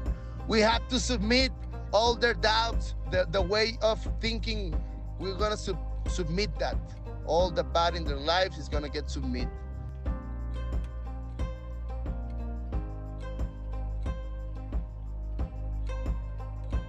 We can't be beaten and we can't be stopped. The greatest merchandise anyone has ever seen. Street XAD and CJI, the takeover. Tap the link below, or else. Shut up, bitch. Hello, it's me, Craig Jones, the greatest Australian grappler of all time. I'm not gonna lie, the last couple of years, rough. My body, wrecked. The only thing keeping the lights on is FloGrappling. Live events, technique, rankings, they have everything. So, where do I, Craig Jones, go to watch the best Australian grapplers? Where do I, Craig Jones, go to watch match breakdowns, technique, and 10 years of archived footage? Where do I, Craig Jones, go to feel something again? Oh, yeah. FloGrappling.com. They're number one, and I know my place. It's me, Kit Dale, the funniest and best looking Australian grappler of all time. Remember that, Craig. Oh, and make sure you watch FloGrappling.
You're at your favorite park.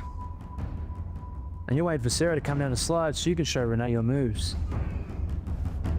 When suddenly, a van shows up. And out of it steps a registered sex offender.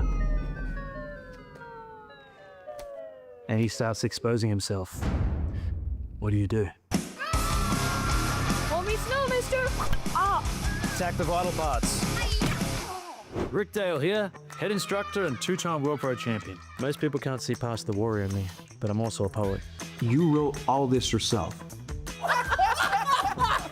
Hey, I'm Tay. So what can I do for you, Taylor? I'm looking for a new gym to train at. The competition training we do here is for the genetically superior gender only. Shadow grappling. Take him down. Feel it! Feel it! Oh. You're scared. That's why you train the people you do. Felipe has a gross bump on his face, and it's not a pimple like he says it's a pimple. Every time you roll, he farts in my face. You literally can't fail somebody who doesn't try. By the way, your favorite author is a woman. You want to learn real jiu-jitsu? I want to learn right. You teach me jiu-jitsu the way that you learned it, the way that you understand it. Help me get ready for ADCC regionals, and I will teach you how to write. You cannot spell. You use not one, but 3 exclamation marks instead of a period. I mean, it is a romance novel. Yeah, I don't think my hog's gonna fit in these. Gilbert, get that banana out of there. Oh, this is me. Arm drag to the back. Who is this? With the burning of these belts, we shall leave behind our old patterns and habits and build an unshakable trust. Oh, no. Vamoose.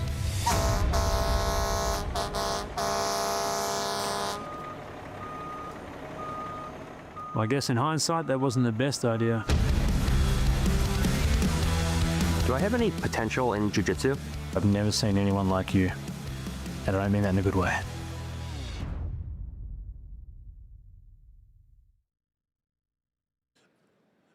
I'm back here with 14-time world champion Demetrius Johnson. Demetrius, this is your second time here. You clearly like what you're watching. How do you like the new rule set with the 5-on-5? I love it. I love it, and especially if nobody submits anybody, they're both out, right? So I think it was, Team New Wave got a victory over Team America, and then America just got that one on that tap, and now it's back even. So I'm super excited. I love the format. It's absolutely amazing. Team America, why aren't you on the team? I'm too small. I'm too damn small, okay? Let's be honest, my no-gi game is not nowhere near these guys. And Back to you. I don't want to hear this. Why? I know my skill level. I know my skill level. I respect it. I respect it. That's the GOAT. That's the GOAT, you guys. That's the GOAT.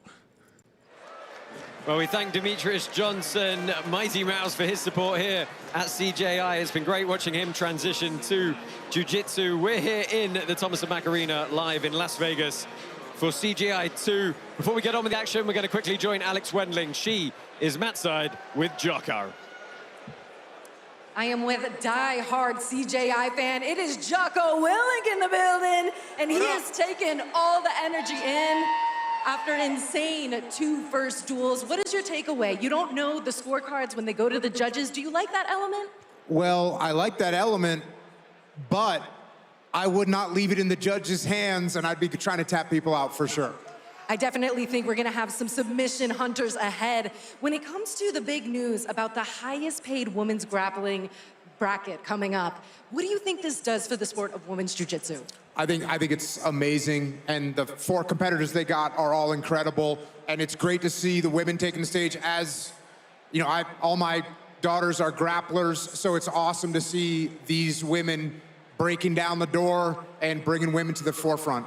We definitely love to break barriers here at CJI and make it fair for these athlete fighters to perform on the biggest stages and also get those big paydays. But when it comes to, a hypothetical question, we do like to mix things up. What if we did like a celebrity jiu-jitsu tournament? We had Joe Rogan in there, Tom Hardy. Would Jocko Willink be down to throw down in the pit? Well, first of all, I'd have to be some kind of celebrity, which I'm not. Just a regular dude over here, love jiu-jitsu, that's about it. He's just a guy that loves jiu-jitsu. We love you, Jocko. Give it up, and we have plenty more action coming up at CJI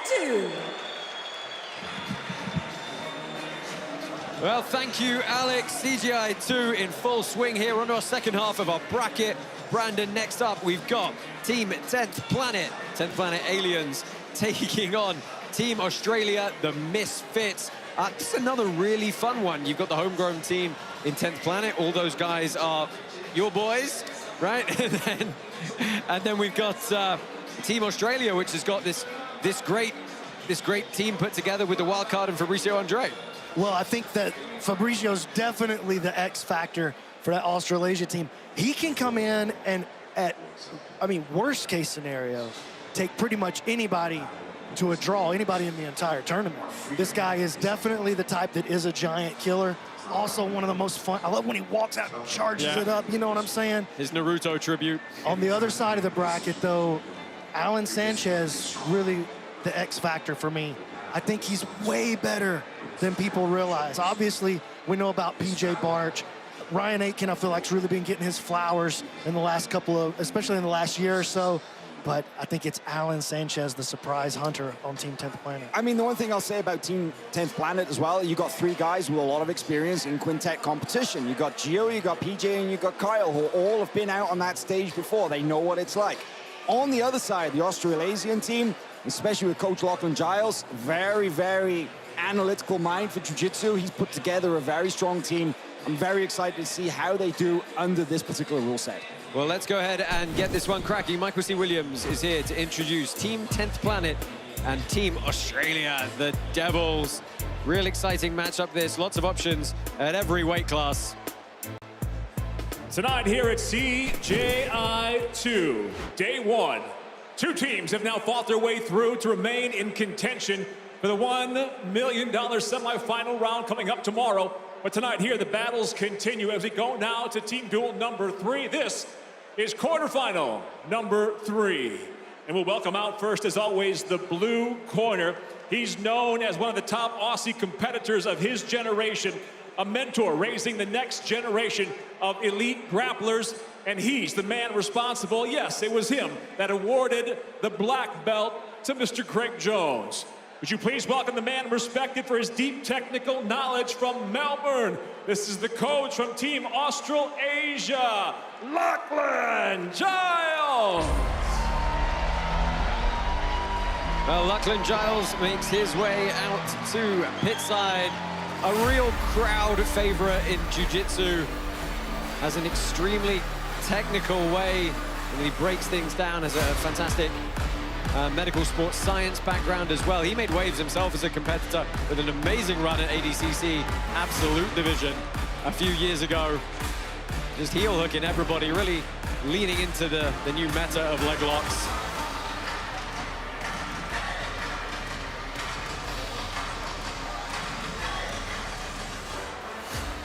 And now we'll welcome to the red corner. Just over 20 years ago, he stunned the world at ADCC, and from there, he founded and built the system that redefined no-gi grappling around the world. He is the mastermind behind the global network known for fearless evolution. Would you please welcome the coach for 10th Planet, Eddie Bravo! Oh, the crowd getting behind Eddie Bravo as he makes his way to the side of the CJI pit. As you said, he had his, he had his big moment in competition. Off the back of that, he really built some of the new grips, the new systems. Huge network of gyms now across the country and the world.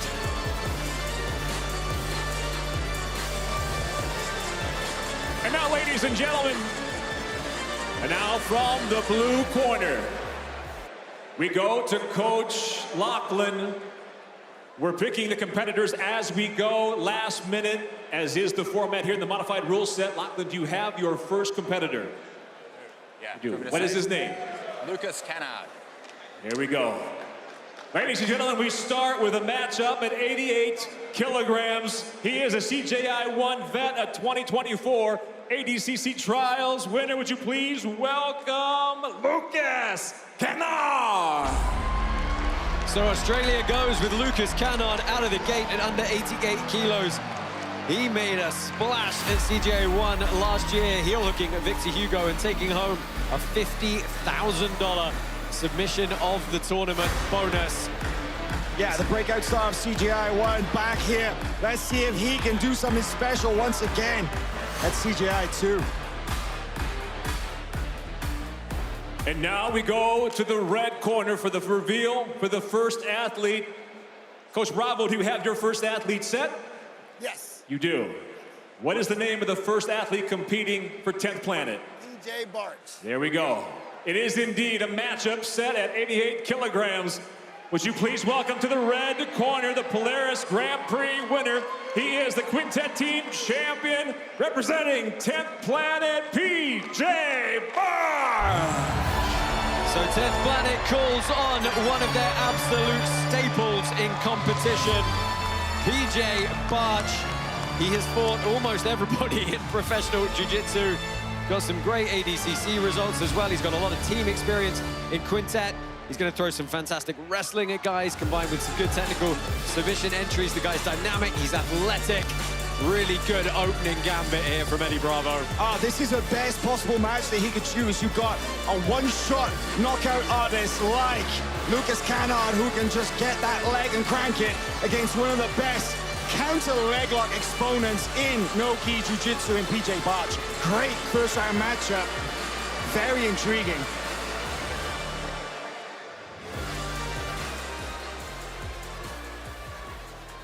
Well, we're going to go ahead and get this one started swiftly, just waiting for the judges to get in their final positions here.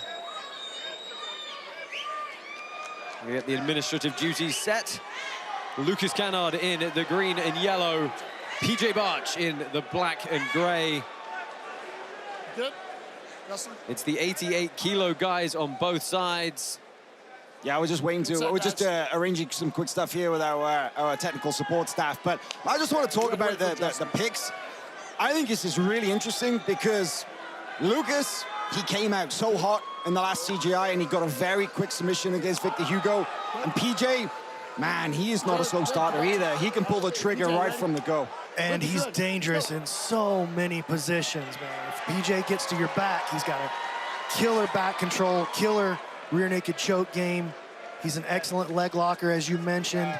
Good front headlock game. Immediately looking to scoop and to draw in those legs is Canard. Yeah, he's made a connection. He's trying to suck it through here. A little bit loose, though. Sits straight down to guard. 8 minutes on the clock. There you see the full team lists up at the top of your screen.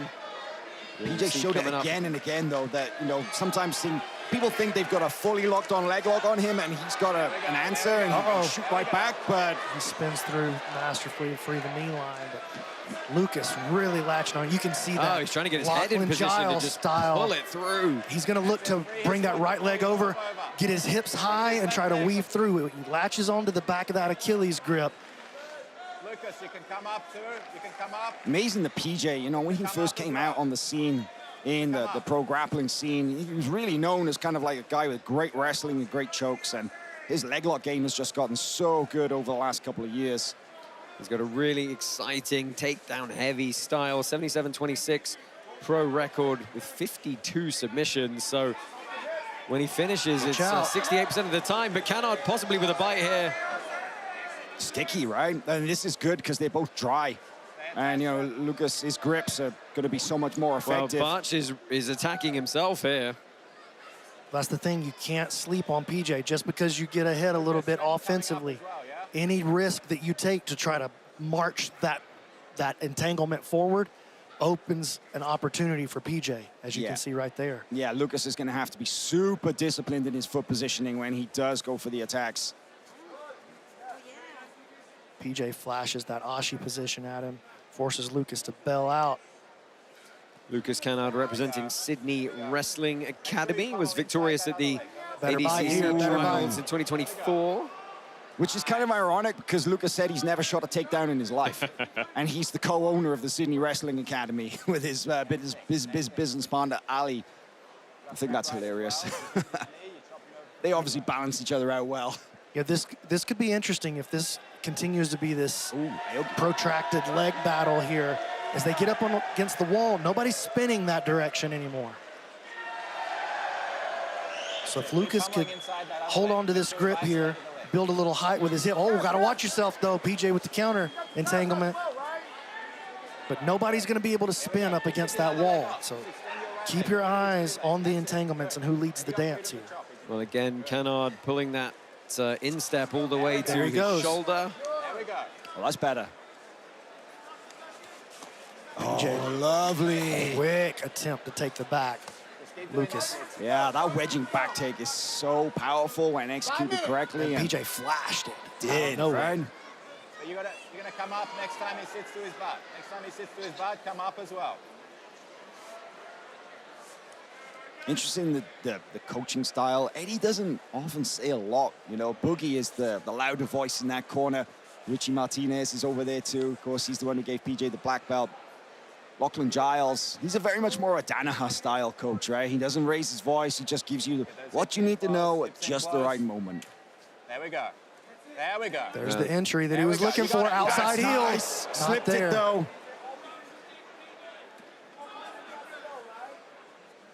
PJ not out of danger. Now he's got his foot out. Guys, how does PJ Barch take Canard out of his game of these repeated entries from the bottom here? Well, that's the thing, is this particular style of leg locking that Lachlan has made so dangerous and taught to all of these guys. He snatches into the leg entanglements from these really odd positions and from places where you feel like you should have the advantage. Yeah, if PJ's got a chance, of course, you know, we talked about the kind of leg locks, but I feel like if he's able to maybe jump a guillotine when Lucas is like in a seated guard position, or of course, he gets the back. I feel like those are PJ's best chances at finishing this match. Well, definitely the back is going to be the most important play for PJ here, and that means that Lucas has to be extra disciplined as he moves into, maybe he gets both the feet on the outside, or he moves into like a honey hole cross Ashi style position. Even these little entanglements here, if PJ can flip that, turn it into a look, he just needs a glimpse of the back to do some serious damage. Well, we're coming on with 3 minutes left now, and the story of this one has been Canard mostly looking for entries from the bottom. PJ Barch has had a few counters here and there that's forced some rolls, but there's that weave from Lucas. Come up, Lucas, up. PJ's so good at disengaging, really is. Lucas, you gotta come up when he sits to his butt. Interesting, Lachlan was kind of saying to Lucas that you gotta come up when PJ sits to his butt. He wants Lucas on top and passing. Well, Lucas is very insistent on the leg entries.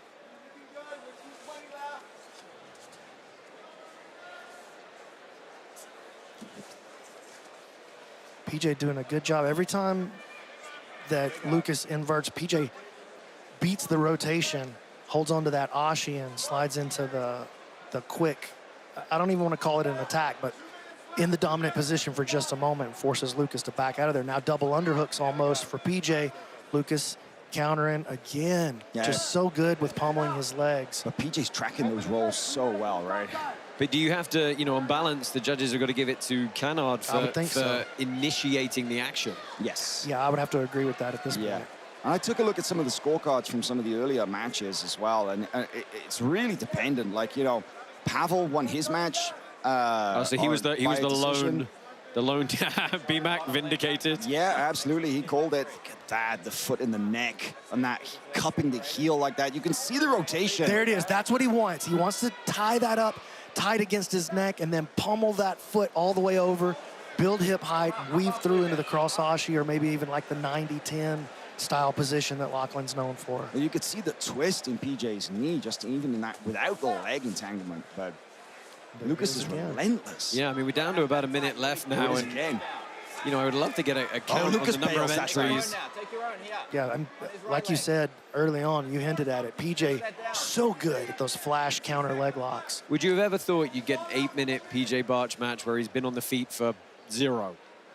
Yeah, actually. I mean, like, you know, he's so well-rounded. That's the thing.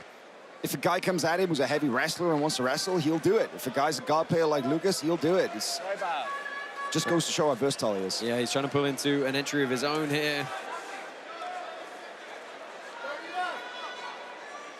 PJ not shying away from attacking on his own leg lock as time winds down. 15 seconds. Man, that's a quick 8 minutes. I feel like that one went by pretty fast. I mean, these guys have really had no downtime in the entries, and Barch has had his fair share of them as well, but, you know, the volume has almost certainly gone to the Australian. Tough one to call. Yep, 8 minutes elapsed. We're going to get another double elimination here. As Lachlan Jones looks on. And with no submission, we have a double elimination. Your 3 judges at pit side are now setting their score totals to be added to the team duel totals.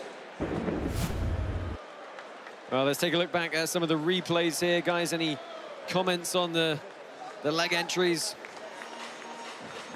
Well, it was that consistent attack. That was probably the closest moment right there that we just saw, was that outside heel hook attack, but PJ navigated it so perfectly. And he did this movement a couple of times where he spun all the way over the top of Lucas's entanglement and ends up on that standard ashi position, but no real, I mean, just no real defining moment from either guy. No, really wasn't. There's not one moment in that match that you could say swung it one way or the other. It's as close as it comes. Well, join FloGrappling with an annual plan now through August 31st to get a free rash guard kit designed in collaboration with the one and only Craig Jones. Enjoy streaming access to the biggest and best live events from ADCC, IBJJF, WNO, BJJ Stars, and more all year long, only on FloGrappling.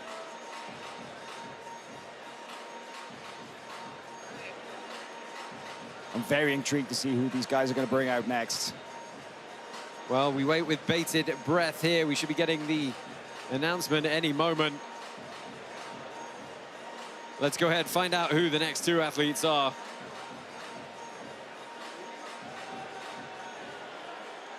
And now here in the night's 3rd quarterfinal in the team duel competition, the next competitor from the blue corner, the CJI Asia Trials winner, the ADCC Trials winner, at plus 99 kilograms, Team Australasia's Declan Moody. Oh, they went to the heavyweights.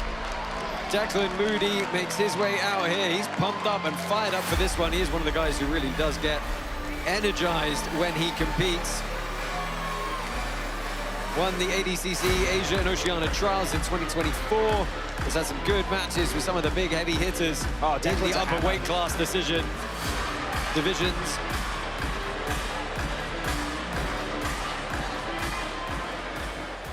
And now his opponent out of the red corner, the PGF champion, the Eddie Bravo Invitational Absolutes champion, in tonight at minus 99 kilograms. This, from 10th Planet, is Ryan Aitken.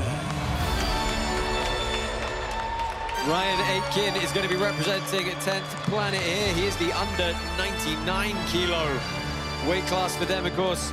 He was the PGF Season 7 champion, had 14 matches, picked up 9 kills. He's an absolute crushing machine. Not only did he become the PGF Season 7 champion, but he had the highest scoring individual season that we've ever had in the PGF. This guy is the real deal. I'm super stoked for this one. This is great. You got Declan Moody, who Craig Jones said to me many years ago, look out for this guy. He's one of the best black belts out of Australia, up against 10th Planet Ryan Aiken from Atlanta, who we all know is a very, very capable submission hunter. Fairly even matchup between these two. Lots to look forward to. Let's go ahead and get a quick word from the coaches. It's going to be amazing. It's going to be awesome. I can't fucking wait. This may never happen again, man. We're going to look back at this in like 10, 15 years, 20 years, and it's going to be like some epic Muhammad Ali, George Foreman type shit, you know? Well, that's what we can hope for. Eddie Bravo expecting big things here from CGI 2. Ryan Aiken in the black and gray. Declan Moody in the gold and green.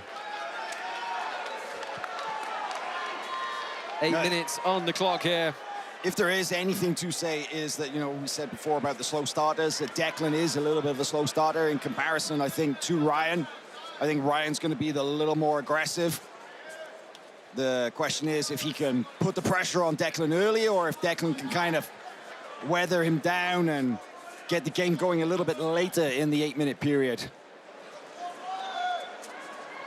Not that much of a size difference between the two. I think, what was it, Ryan was right around 98 kilos, 97, and then you have Declan's only 101. Yeah, he's not a big boy in the plus 99 kilo category.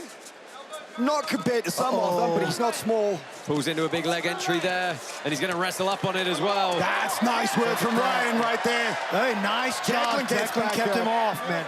You can't let Ryan settle in on a top position. He sucks all the space out and just suffocates you until he gets what he wants. Oh, nice little arm drag. You know, the one thing about Declan is, of course, yeah, he's representing Team Australasia. He is Australian, from Adelaide, Australia, but he's been based in Austin, Texas for the last couple of years. So he's been training daily with Nicky Rod and the rest of the B-team guys getting ready for this. If you had Nicky Rod throwing you around the room and throwing you up against the pit wall like that, you're going to be prepared for somebody like Ryan Aiken.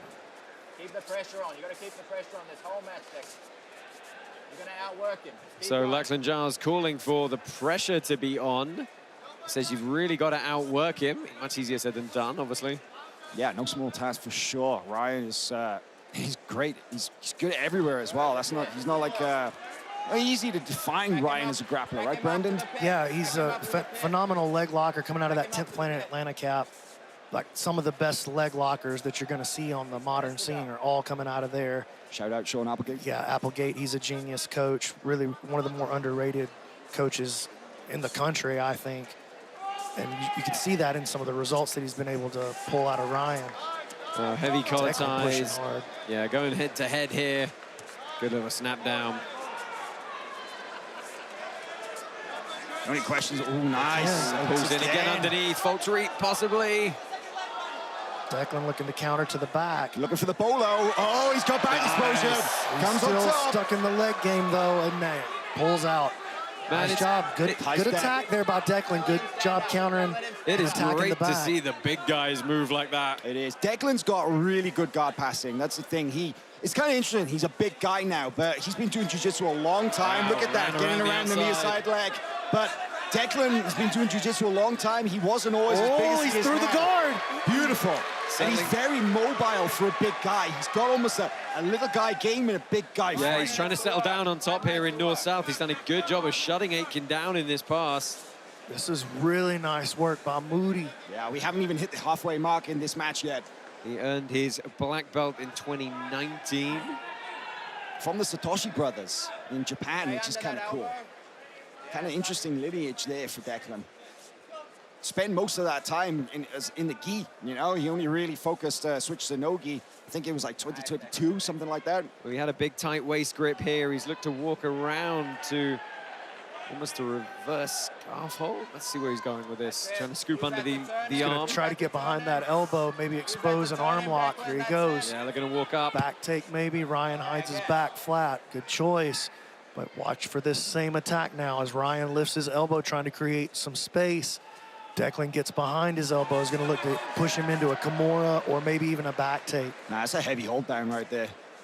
You don't see a lot of people put Ryan there and hold him like that. Very rare, very rare. Well, he's going to look, it motioned as though he was going to try and step over to mount, but, you know, staying off in this north-south position, if you can stop somebody inverting their knees back inside, it's a good position to stall someone out in, or at least cook them a bit.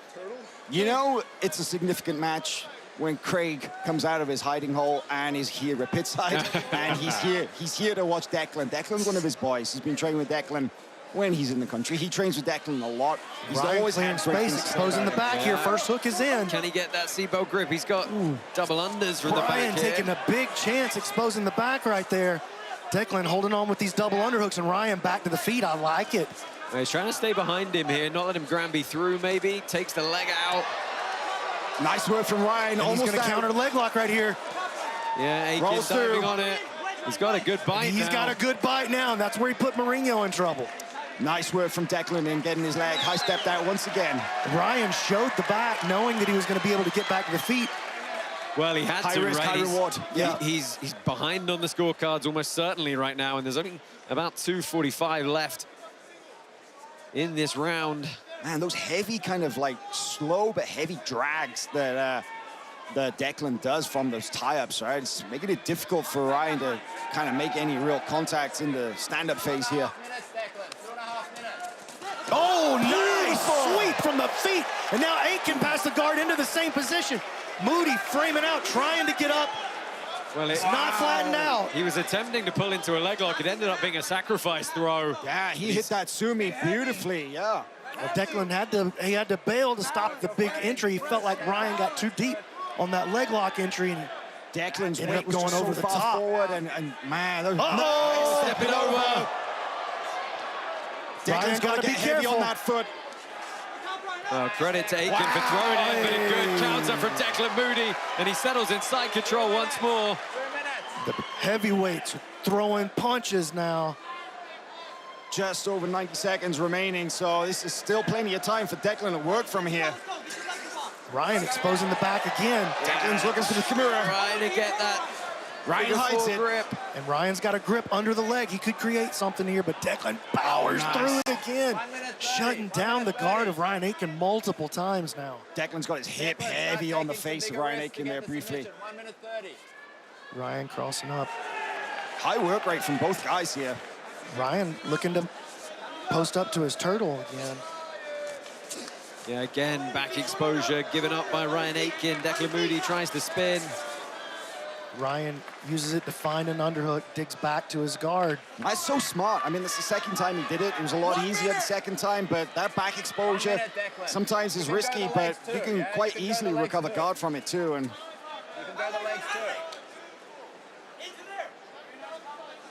Declan's guard passing has been on point so far, and Here he's he goes again. Yeah, look managed to at get those knees smashed. down. Yeah. Wow. Same thing once again. Lands in side control. Well, he's got 35 seconds left to find a sub here, so he's got to take some caution. Maybe he's just got to pop up to knee on belly or something. I don't know. He's got to try and find something in 20 seconds. Ryan's big in the back again.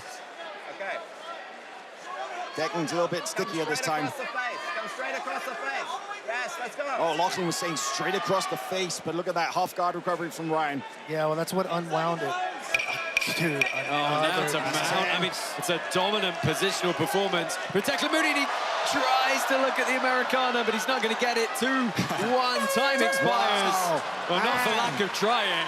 Clear decision for Declan Moody, Yeah. possibly even a 10-8. I mean, Yeah, Ryan that's a good call, actually, Ryan as had well. some great moments for sure. He was never out of the match completely, but that was so clearly for Declan could very well be a 10-8. Let's look at this. Let's take a look at some of the replays here. That was the early leg entry pull, and Aiken started trying to bully him around. That's the second time that Ryan pulled into position.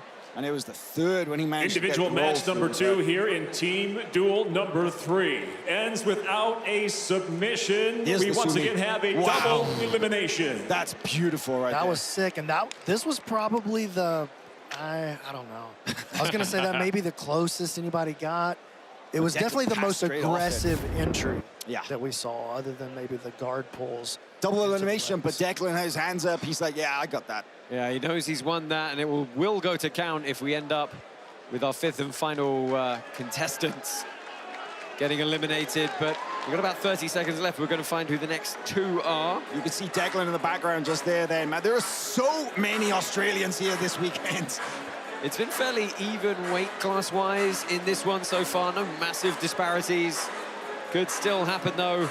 Got the 10th planet heavyweight, Kyle Baim, still in the wings. Well, these guys are going to go ahead. Both go backstage. Michael We'll C. see how the Williams next guys, to find out who is going to be the next person up.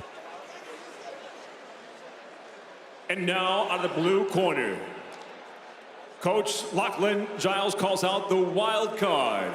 He is the ADCC Trials winner, the AIGA team champion at 66 kilograms. From Team Australasia, please welcome Fabricio Andre.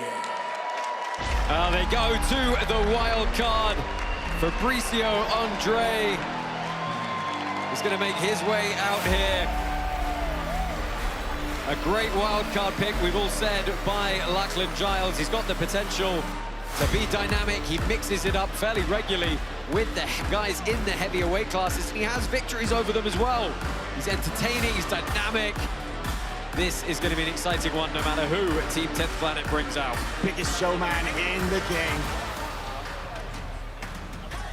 And now out of the red corner, Team 10th Planet answers with the 2-time Eddie Bravo Invitational champion at 77 kilograms, Alan Sanchez.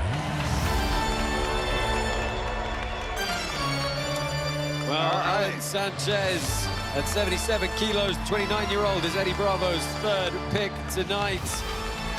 Picked up an IBJJF World Championship at Nogi brown belt. This is great. 77 versus 66. This is so cool to see. Alan Sanchez has a very dangerous front headlock game, incredible guillotine game, incredible back player. When he gets into position, he knows how to finish.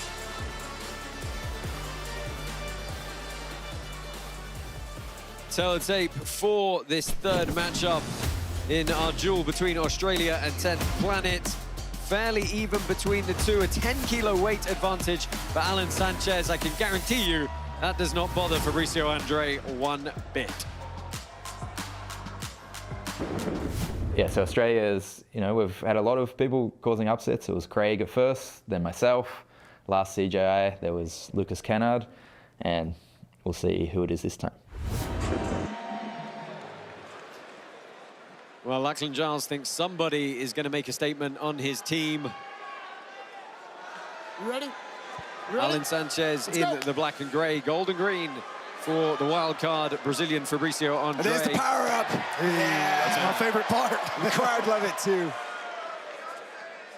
Man, I'm just thinking, of course, everybody remembers the huge highlight reel throws that Fabricio Andre had on the recent BJJ Stars Absolute Nogi tournament against big man Javier Jaworski.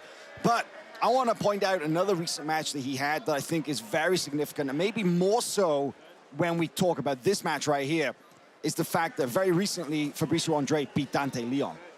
Dante Leon, one of the most Choi bar, Alan on the hunt already. Woo. Dante Leon, one of the most technical guys in the game and an amazing guard player, and Fabricio was able to just shut his game down, put him under all kind of pressure and win via points. Yeah, beat him on a decision earlier this year. I mean, you got to remember, he does have a win over Giancarlo Bodoni as well, back at Polaris. That's why Fabricio was such a great choice for an absolute tournament. Right, exactly. 100%, man. Yeah, went up against Kaynan in that as well. He's also fought Victor Hugo in the ADCC Absolute. And you saw Fabricio just do that little hip switch from the top half into what it looked like a Kimura grip there for a second. He's so good at that. He used that a lot against Dante very effectively. So Alan's going to need to be very, very careful that he doesn't let Fabricio get that grip. Because everybody I've spoke to has said the same thing. They said that Fabricio just has these monster grips. When you look at the size of his arms, it's kind of easy to say why, right? Diving on a guillotine grip here to control the head. Now he's trying to switch and pass, Alan trying to pull him back into a half guard here, but Fabricio ends up on this front headlock attack. Sanchez snatches what is effectively a low single here. Trying to pull that foot through. He's gonna have to be careful of like a high wrist here. He wants to drag him back into the half guard. Fabricio's got arm in. Allen's gonna get off to the top position with it. Yeah, it doesn't seem to be in too much trouble here. Andre's having to back out. Clear. Right arm's gonna clear, and he's gonna end up on top here. Allen's on the right side here, but this is a better play now by Fabricio. Maybe he can pull him out to a crucifix position here if he can clear his legs. Yeah, you'll look to see him build height here. There he goes. Oh, he's got that arm trapped. Allen doing a good job, though, of winning the top position in that exchange. Arm is trapped. Actual conversation happening between Lachlan Giles and Fabricio Andre there. There he goes now out into the crucifix. 5 minutes 20. Good, patient game by Fabricio, looking for the back. Yeah, it looks like he might have lost, might not be able to find that bottom hook here. He's, Not yet. Doesn't need it. He's still got that Kimura grip. Yeah, he's got a lot of game still in front of him right here, from the Kimura grip all the way around to the crucifix. He could turn it into an arm lock, take the back. Still a lot of game. It's going to be a back take attempt. Allen trying to hide his back, does get off to the other side here. He'll push his arm free. Probably going to recover his guard right here. Just got to free that. Oh, a side. Good work from Straight into the Fabricio Andre. mounts. He's got mount. Now he's looking to take the back. Both hooks in here. Allen shakes him off and ends up on top position. That's excellent work from Allen Sanchez right there. Beautiful job. He was in all kinds of trouble right there, and he just patiently looked for a way out and found it, and is now in a very good position. Sanchez not panicking at all as we approach the halfway point in this bout. We'll see the guard of Fabricio Andre now. You know, truth is, Fabricio needs the guy to come after him to make a good match. You know, he actually struggles more when guys are cagey and don't really engage. That's not Allen's style. Allen's going to go forward. We're going to see some good jiu-jitsu for sure. Allen thinking about a leg lock entry there. Fabricio shut him out, forces him to reestablish this headquarters style passing here. He's putting some pressure on the knee shield, actually. Well, do you want to see CGI return next year for CGI 3? Click the QR code on your screen now. Donate today. Proceeds are going to multiple projects, including the Guardian Project and ensuring fair pay for jiu-jitsu athletes, helping to raise money, raise awareness, and just overall improve the reach of the sport of jiu-jitsu. We do appreciate all your support. Reminder, hit the QR code on your screen now to donate to the Fair Fight Foundation and all their work with the Guardian Project. So Fabricio's back on top, and I'm kind of wondering how he's going to adapt and make any adjustments to passing Allen's guard now. And then you go left and right. It was all because of that head control that he was able to do it first time. 3 minutes. Allen's going to be a lot more careful about where he leaves his head hanging out now. He's had a taste of that squeeze.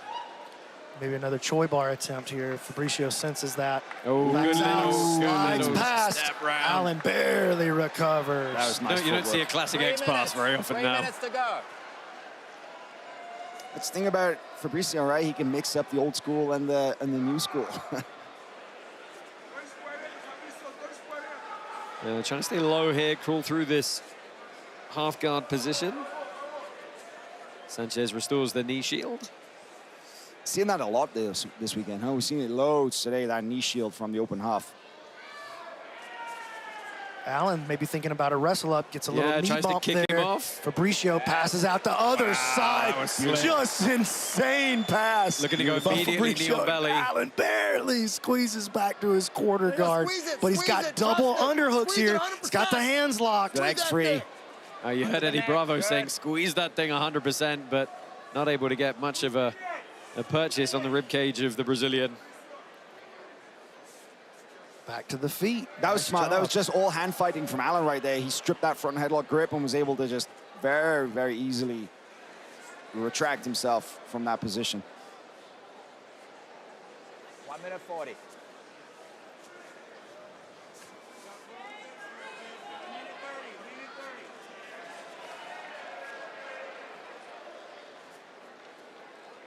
We've still got the B team versus Daisy Fresh coming up next in our Team Duels format to set our second semi-final. Of course, we do have the two semi-finals in the women's 100K bracket as well. Helena Cravar and Adele Fornerino taking on, and Ana Carolina Vieira versus Sarah Galvao. That's going to be a lot of fun. Final minute here in this exchange. Uh-oh. Allen used that chin strap to get back to the feet there. Snap down, guillotine. Minute left. Are we going to see Fabricio do something spectacular? We've seen him hit flying attacks and such. Oh, Pierre's ankle pick. Little ankle pick. Love it. Tries to find his way to the back again. He might be able to turn the corner. Does. 40 seconds left. Sanchez trying to scramble, flatten himself out. Nice against the job canvas. saving that by Allen. Yeah, that was. 30 seconds, you gotta jump on him, Allen. Well, here's where the math starts getting really interesting, because right now it's almost for certain 3 matches in the books for Team Australia. I'm not so sure about that first one, PJ versus Lucas, but based on how the judges have been scoring it so far, I think I would agree that, yeah, Lucas will probably get the win. Declan clearly won against Ryan Aitken, and you could definitely say that this one has to be Fabricio Andre. Oh, look at this. Oh, right at the death. He tries to clamber to the back one more time, but we are going to see the full 8 minutes out and go to a judge's decision for this bout should the next 2 matches end in a draw. Let's take a quick look at some of the replays here from that bout as we start that 90-second clock down to match number 4. Talk us through these guys. This is the opening exchange of the entire match. Allen quickly moved around to make a play at a Choi bar, and that started the passing sequences. You can see here this back take off of the mount. I believe that's where Allen turned back and faced him to recover his guard. I mean, Fabricio had some really great plays, but Allen shut him down at every turn. That ankle pick is just a thing of absolute beauty. Nearly got the back off it. Kind of persisted, managed to get a little duck under from that position, but Allen's recovery was really, really good right there. Great match, great technical match. So we got 2 guys up left on each side. We've got Gio Martinez and Kyle Bain, the 66 and the 99. And then we've got Bilal Etiabari and Kenta Iwamoto on the side for Australia. Is there any strategy left for these guys? Who are you sending out on each side?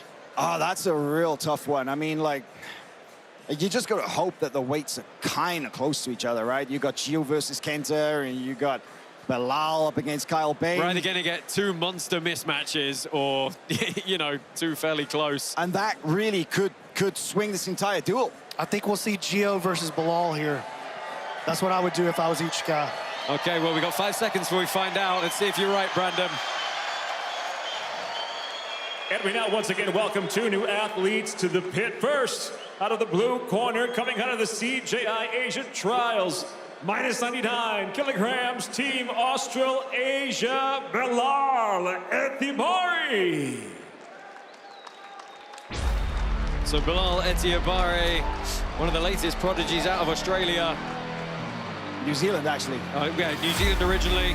He has a degree in construction engineering from Auckland, believe it or not. Another overachiever here. He won the CJA Asia Trials earlier to get this pick. Been training for just about 4 years, believe it or not. And he'll match up out of the red corner with the ADCC Trials winner, the Quintet Team Champion, and the 3-time Eddie Bravo Invitational Champion at 66 kilograms from 10th Planet, Gio Martinez. Well, they call their 66-kilo man the most experienced, long-time competitor in Gio Martinez. Guys, he's had his fair share of big moments in the team format. Let's see if he can do it again. Gio said that this is his last big dance. Yeah, he's been in the game a minute, I think 38 years old. And this, when he gets the call to represent 10th Planet at CGI 2, he's going to do it, but we may not see him in action again. Well, tail of the tape for this one. There's going to be a size difference, 33-kilo weight advantage for Team Australasia's Bilal Etiabari. And he's the 13 years the junior of Gio Martinez as well. If you want to talk David and Goliath and the chance to really cement your legend in your last event, Gio Martinez has got that opportunity now. Wouldn't be his first time to come out and prove himself a giant slayer in this quintet format. Yeah, 100%. And it wouldn't be his first time to play redemption either, to play the hero. Oh, Bilal immediately sits. Quick guard pull from Etiabari. Gold and green for him. Black and gray for Gio Martinez. Oh, deep knee bar. He's trying to switch to a straight footlock here. Shotgun ankle lock grip. Oh, man, and straight ankle lock. Big man versus small man like that. That could be a lot of pressure. That could be a leg breaker. It could. It could. Gio famously hard to submit and famously flexible. But this is not a good spot. You do not want to be here if you're Gio. It's one of those you can't let him get belly down. Oh, my God. Oh, turning it into an Aoki now. It's one of those positions where the weight discrepancy is so in the favor of Etiabari. He can just put so much pressure through that ligament. That heel is slipping into the Aoki like Brandon just said. So much pressure on the foot. And we've seen Gio eat this kind of thing before. Oh, but you can only do it so much, and when the weight difference is so big, man. He's trying to fight the hands here. You know, just gritting your teeth for an ankle lock is one thing, but if that knee is compromised and there's a twist going through it as well, you can't just say no to that. Lachlan Giles is calling for more rotation from Etiabari, not just the straight deadlift, try and really put a crank and some torque on it. Bilal's been training with Lachlan for about 4 months now since he relocated from New Zealand to Australia. Well, Gio thought about a counter right there, but he took his hands off of the defense. Pulled it back in for just a brief second. Oh, this is wince-inducing. Yeah, Etiabari, he shifts his hips away. He's trying to create more distance, and that hook coming in is going to allow him to do it. He might be able to get more hip drive through. And you know Gio wants the bolo out of this, but there's just They're nowhere to go. talking back and forth down there. They're having a good time somehow. Well, that outside hook coming in that could do it. Bilal's got the butterfly hook underneath the thigh. Oh, and you saw that? Bilal lays his head back. Yeah, trying to compose himself here, maybe. He's had a couple of really big kind of isometric pulls on it. Oh, that's a lot of pressure. This is that's nasty. Bilal's not really getting a lot of hip extension into That's this. it, You know, exactly. that's the kind of the issue. But he's for him. putting the pressure. Oh, no, he does. He's got to down. Oh, Gio just... Martinez. Did you tap? Oh, no, there it is again. Oh, Bilal is saying he tapped. You tapped the knee. Oh, no. No. Twice. Yeah, we got to see the replay. You know, this would only be our third submission so far. Is that right? Yeah, and it would let's be the have a look. second questionable tap out of the three. He went belly down. Yeah, it's a tap. 100%. 100%. You cannot fault anyone for stopping that match for a tap. 100%. It was not once, it was not twice, it was 3 times. 1, 2. Oh man, that's a tough look. Yeah, you can't. That looks like a tap for sure. If you called the Bodoni one a tap, You gotta call that one a tap too. Oh my goodness. I mean, don't do that with your hands if you're not going to submit. Your hands are for so many things. They're not for tapping if you're not ready to give up. If you're going to post and push off, post and push off. Don't. Oh, no. That was a tap. Oh, you hear the crowd are now shouting, "You tapped." Unofficially call it. Gio Martinez is saying he's fine. It's been made official. They're going to call it. Yeah, Big John as well advising it is absolutely going down as a submission there. Ladies and gentlemen, 5 minutes, 37 seconds remaining in the match. The ankle lock brings on the tap. The winner from Team Australasia by submission, Bilal Etiabari.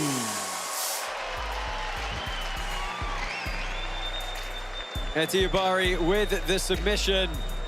Clock is ticking down here. It's not really a coach's decision to be made, though, because there is only one member of Team 10th Planet left, and it's their heavyweight, Kyle Bain.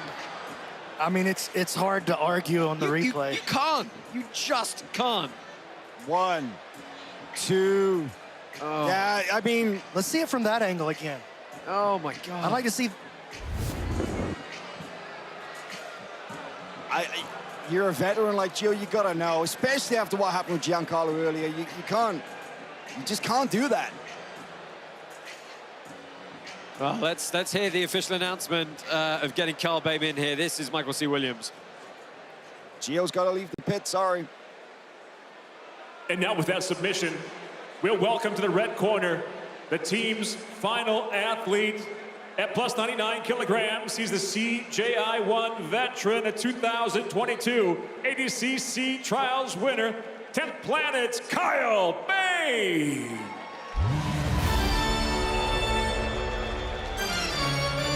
Now, Kyle Baim competed at CGI-1 last August. Fell to Adam Bradley by decision in the opening round. Was a trials winner in 2022 for ADCC.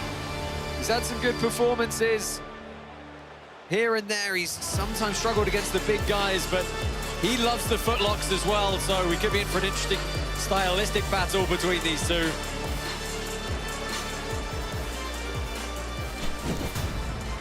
Listen, Kyle's one of the best big men out of 10th Planet. You know, Eddie's put him on the squad for a reason. Like we were saying earlier, he's a veteran, he's been around. Sure, he's a little bit inconsistent with his results sometimes, but you never know what to expect from Kyle. You know, he can rip stuff on, he can break legs, he can break arms. Let's see what he can do against Bilal. Excellent back player as well, very good guard. And if you're gonna have somebody out here at the end to anchor your team, I mean, Kyle's somebody not a bad could choice. rip off two right here at the end. It could be Kyle. Well, Kyle Baim in the black and gray. Hold on, guys, hold on. Remaining in gold and green for Bilal Etiabari. Actually originally born in Afghanistan before settling in New Zealand, and now over at Absolute MMA recently with Lachlan Giles. He pulls guard and goes for an inversion early here. He's gonna try to attack the legs of Kyle Baim. It's gonna be strength for strength here. Legs versus legs, I think, with the big boys. Oh, look at that. See Bilal looking for a possible false sweep entry. Got that top leg over the top. Got the deep underhook with his left arm. Kyle countering it with an almost like cradle position. Oh, good pass attempt from Baim though, but guard retention from Etiabari. You know, Kyle Baim was a multi-sport athlete growing up. Settled eventually with jiu-jitsu. Bilal's on. Oh, that's nasty. He's got that straight ankle again. He's looking for this Woj lock, maybe. Kyle enters on his own, and now he's gonna have his shot. Well, they roll hit the wall in a second. This is good for Kyle. Bilal's yeah, I was gonna say, Bilal, he can't continue the roll if Kyle's able to get the bite that he wants. Super rugged, high effort competitor is Kyle Baim.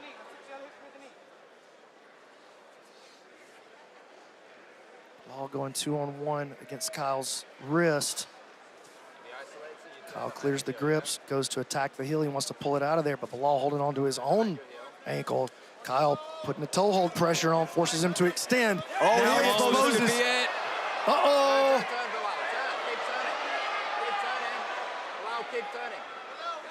Bilal now countering with the straight of his own. Maybe leaving his own heel exposed on the inside. Kyle almost got the bite on the heel hook that he wants.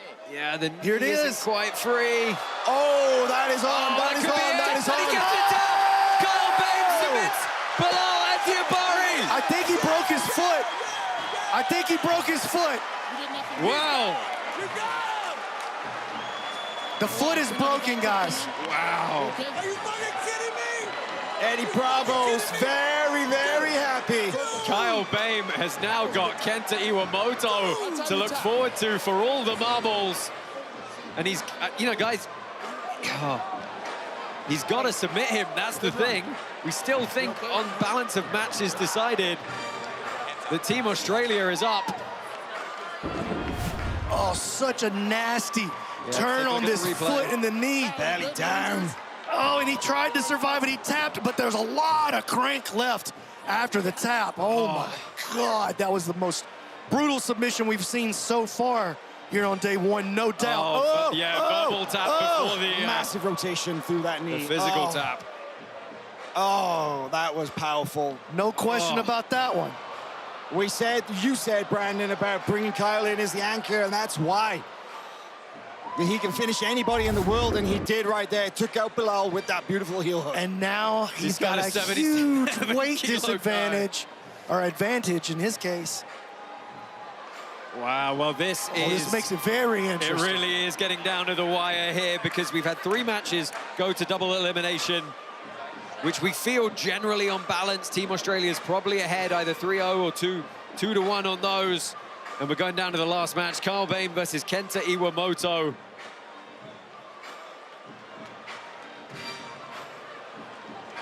Just trying to cool him down in the corner there. 10 seconds left. Let's go ahead, throw it to Michael C. Williams to announce the final competitor in this duel.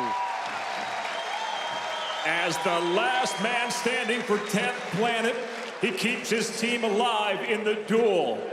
6 minutes, 3 seconds remaining. The heel hook brings on the tap. He is the winner by submission, Kyle Bain.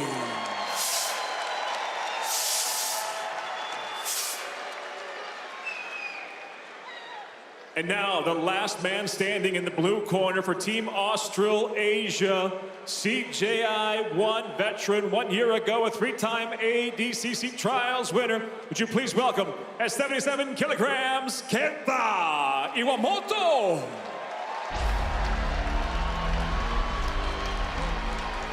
Kenta Iwamoto has the rest of Team Australia on his back coming into this one.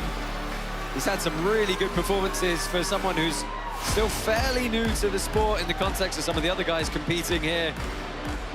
I don't know, I think he's been around a minute. I think Kenta's only recently broken through into the consciousness of the grappling world in the last year or two, but very experienced black belt out of Tokyo, Japan. Very, very tough to submit, very, very durable. He could take Kyle a distance, and I'm looking at Kyle. Kyle's got his rash guard pulled up, he's drinking water, he's getting fanned down. I think fatigue could be a major factor for Kyle Bain in this match. Well, this is the thing. Can Kenta Iwamoto try and put a pace on Kyle Bain and not get shut down? He's got a, 25, 26 kilo weight disadvantage coming into this one. He's 10 years the junior, so he needs to really try and put that gas tank to use and exhaust some of the musculature of Kyle Bain. It's all going to come down to this. Team Australasia and Team 10th Planet, the last men standing in this duel.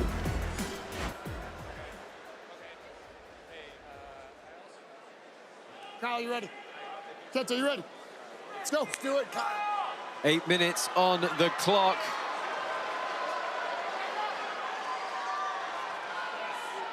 And Bain elects to stand to start, trying to pull some heavy collar ties in. Get some exhaustion on that lower back early. Yeah, I don't think we're going to see Kyle wrestle a lot, though. No. I think he's going to try to get into his leg game early. Oh, look at Kenta. Uh-oh! Driving Climbs forward. up the wall and drops Kenta into a front headlock position.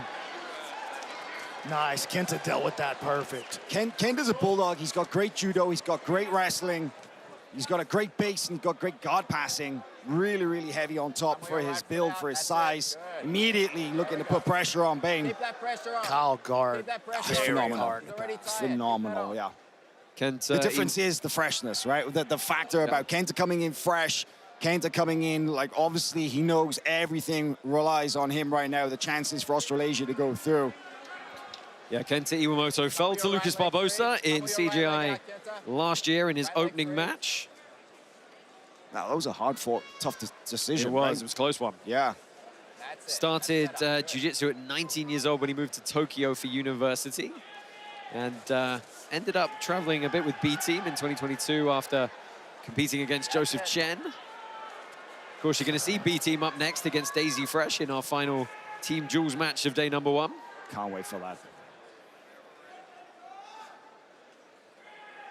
Kyle definitely on the hunt for some scoop grips over here on Kenta's left arm, or maybe even leg. There it is. Kenta got to be super aware. As we just saw, you cannot let this dude latch onto one of your limbs. No, if Kenta's smart, he's going to stay mobile for as long as he can without getting sort of sucked into any real sticky positions. I think his best chance is really just to kind of tire out Bain. And we kind of think we're starting to see it a little bit here. There is back exposure. Forces the turtle. Yeah, can he get hooks in? No, he's got one. Bame trying to flatten himself against the canvas, but yeah, and Kyle's going to try to slip into a leg position here from this probably. I just think decision to come up on the leg drag body lock from Iwamoto. All that EBI experience of Kyle Bame, his back defense is on point.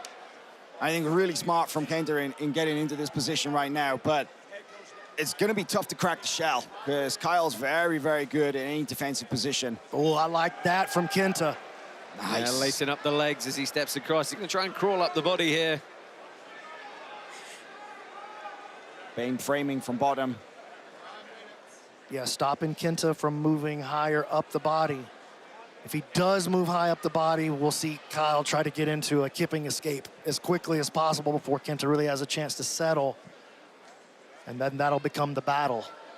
Oh, he is inching up, trying to get those underhooks. Bame framing on the face. Try and get some head deflection going. 5 minutes. That's the problem, the size difference though, right? It's such a long frame for Kenta to try and, you know, the handles are so much further away. And there's Kyle slipping the knee back to the inside. Smart from Kenta there and getting mobile again. Yeah, absolutely. That's exactly the game that he should be playing. Use that small size and speed to his advantage. Try to move around the guard of the bigger, stronger Kyle Bame. Kyle shoots in on the leg. Kenta shuts it down. Iwamoto again looking to pass on top. Just coming up the halfway mark almost. It's, again, this round has gone quick.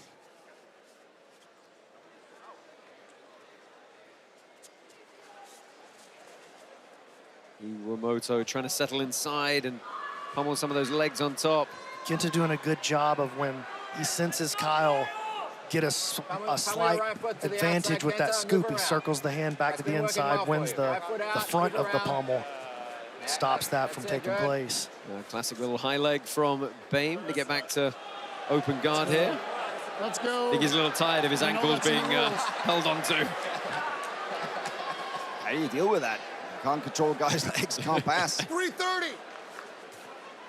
Well, thanks for joining us live and exclusive on the FloGrappling YouTube channel. Just a reminder to all of you watching, you will have until 5 p.m. Central Time on Monday to rewatch all of the action to your heart's content. Happy to bring you this offering live and free as we try and give away $1 million tomorrow to the winning team. And here's a recap at the top of your screen. This is the last match in Misfits Australia and Team 10th Planet. This is a pretty good play for Kyle to try to drag him into this closed guard. Yeah. He's going to have a size advantage. He's going to slow down the side-to-side movement and the speed passing from Kenta. The body triangle is good, but at the same time, he's slow. Yeah, Kyle limits his options. Okay, now we go rubber guard. Now we go rubber guard. This is good. Let's see if he can switch the grip over. Well, let's see how Kenta reacts with it. It's going to depend on the positioning of his arms. Bulldozing forward like that was the best thing that he could do. You ready to block the legs or extract? That's it. Good. Nice job by Kenta countering the injury. Textbook. That's it. Oh, he's hunting those double unders to slide his way and sit out to the back again. And Kyle looking to scoop under the arm versus the double underhook pass, trying to drag him in. Watch the Choi bar, head on the front side. Good. Kenta's had some experience of going up against the 10th Planet system as well. I remember there was a kind of a small in-house tournament in Austin, Texas, where he fought Ben Eddy, who's one of the best rubber guard players. So he's definitely hip to it. Yeah, the only member of 10th Planet that is on the team tonight he's fought before is actually Ryan Aitken. Had a loss under EBI overtime rules back in 2022. Let's go. Right foot on the... And Kyle has definitely shot a couple of positions here. 1 minute and a half. 130. Kenta almost passed that guard when he tied the knees together. Just this relentless pressure. Yeah. He's on the attack. He's initiating, and that seems to be what the judges are looking for. I mean, this is going to be very interesting, right? Depending on how you score, maybe that cannot sparch match. That was a big up kick. Yeah, a little hook kick to the jaw there from Kyle. Oh, it's the no. I think he's nose. Good. Look at me. You want to go? You want to continue? Hey, look at me. Kyle. Don't do it again. You're a big dude. Control yourself, Dix. And you have to fucking... You're a big dude. You are a big Control dude. yourself. This is your official warning right now. He is a big dude. If we go through another minute here, we're going to go to the judges' scorecards on PJ Barch, Lucas Kaynan, Ryan Aitken, Declan Moody, Alan Sanchez, Fabricio Andre, and this match. Blind triangle. No! That's going to look good to the judges. Beautifully timed off the underhook. Kuchigari puts Bain down. 45 Well, seconds. Keep your head lands in under a the body chin. lock. Head He's under going to the defend chin. another rubber guard Head here. under the chin. Looking to clear the head, but Kenta burying his head down. I mean, Bain needs to have some urgency. Head under the chin. 30 seconds. There you go. Forearm. Put your forearm, not your elbow. Kenta just holding on to this body lock. Let's go. Put your grip together. Kyle Bring it trying over. to clear the head. He's almost there. He has the bell on it, switches sides, Sit up for the comes back to it again with less than 20 to go. Let's open up now, Kenta. 15 seconds. Ken's not open giving him up. any space. Yeah, I mean, that guard going. Kenta understands the assignment here. Yep. Clinch, hold on, I gotta say, wait till the end. they're both listening to their corners so well.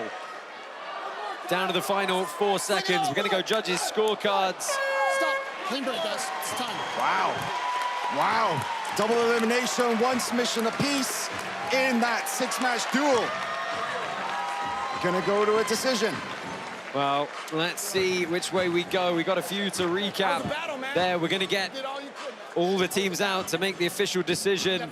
We know that Declan Moody took out Ryan Aitken. The question is, was there a 10-8 possibly in there? Fabricio Andre, Alan Sanchez. We think perhaps on balance, Andre took that one. You guys are not necessarily on the same page with Kaynan and PJ Barch. Nah, it's a toss-up for me. I really can't choose one, but it's very... I would say Kaynan. I think Yeah, Kaynan had I think it was consistently way more entries over the balance of the 8 minutes. No, I don't disagree. Just a tough one to call, that's all. Well, don't forget, you can join FloGrappling with an annual plan now through August 31st and get a free rash guard kit designed in collaboration with the one and only Craig Jones. Enjoy streaming access to the biggest and best live events from ADCC, IBJJF, WNO, BJJ Stars, and more all year long, only on FloGrappling. You know, so something kind of interesting. We've had 4 submissions so far, right? Each time that somebody has gotten a submission, they've immediately been submitted. That's the only 4 that we've That's the thing, had. right? The tiredness, the fatigue, the adrenaline dump, it all plays a part. And we see the 2 teams take the middle of the CGI pit here. I think anxious looks all around, personally.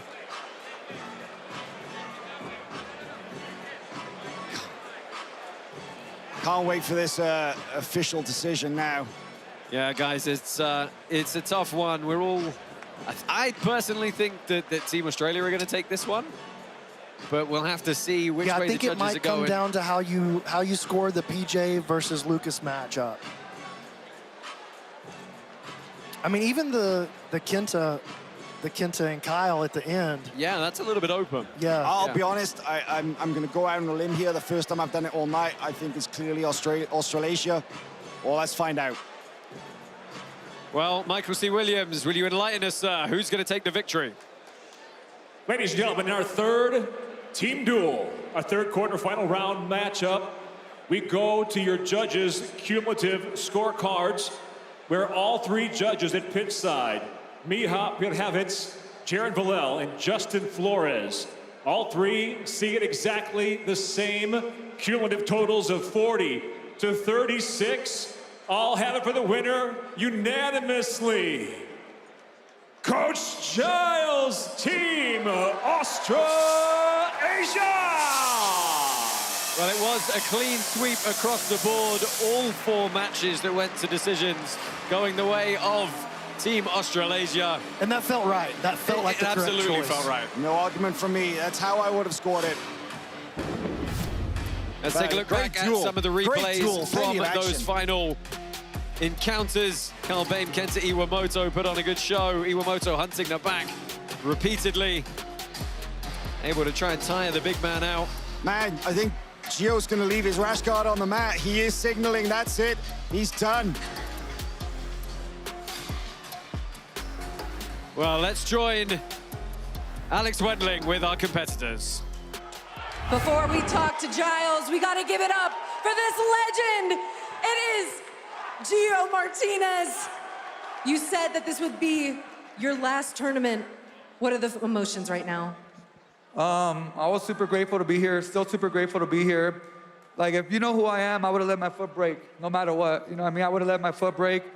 He's a solid leg locker. I tried to reach back, lost my balance a little bit. When I look at the footage, I can see why, you know, maybe the ref thought I tapped, you know, but, you know, I would have let my leg broke, for reals. You guys seen that before. You know who I am, but I appreciate everyone for coming by and supporting. I love this shit. I love this game. I love this life, and freaks don't sleep. Freaks don't sleep. Give it up for Gio Martinez, a legendary career.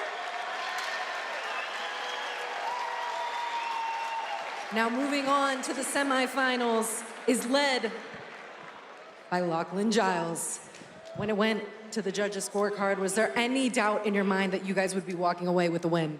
I mean, you always have to have a little bit of doubt, but I mean, I thought we did well throughout all the matches, so yeah, I thought if I was judging, that's how I would have done it, so yeah.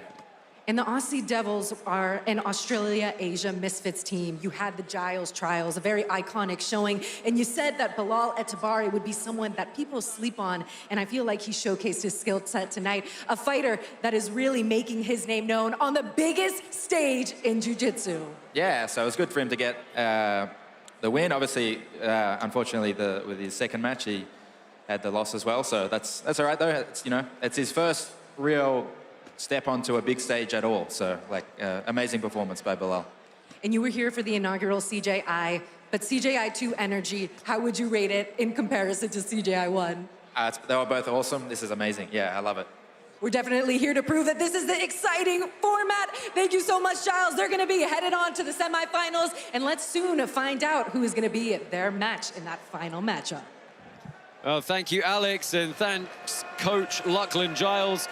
Guys, diligent performance from Australia. One thing we have to think of, though, is how badly hurt, if at all, is Bilal Etabari's foot now that they're going through to the next round tomorrow? Well, it looked to me initially like he was a lot more hurt than I think he actually was.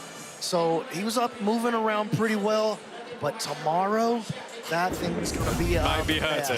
Yeah, you have to get some ice on that, get some ibuprofen in him real quick. I think he should be good to go tomorrow, but definitely wasn't a good submission to get caught in. But this guy, Declan Moody, man, he looks so good against the game Ryan Aitken. So impressed with Moody. I think he's one of the hammers on the Australasian team. He's definitely going to be one to watch tomorrow, but it's going to be tough because he's going up against his daily training partners. Right. You know, if PT go through against Daisy Fresh. So kind of interesting to see how that next quarterfinal is going to shake out. Yeah, it is one of the ones everyone's been looking forward to coming up in a few moments. Of course, at the end of the night as well, we have our two women's semi-finals as they face off to see who's going to fight tomorrow for $100,000. I'll say, I think Alan Sanchez, you know, he dug deep a little bit in that match, impressed me a lot against Fabricio Andre. Bilal, I mean, yeah, it's super disappointing for Gio to go out like that, but, you know, Bilal impressed. But Kyle Bain did what he needed to do right there with that leg lock. Yeah, good performances all around. A lot more to look forward to tomorrow, of course. Next up, we've got our last team duel. It is, of course, Daisy Fresh taking on the B team. We'll see you again in just a few short minutes after this commercial break.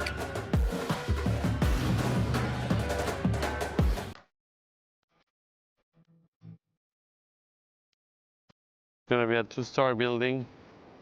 The first floor will be the mats. I'm sure these kids are not gonna be average kids here. These kids are gonna chase a dream and they're gonna put it all. Uno. Bien, chicos. Entren. Skate. Nada, me cambió mucho la vida. Conocí a personas maravillosas que me hicieron cambiar. By building this school together in Mancora, Peru with Craig and Seth and the CGI team, it's really this idea that can we build something that becomes self-sustaining? No matter what city you're from, really how difficult life is, you can still achieve those heights. Oh! Beautiful aspects of nature, animals, beaches, surfing, food, and then a few minutes down the street you have really dire conditions that most of our kids live in that train at the gym. Porque todos aquí somos una gran familia.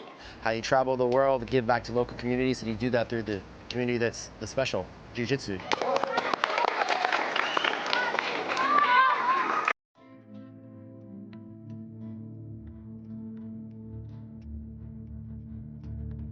did I design all this gear myself, but I tricked each and every one of these teams into giving me their valuable IP for life. But that IP is going to a good cause.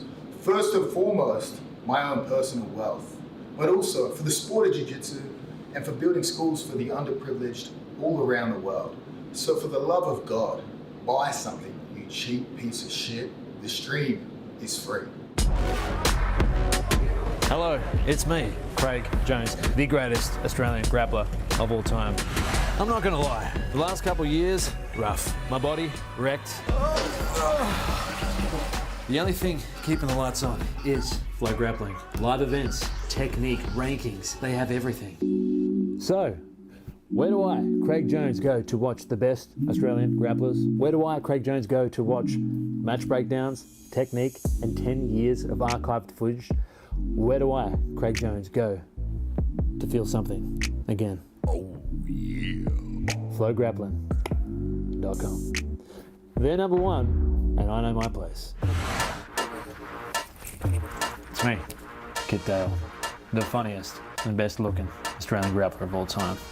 Remember that, Craig. Oh, and make sure you watch FloGrappling.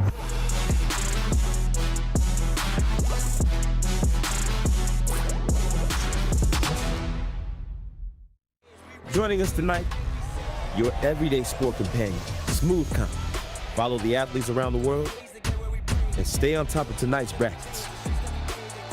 Now gear up and get Smooth Comp, free on iOS and Android.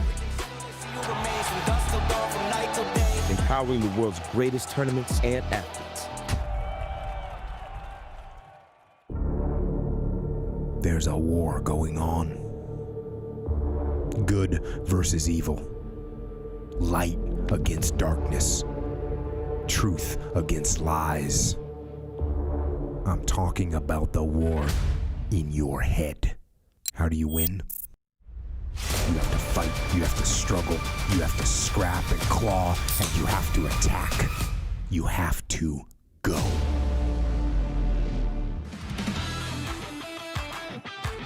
Love Craig Jones? Now you can learn from him for free.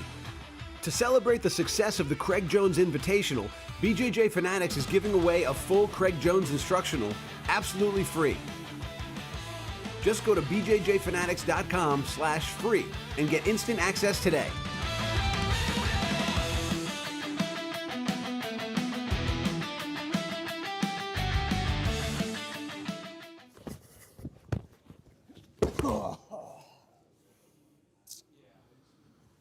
Hey, my name is Mica. I'm a judo and jiu-jitsu black belt, and I'm the co-founder of this place. As you can see, I'm also a judge here at CJI. I also wrote a book called Modern Submission Grappling, a no-gi jiu-jitsu manual, which you can pick up on Amazon. As you can see, it's very popular. Excited to meet you, Mica. No, next. Let's go in here. I'll tell you about my most ambitious project. It was to create a video course that can stand out while we're all drowning in jiu-jitsu content. It has 9 chapters, one for each area of jiu-jitsu, mind maps, and tons of other bonuses. And it's also 56% off thanks to CJI. Go to nogimanual.com. Welcome back to CJI2. I'm currently with the man that is not only the general manager of FloGrappling, the founder of Guardian, but also good friends with the creators of CJI, Craig Jones and Seth Bilal. And we are working in partnership with the Guardian directly. So you know these guys so well. What do you want to tell the audience about who they are behind the scenes and what they're really trying to accomplish to grow the sport of jiu-jitsu? Yeah, I mean, I think all the stuff about Craig especially, and Seth too, is true. When you travel around with them, a lot of the shenanigans you see are actually happening. It's not just all for film. But I think what would surprise people is behind the scenes, all the messages about the kids and about this is the coolest thing that we're doing. This is the thing we're most proud of. When Craig and Seth came to Peru, for example, they got kids' Instagrams and they still message them and talk to them. It's really a genuine thing for them. It's not just a PR stunt. And I love how the long-term goal of the Guardian is going to be eventually to get one of those athletes on this CJI stage. So we're looking long-term here. When you want to tell about how people can help and give back, how can people get involved? Yeah, I mean, I think in general, it's probably an overplayed thing. Everybody talks about how jiu-jitsu can change the world and all the ideas and nonprofits around it, but there's so many ways to get involved. I think I started guarding because I'm not that good at jiu-jitsu, but I really loved it and I wanted to give sort of a thing back to the world through jiu-jitsu, so that was my way of doing it. But you know, there's We Defy and there's Tap Cancer Out and there's Adopt a Cop. There's all these amazing charities, and I just encourage people to find the thing that they get excited about. I definitely know a thing or two about not being good at jiu-jitsu, but we all can play a role in helping grow this sport. So Ben, when it comes to Fair Fight Foundation and you guys building out a school in Peru, what is the latest news? Yeah, the school just basically got finished building. We have to put the weight room in. People can go visit there. There's 6 Airbnb units as part of the school, a coffee shop, a weight room. You can take surfing lessons. So we really wanted to create a destination where people could go and see where charity went firsthand and get involved with the kids and have a great time. Sounds like if you are a jiu-jitsu nerd and you're trying to take a vacation where you also just jiu-jitsu all day, that could be a prime location. So Josh, I know you're already on the Airbnbs trying to book this, so I'll send it back to you. Yes, thank you, Alex, and thank you, Ben, for all your support. Let's go ahead and find, I hate to say, I'm very scared. Renato Laranja is with John Danaher.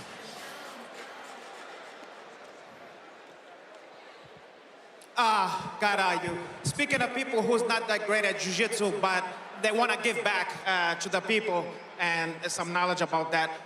João Danaher, what a mitzvah it is to get you here, Caralho. It's good seeing you here. I agree. You know, a lot of people compare us all the time, you know, because we have like a Sahibro approach to jiu-jitsu, you know. But your haircut is more Sahibro than mine. I can see your whole fucking Sahib here. You understand? I can almost see what you're thinking here. You understand? Give yourself a few more years, you might have a similar haircut. Oh, God, well, your lips to God's ear. But, you know, a lot of people don't understand this. You know, you started in Falafel. You're a Falafel major from, Columbia University. Yeah? Yes. I believe it was Schopenhauer who said, life is endless suffering. Did he came to that conclusion after watching one of your 2-hour BJJ fanatic videos? Oh, caralho. It was endless, for sure. A lot of suffering, yeah. I'm a big Schopenhauer fan. I believe that. I believe that, my brother. You're taking it too hard, too much, if I'm honest. I also, Nietzsche, who said, your hair is dead. But never mind that stuff. Now, I got a question, okay? I watch you out there dealing with these people and giving them advices and stuff.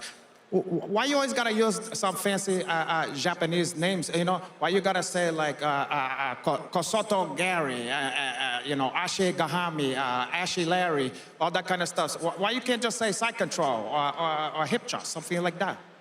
So that our opponents don't know what I'm saying when I coach my students. But what if that one is Japanese, caralho? Then I would probably coach in English. Touche. Touche. You're a worthy adversary to your Uncle Nach, caralho. But, you know, a lot of people wondering, you know, it's like, how you able to make do with a hag-jag, bad-nosed bears of Mica, Galvao, Vagner, Rocha, the Draymond Green of the sport. You might as well have Uncle Hatch and Booster Munch. I mean, what you bring to the table with these guys here? It's not easy. They're a pack of bums, yeah. Well, exactly. Not unlike Vinny Magoyun. You understand? Yeah, I remember him well. I'm trying to forget that one, my brother. But now, without you, it feels like without you, these guys would be lost, you know? They need you there just like a stone going like this. For the other guys coaching, just you going like this. I think I would be lost without them. Well, you're lost right now, caralho. But you got a good point. Let me tell you something. You know, I think I could make a lot of money going, watch the knee line. Watch the bloody knee line. Okay? Need some shoulder pressure. You understand? What a smile. You have a winning smile, caralho. That was a losing smile. You look like a kid on a candy store right now looking at your Uncle Hanach, like you want to undress me with your eyes, caralho. Let's see what else we got in store for you. Now, never mind that one. You know, I feel like these people here have got a taste of what you bring to the table. Now, could you really to take a bum like Vinny Magalhaes and make him a champ? What you really think? Like a lazy, like someone who's obese, someone who's docile or timid, something like that. How would I coach someone like this? Yeah, someone who's not too bright, like Vinny Magalhaes. I'd probably tell them to do something else. On that note, Vinny, if you're out there watching, you heard it from the horse's mouth. And, you know, from all of us at CJI, to all of you here, I want to say goodbye to my brother, give you a hug here. And I want to kiss on your forehead. Because, my God, I'm afraid that you're going to get hair. Okay? There's no danger of that. Good to see you. That wasn't awkward at all. I frequently am left without words sometimes. Guys, B team, Daisy Fresh, probably the match of the opening stanza here that we've all been looking forward to the most. It is up next. Heavy hitters on both sides. Some cool rematches, cool stuff going on. What are you looking forward to most in this this matchup? Well, you know, I feel like the biggest battle so far has been you versus what to say coming off of a Ronaldo skit. Yeah, I know. We are talking about B Team versus Daisy Fresh. I just love the fact that Daisy Fresh always come in with that chip on their shoulder, like we're the underdogs, everybody's looking past us, you know. They're going up against one of the heavy hitters, one of the favorites in B Team, but they're not gonna roll over for those guys. We're gonna see a dogfight in the pit right now. I have a hard time thinking that this is a big favorite for the B Team. No, like this Daisy Fresh team, there's a monster in every position right here. Yeah, they really do have the ability to shut this one down. Phil Rowe, you are with Nicky Ryan somewhere.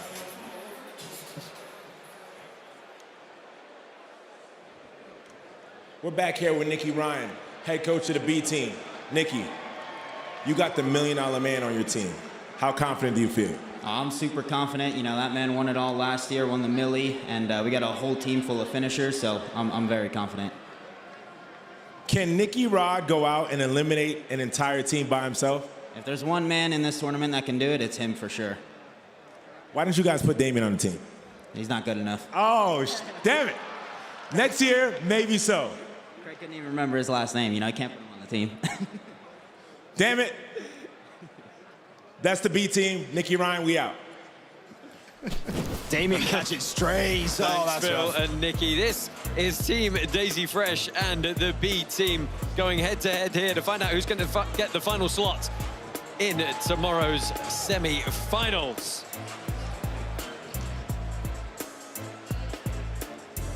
Michael C. Williams, let's introduce these two coaches. From Las Vegas tonight, here live and free worldwide on YouTube.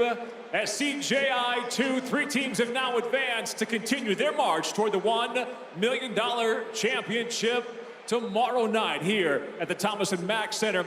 And now with one slot remaining, this is your last chance to advance. The fourth and final quarterfinal round matchup, the team duel, begins now. And we'll start by introducing the team out of the blue corner. From a small, humble space to a global powerhouse in Brazilian Jiu-Jitsu, this lifelong martial artist has built a team that now produces elite athletes. The masterful strategist and the visionary founder behind Pedigro Fighting Systems, would you please welcome the coach from Daisy Fresh, Heath Pedigo. Well, a lot of crowd support for Heath Pedigo coming into this one. Recently sustained a pretty nasty eye injury, as you can see. But you guys spoke to him over the last couple of days, and he's loving the role that Daisy Fresh are playing in this, and he's loving the vibe that he's been greeted with. Yeah, you don't need both eyes to see that Daisy Fresh is not an underdog in this match. Man, Heath has been doing the rounds talking about how he feels like, yo, we're a real team. We're not some bunch of mercenaries that have been brought together. Our boys are working together in the room every day, and that gives us a huge advantage. And now out of the red corner, a competitor that made his mark on history as one of the youngest athletes to ever compete on the stage at ADCC. That was back in 2017. And since then, he has become the co-founder and the guiding force now behind the B team. Please welcome Coach Nicky Ryan. Well, Nicky Ryan, no stranger to folks at CJI. Perhaps a little bit disappointing performance for himself last year at CJI 1, but he's almost transitioned fully to a coaching role. Now they're going to steer the B team forward into victory tonight in their quest for $1 million. Makes a ton of sense. I mean, he's like basically the young version of John Danaher for a lot of people. Great technical mind, great coach, and sliding into this role very comfortably.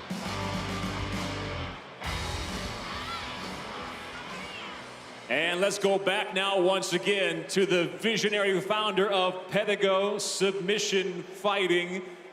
And we'll ask him now to reveal his first competitor inside the pit. Have you selected your first competitor? He has, and the name is? Max Hansen. There it is. We have our first from Team Daisy Fresh. He is the 66-kilogram competitor, two-time Zapatero champion. Please welcome Max Hansen. Max Hansen at 66 kilos is the first man selected for Team Daisy Fresh. Won Pan Championships, no-gi back in 2024, two-time Zapatero champion, also a veteran of PGF as well, Brandon.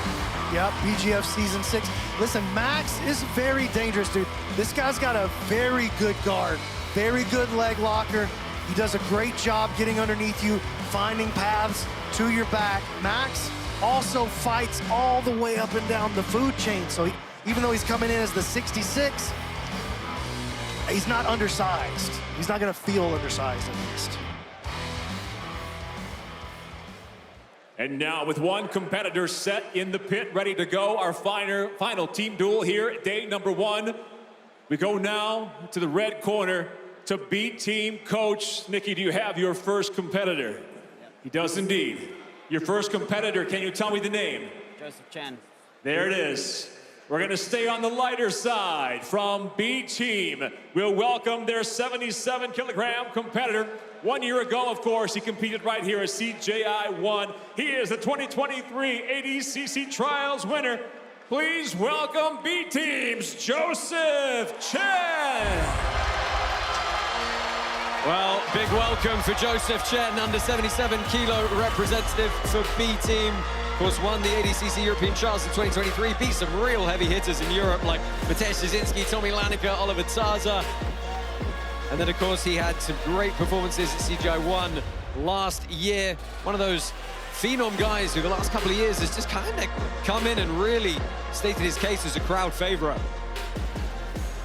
Yeah, one thing I want to say about both these guys here, you know, they're both young athletes. They're faces of the modern generation of jiu-jitsu, but they're both incredibly intellectual, analytical minds of jiu-jitsu, very technical, and they do know each other. They've competed and they train against each other, and I think we're going to see a very interesting match here right now at CGI 2. 11-kilo weight advantage for Joseph Chen coming into this one tonight. Let's see if he can use it to pay dividends. Max, you ready? Joseph, you ready? Let's get out. The guard passing of Joe Chen versus the guard of Max Hansen. That's going to be the story of this matchup for sure. And here we go right away. You know, a funny story. Guard and getting started. I was at the leg lock camp in Malaga, Spain, just a couple of months ago. Joseph was one of the featured instructors there. And, you know, leg lock camp kind of gives it away, right? The theme of what they're supposed to be teaching. And there were a ton of pros from all around Europe. And when it came to Joseph Day to teach, he was like, yeah, I'm not sure what I'm going to teach. And every single one of them said, you're going to teach how to pass the guard like you pass the guard. We want to see that. That high tripod passing system that he's made a name for himself with. He just kind of locks that upper body down and just miraculously floats over the legs. It's really quite stunning, but we're going to see if he can do that to Max Hansen here as 8 minutes is on the clock. Big John McCarthy, your referee for this one. You know, I got to watch Max and Joseph roll for an extended period. They were both there at the Polaris 170-pound GP earlier, I think it was last year. And after they both went out, you know, Joseph lost to Levi in the semis. Max gone out earlier as well. So they just went up to the training room and they rolled for like 40 minutes straight. So Max knows what Joseph's game is like. Joseph knows what Max can do. So it's going to kind of be interesting to see how they, or who's first to really impose their game on this match. Yeah, they're talking to each other, and that's one of those things that the crowd can get a little bit funny about. Sometimes they want to see a bit more of a killer instinct from folks and not be so friendly. Well, they can put aside the friendship for 8 minutes, right? It's just... Yeah, you'd hope so. Sometimes if they end up like a cancel each other out, technically, that's side to side from Joseph. That's when the crowd got a little bit frustrated, but immediately that posture, that tripod posture we know from Joseph, he likes to swim his head in. Max is such a good student of jiu-jitsu. He's got an excellent Patreon. Highly recommend you check that out. He posts some amazing breakdowns. Very, very useful. 6 minutes remaining, Joseph. It's helped me out a lot in my game. Joseph Chen has got a good wide base here, looking to get his chest down and low on the legs. He's slowly trying to work his way over the top of that knee. But Hansen good with his guard here. Check out how tight Max keeps his left elbow and his left knee. They're overlapping one another, no space at all. Joe backs out. Chen is just absolutely a master of how to use his body weight against the levers of the guard that's being put in front of him.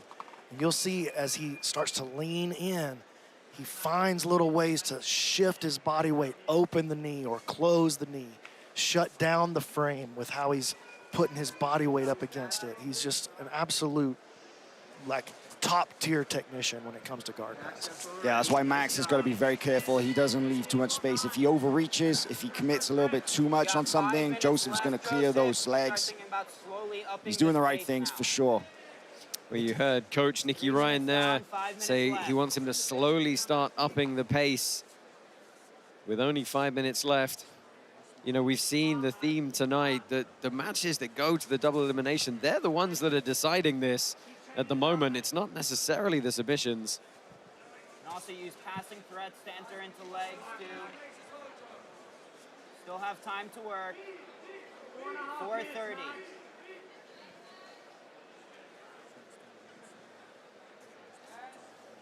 Max trying to pummel that left butterfly hook into the inside. Kind of looked like he's using a bear trap here. Yeah, again, we've seen that quite a lot tonight. I actually had a long conversation with Max about the bear trap upstairs in the kind of the athlete room. Just the day before yesterday, we were talking about the effectiveness of it, so it's kind of cool to see him use it right here. I feel like it's definitely one of the most underutilized and most misunderstood positions in jiu-jitsu.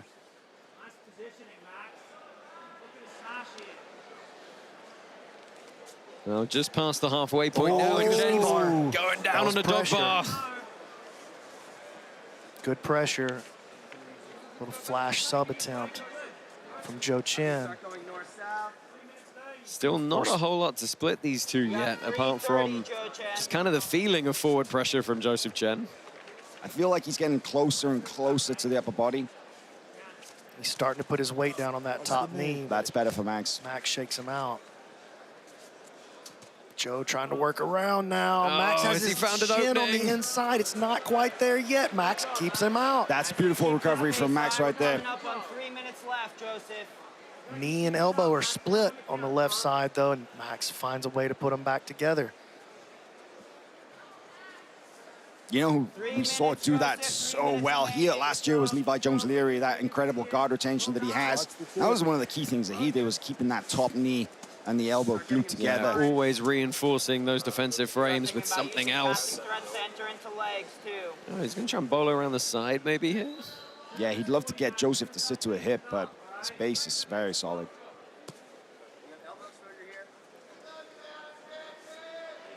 He's underneath the leg. It's the second or third time that Joseph Chen has been able to just whip that leg free and extract it from any kind of danger. You got 2:20 left, Joseph. Got to get a sub.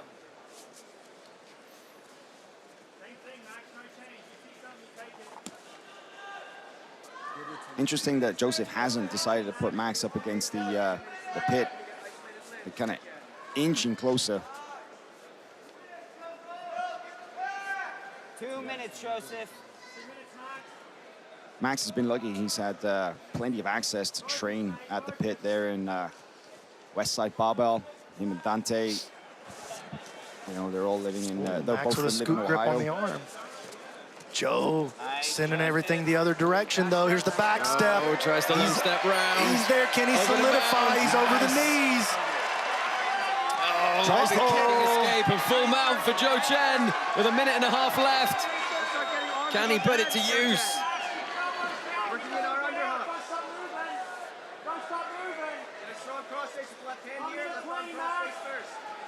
Minute 20, Joseph.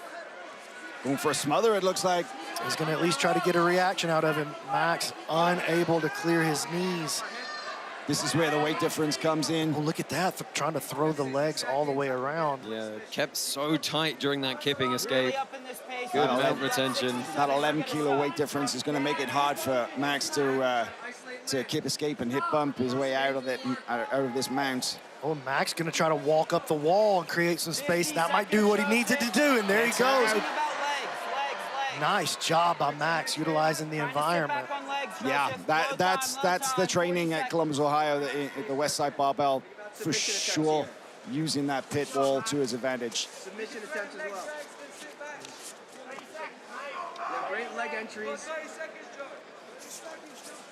Joe in another good passing position right here. Oh, Down a to the nice kick from Max. Down to the final 20 seconds now.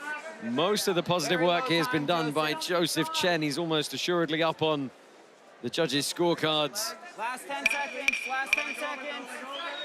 Max Hansen's had some excellent guard retention, but did give up mount for that extended period in the back half of the match. And Chen ends on a leg entanglement, but it's going to be a double elimination for the moment. Interesting that Joseph would wait so late to drop back on the legs like that, but it does look good for the judges. I don't think he needed it, though. I mean, you know, I don't want to say he dominated the match, but the only position that was gained belonged to Joseph. Had a very strong-looking mount, kept him there for a while. Yeah, for quite a while. So, and he did have that like little flash look at the knee bar as well. Oh yeah. That was great recovery from Max, but this is where Joseph really managed to pass his way. He scooped both those legs, Joe's wrapped them passing up, is just a work of art. stepped It's really over, beautiful. very low, Kento Iwamoto style like we saw against Bame earlier, but he was able to get his hips up high. Kind of the kipping escape gave him the mount position there. Hansen eventually able to find his way out, but too little, too late. Well, don't forget, if you want to see CJI continue and have CJI 3 next year, you need to help us out by donating to the Fair Fight Foundation. Click the QR code on your screen and donate today. Proceeds going to multiple projects, including, of course, the Guardian Project, building gyms all over the world for underprivileged youth and ensuring fair pay for jiu-jitsu athletes. We thank you all for your support, and we hope we can see you next year. 2 more competitors coming up now. Let's find out from Michael C. Williams who they're going to be.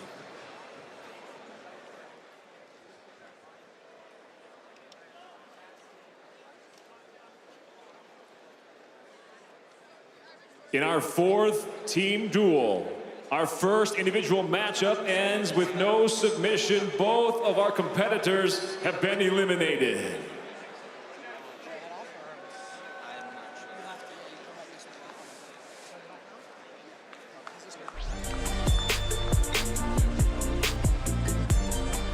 And now we'll welcome 2 new competitors to the pit. First, out of the blue corner, he is an ADCC veteran, a 3-time NAIA wrestling champion, plus 99 kilograms from Team Daisy Fresh, Brandon Reed.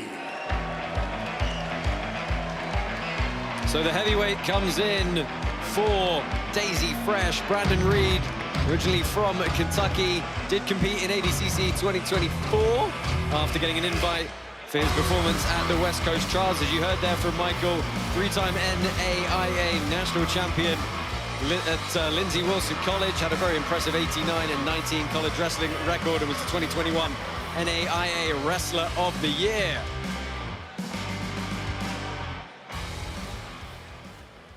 And now his adversary out of the red corner. Coach Ryan has made his choice. He sends out the two-time ADCC silver medalist 1 year ago. At CJI 1, he became the first ever jiu-jitsu millionaire at minus 99 kilograms. From B Team, please welcome Nicky Rod, Nick Rodriguez. We welcome back the $1 million grappler, Nick Rodriguez. He was your CGI 1 winner in the heavyweight division. Took out Max Jimenez, Adam Bradley, Owen Livesey, and Felipe Andrew that night. He's been constantly getting better. He's building on that wrestling base and adding some phenomenal technical jiu-jitsu to his game.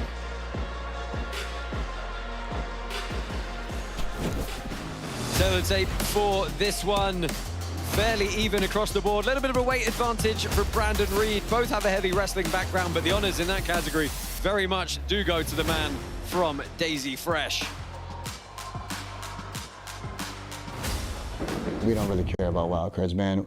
We're a real team. 1 card, 2 card, 3 card, doesn't matter to us. You can put them all together, and we'll fight them all. Fuck it, bring them on. You gotta love it, guys. They are fired up for this. They really embrace the role and the support they get from people who've enjoyed watching their documentaries on FloGrappling. Big John McCarthy is your referee once more for this. Green for Nick Rodriguez, orange and white for Brandon Reed. Oh, that's smart. Nicky Rod sliding into a guard pull like that. You want to take away Brandon Reed's biggest weapon, which of course is his wrestling. And we saw it in the last CGI that Nicky Rod, he's great at wrestling up, great at, he's got an underrated guard. That's actually the truth, you know? We all know him as an amazing wrestler. Brandon definitely has the pedigree when it comes to that, but Nicky's wrestling for jiu-jitsu is phenomenal. And Nicky's submission game is vastly underrated. Very good submission artist when he gets his positions. We got that little coochie there from bottom in putting Brandon on the back foot, but let's not forget, Nicky won that $1 million last year with straight subs. Like you said, Brandon, underrated, but he's shown it. Not just a rear naked choke and squeeze the face kind of guy either. He's got triangles. Yeah. He's got great front head. He's even got a leg game. We just don't often see it, but. Well, we're going to see it now because he's going to have to try and work from the bottom, or he's going to scramble on his way up to the back potentially. Well, even if he starts to wrestle up, he's going to have to wrestle with Brandon Reed on the way up. And that's a potential problem for him. Brandon's got to be careful he doesn't keep backing up like that. He could get hit with a penalty. He's got to go forward. The onus is on the guard passer to There he goes. Well, getting aggressive now, trying to stack the legs. Staying in the double under. Gets those hips high. Yes. He's got his hands locked together. Almost through the guard. Nicky barely saves it. You got to love it. Brandon Reed taking it to Nick Rodriguez in the first couple of minutes here. You know, Nicky's gone up against the big guys in his time, but 2 minutes down, you got to be a big, strong dude to bully Nicky Rod around. And I think Brandon, if anybody can do it, it can be him. The question is, can he keep it up? And he can stay technical during that as well. Transitioned away from wrestling in 2021 to Brazilian Jiu-Jitsu.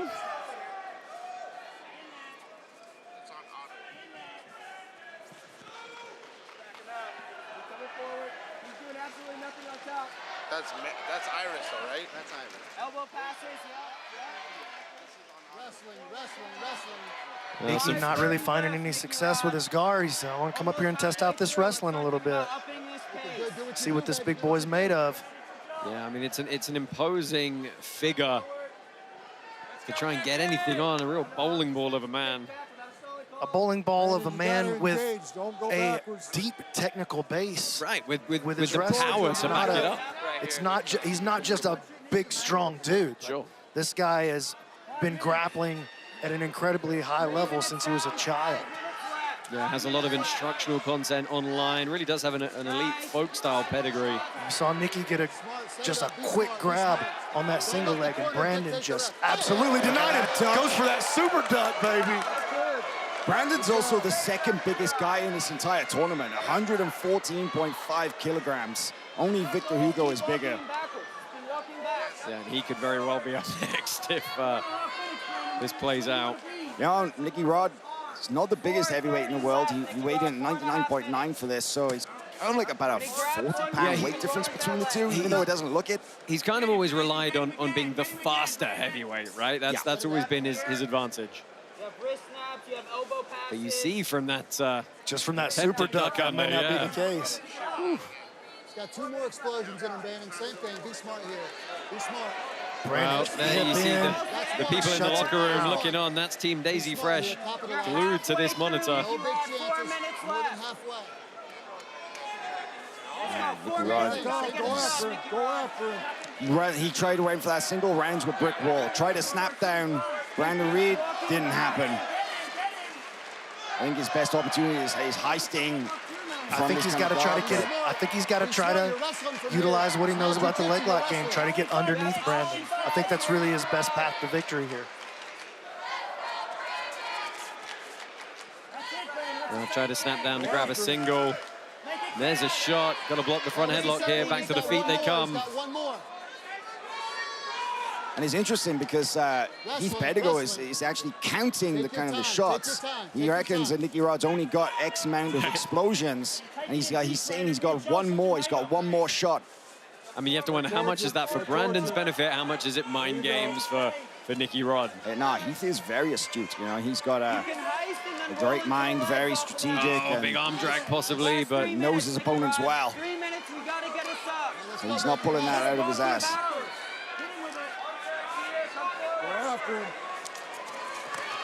Nice. Oh, there we go. That's what Nicky Rod wants. And this is where it becomes a real problem. Body triangle. Yeah, Nick Rodriguez, body triangle here, trying to secure the submission. 2.5 minutes to work as well. Boy, Nicky had just a flash and an opportunity to get under the chin.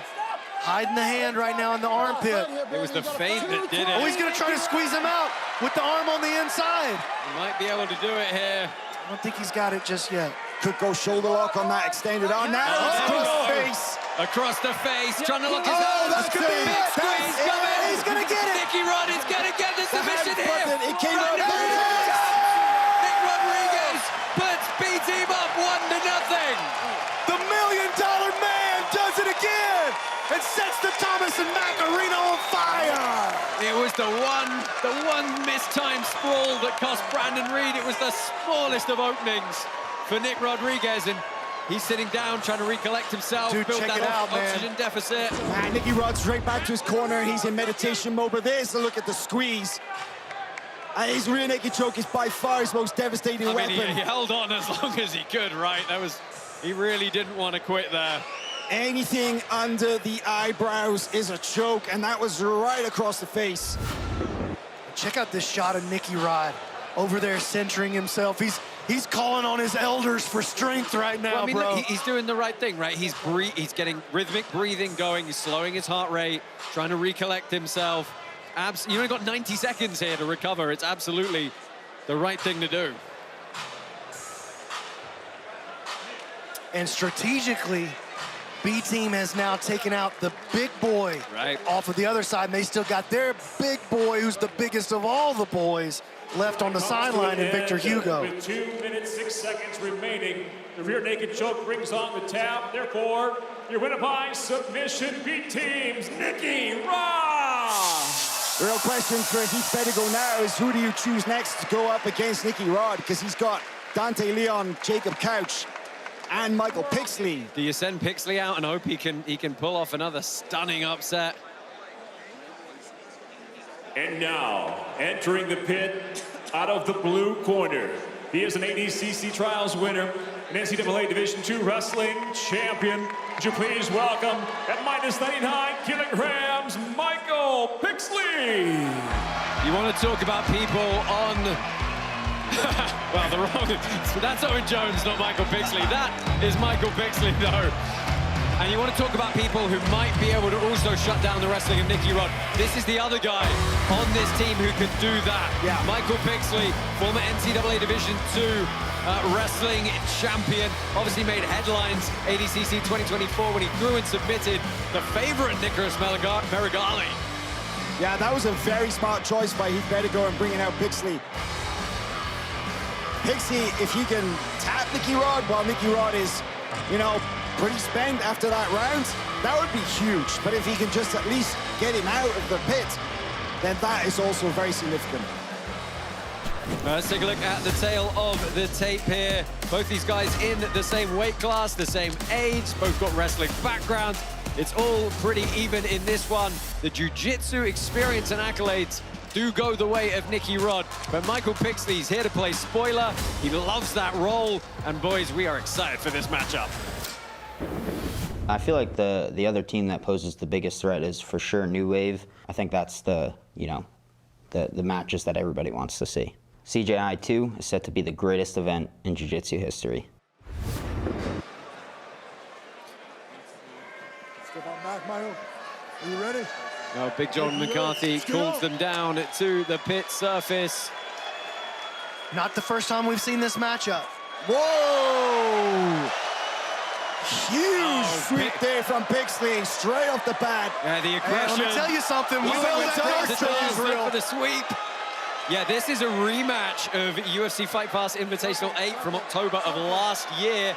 Nicky Rod able to get the rear naked choke in overtime there. Man, Pixley's coming out hard, though. He's got that chip on his shoulder. He wants that win back. And he should, you know, he should try and build on the tiredness of Nicky Rod, immediately jack his heart rate straight back up. Absolutely.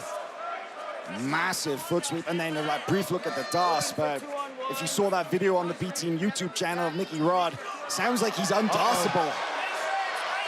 He's looking for this front headlock series again, trying to work his hands through. He's got a little deeper than Nicky Rod really wants him, for sure. If he can be patient right here, keep some weight on the back of the head, maybe. Got a good front head here. He's got the choice between the DOS and the Anaconda. Really depends on which way Nicky Rod decides to go. Nicky Rod's committed both hands to that arm under his neck. He's managed to pry it free. And it depends on how Nicky Rod chooses to fight the hands as well. He's also having to carry all of Pixley's weight right now. Come on, let's go. Let's improve it. He's got to move on bottom, too. It's equal here.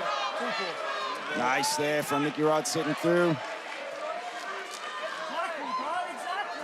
And this is a great tactic from Pixley. He's going to make the guard of Nicky Rod be very active in retention. Yeah. He's not trying to come straight down the middle. He's going to, exactly what you said, he's looking to go side to side, circle him, cause Nicky to have to stay on the move at all times, and just look for an opportunity to jump on that head.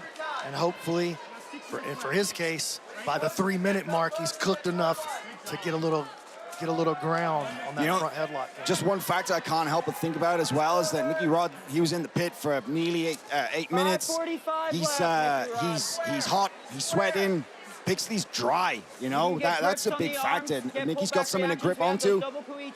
I don't want to, you know, repeat the claims that Nicky's slippery, but it's going to be hard to hold on to him. Well, Pixley being very aggressive here. He's pushing Nicky Rod back, trying to work those stack passes again. You saw Brandon Reed have some success with them. Nicky Rod with the hip movement, though. Look at that. Right, but this is what Pixley can't do. He can't slow down. He can't let Nicky Rod stay in that middle position, build some height back up. He's got to keep moving him around. And Pixley can't settle in on his knees for his passing either. The strategy of keeping Nicky on the move is the right one. Good Nicky Rod baiting him to single.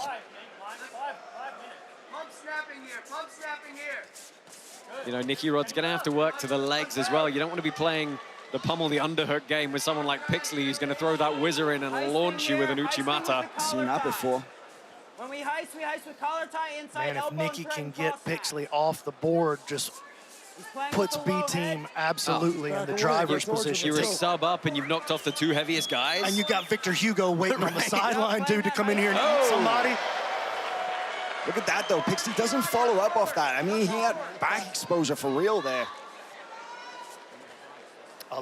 Look at my boy spinning for an Imanari, maybe. Still a lot of time left in this one, boys. Yeah, we're about to hit the halfway point, but Pixley tries to snatch it again. Ankle picks him for his trouble.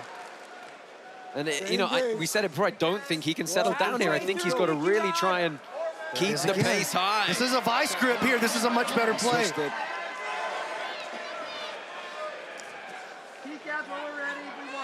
You can start to 4-point up and threaten He's got to keep weight down on the back of Nicky Rod's head as he continues to pummel and look for something. He's got to make Nicky feel like he's carrying weight. You see how Nicky's head is free. He can look to either side right there. I almost feel like Nicky Rod is chilling in this position because it's almost like the best contact he has against Pixley. Pixley's being elusive, you know, as Brandon Reed was. He looked for that vice grip. Nicky took that opportunity. Pop his head out, back to the feet they go. Let's see if Nicky Rod pulls guard again quickly. Pixley almost got that foot sweep again. 3 minutes. He's passing him by, waiting on that back leg to become light, and just kicking it right out from underneath him. There's only 3 minutes left here.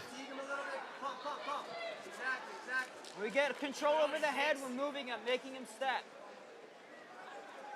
Yep, multi-snaps, pump snaps, you can add in feints too.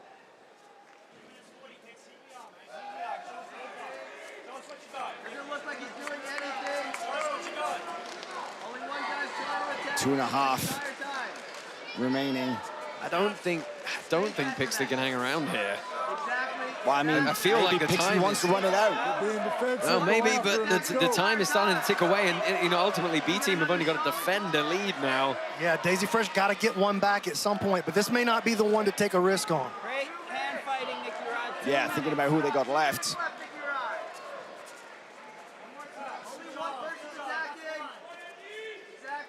Got Jacob Couch and Dante Leon waiting in the wings. I feel like Dante Leon's the last gasp guy they're going to send out. Yeah, he's going to be the stopper at the end. Right, I got to the agree most with that experienced strategy. guy.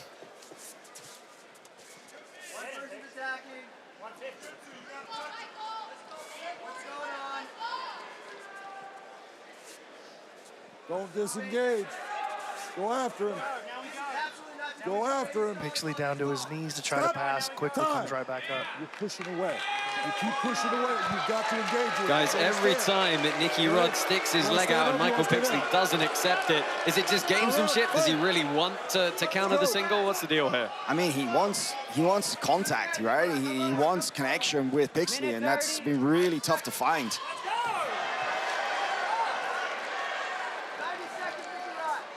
Well, we're down to the final 90 seconds here. The pace has slowed somewhat. You can think about sliding. Even a draw here is a win for Nicky Rod and for B team. All they have to do is hold this lead. Yeah, it'll be the first time we haven't seen a guy get a submission and then immediately get submitted. This is a deeper bite here on the front headlock. But again, Nicky Rod seems super calm to just hang out here. The question is, you know, if it does result in double elimination, which is looking like, how do you score this one? I think you got to give it to Pixley. Pixley for sure. Yeah. Right? But that's all for naught if they can't get a submission back. 30 seconds, Nicky Rod. Final 30. Final 30. Don't disengage. That's you pushing him, Nicky. Nicky definitely got to take a risk right here at the end. Try to get this takedown. Left. Pixley got upright for a split second. Look for that foot sweep again. Well, 15 seconds left here. We could be seeing another double elimination. I think we almost certainly will be. Last gasp shot from Nicky Rod.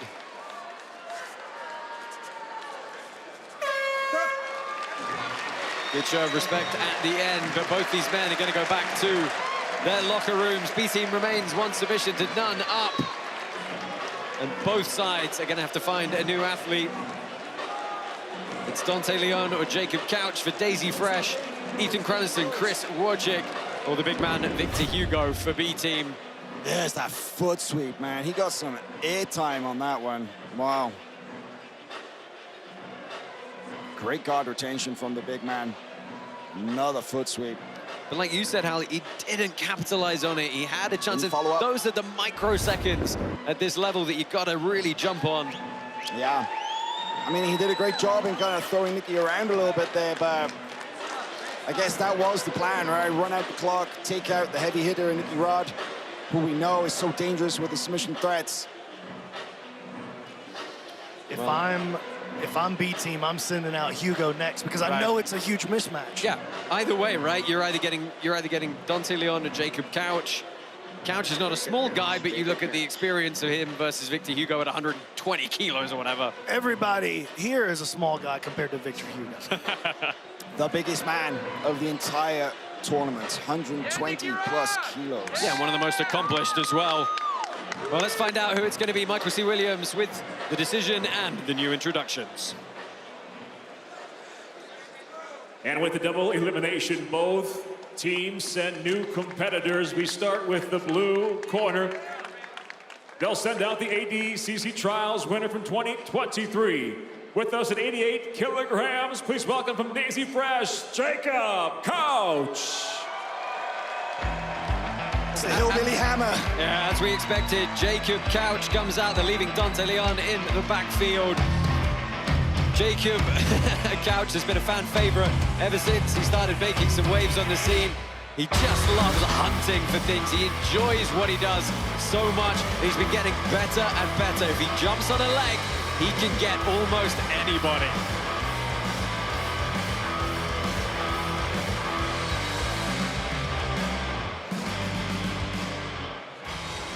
And his opponent in the red corner, last year an ADCC top 4 and the 2024 PGF silver medalist, 88 kilograms from B Team, Chris Rocha.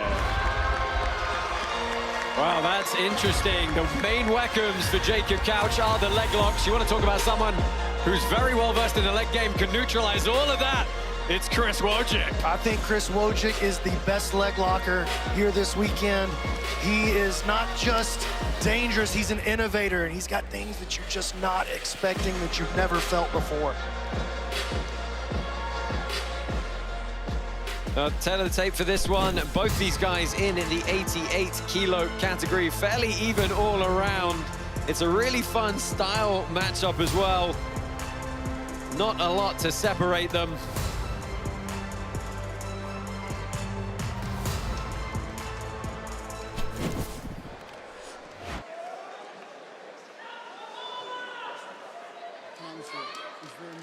Jacob, you ready? Chris, you ready? Get it on. Let's just remind our viewers that Daisy Fresh got 2 guys left, and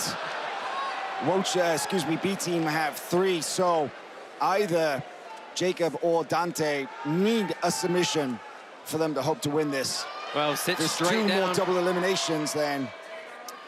Sit straight down into the leg entries, easily spun out by Wojcik.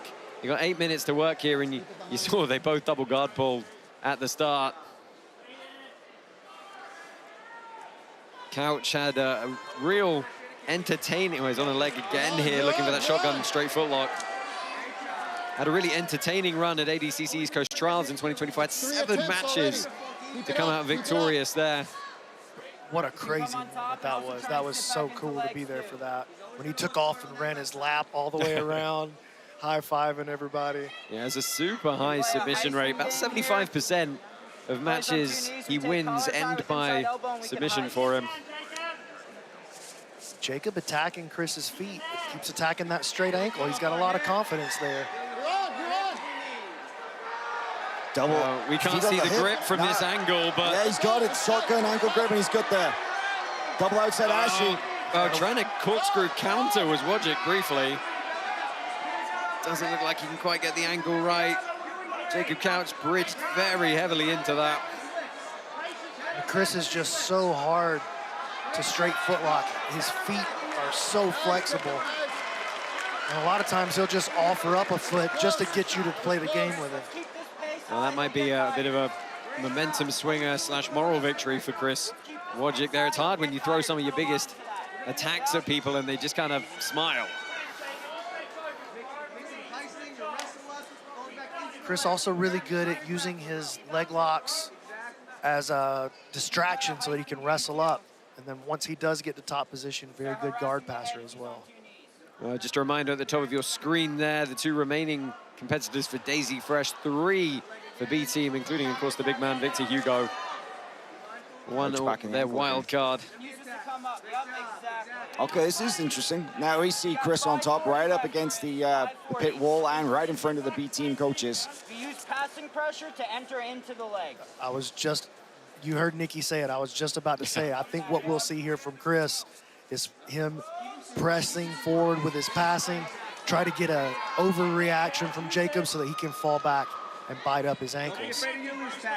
We're 3 minutes in, Wojciech. I think Nikki knows what he's talking about, huh? We're 3 minutes in. Oh, this is the third match in a row. We've had a chant for the Daisy Fresh athlete from the crowd. Pass it to our right-hand side as well. 5 minutes left, Chris. 5 minutes. Very interesting to see that, one of the best counters to a leg lock entry is passing from the knees, and we're not seeing Chris stand at all to try and pass. Makes a lot of sense. Well, he's closer to his own leg entry while he's low like that. So he's just looking for a little bit of an overcommitment from Couch so that he can find the space he needs to jump in on his own offense. Well, don't forget the QR code on your screen is there for you to donate and help the cause of improving jiu-jitsu around the world through our charitable foundations. Go ahead, click the QR code now and help support the Fair Fight Foundation and CJI. That was Chris's first look at a real leg attack right there. Very brief. Kind of looked like an Estima almost. Yeah, a little Estima-y. Kind of Estima-ish. Ish. Well, halfway point here.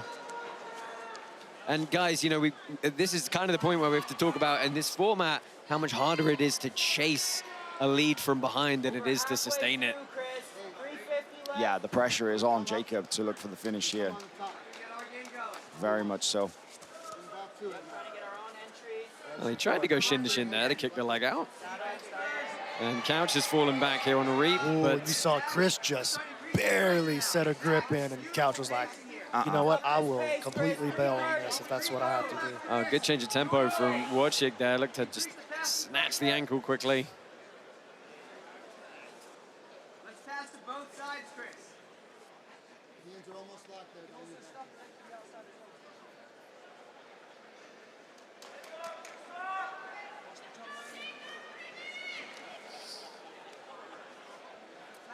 Time not the friend of Jacob Couch right here. No, he's got to get busy. He's got to try and force some entries. And right now, it's Wojciech who's dictating the positions. Then think about sitting back into legs. Jacob had the strongest submission attack earlier in the match. Remember? He's had several good looks at ankle locks that would have put a lot of people out of there, let's be honest.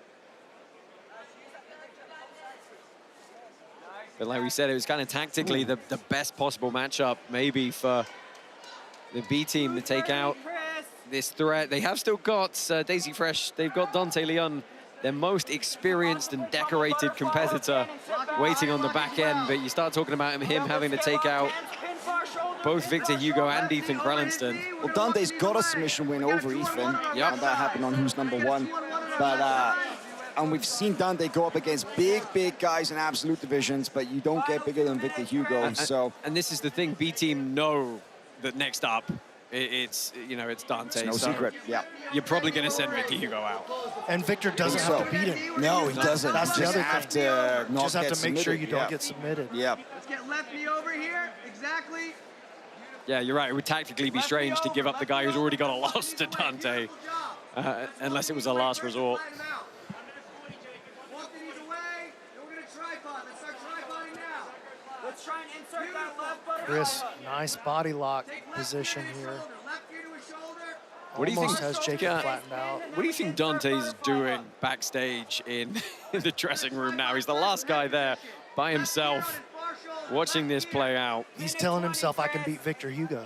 I hope so. He's back there telling himself that he's got to come out here and he's got to deliver for his team. And again, man, he's got to deliver for his real team. Right. So that's there's a lot of heart, a lot of passion that Dante's going to bring out onto the mat in this next match. Dante's also one of those guys who I don't for a minute doubt the self-confidence he has and the self-belief he has that he can and could make it happen. No, his results speak for themselves. He's been there, he's done it. Listen, Victor's gone down to guys of that size before. Yep. Just here last year. Wojcik's chest to chest. This is a good passing sequence for him. There's not a lot of time left for him to work, but he's shut Jacob Couch down here. And yeah, this is very interesting. Let's just say Dante does manage to take out, you know, the remaining guys. Would it be tight? No, I guess it wouldn't, right? So, but still, you want to make a statement. You don't just want to run the clock out. You want the judges to think you've won it. Well, Chris's passing looks good, doesn't it? I mean, he's able to flatten Jacob out in a moment when Jacob definitely needs to be creating as much movement and space as possible. Chris shut all of that movement down and took all the possibilities completely away from Jacob Couch and from Daisy Fresh. Well, we're going to get another double elimination here. A lot of movement from Chris Wojcik at the end. But both these guys are going to get sent packing.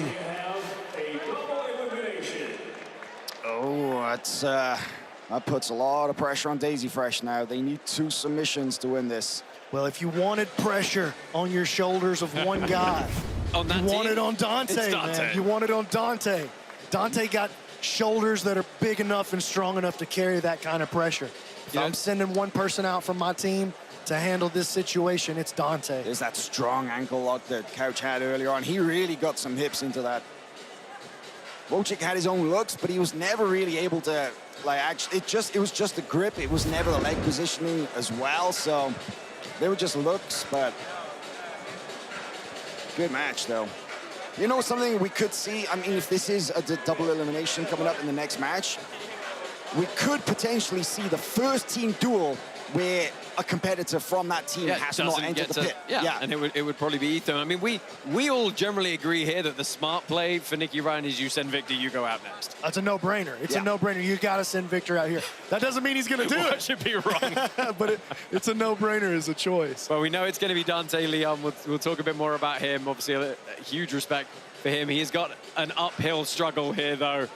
So let's go ahead and get the announcements from Michael C. Williams. And with that double elimination, we welcome 2 new athletes to the pit for Team Daisy Fresh, their last man standing.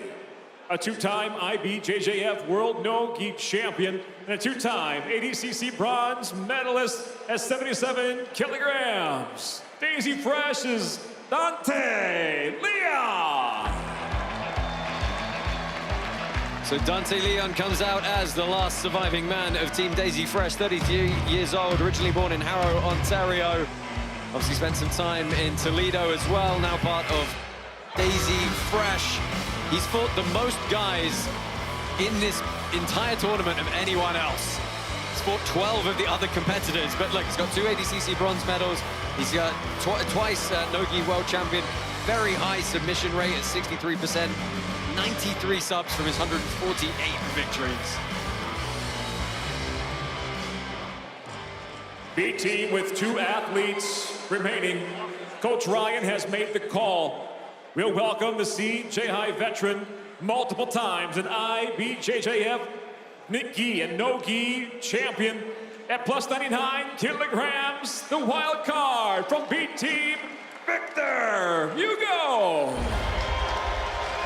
Well, as suspected, B-Team call on their wild card, Victor Hugo, the heaviest man in the competition here.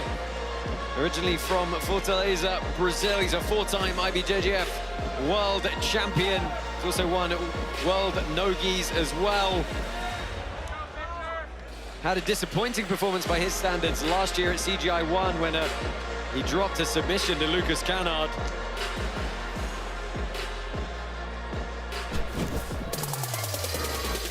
Teletape for this one, a 44-kilo weight advantage for Victor Hugo. How much is that in freedom units, Josh? What did I say? That's 40? over 100 pounds. Yeah, it's in the 90s. Yeah, 44 would be 88, plus 8 would be 96 pounds. It's times 2.2. Opportunity here 97 pounds, yeah, wow. for Dante Leon to go down in the history books. I mean, Dante's done it Miracle before. moment. He's been the giant killer for sure. He can take out the big guys. Absolutely fearless. Stop. Time. Looks like it was a clash of heads. Already? Yeah. Come on, Looks stand like up Victor real was quick. actually on the receiving end of it. Stand up. Headbutt. Still your point. Okay. Just take a second. Let's take a look at it. Take a look Oh, at it's the the replay. knee. Oh, it was a knee. Oosh. Oh, completely accidental though, so no real intent. Oh, that was tough. That was a hard shot, I though. think we are a little bit lucky there's not a cut as well. I think he's good. Watch the knee. Not your pop. You know, Victor Hugo, he's had a pretty epic rivalry going with Nicky Rod, and of course they're now teammates for the purpose of this tournament. Yeah, they've been training together. Victor's in Austin, you know, he's not too far from where B team are located, so he's been going in there pretty regularly. And Victor was telling me yesterday, he's picked up a lot of new strategy, a lot of new game by being over there. Just being such a different approach from that timeless jiu-jitsu that he's used to learning over there with his team. Yeah, Six Blades, Shanji Ribeiro, Rafael Lovato Jr., and the others. Victor, he's got that great combination of the old school, fundamental, like you say, timeless jiu-jitsu, and then the exposure to the modern no-gi game. So many technical developments coming out of gyms like the B team, right? Feels like there's something new every month in no-gi jiu-jitsu.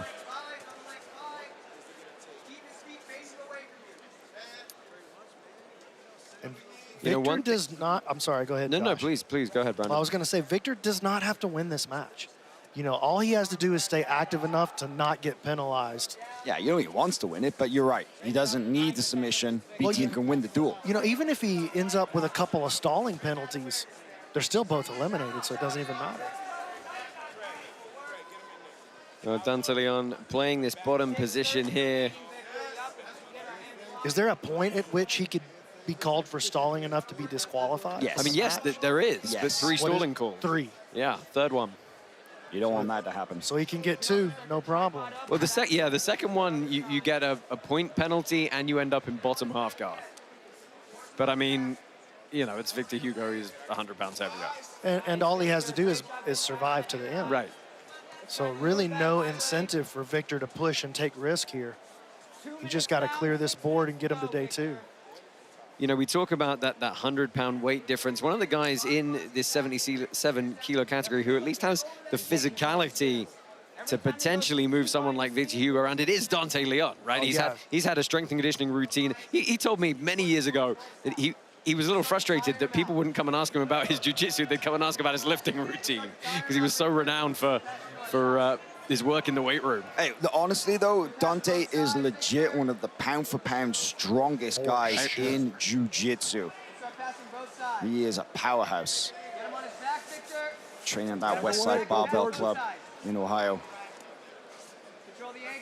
He's been in Ohio for years, since he was a purple belt, actually. Yeah, originally GF team in Toledo before he hooked up with Heath Pedigo and the guys at Daisy Fresh.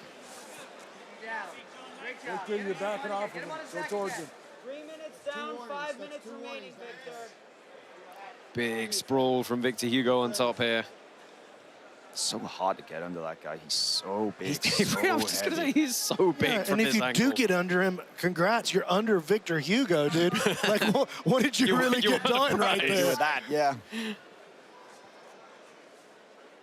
Just a reminder, this is going to conclude the team duels portion of tonight, but we've also got our 2 semi-finals for our women's 100K bracket. Helena Cravar taking on Adele Fornerino and Carolina Vieira taking on Sarah Galvao. That's coming up right after the conclusion of this match. That's good work from Victor. Nice job in response, though, by Dante, keeping his shin on the inside, connected to the collarbone, gives him the space that he needs to square back up and reset the guard.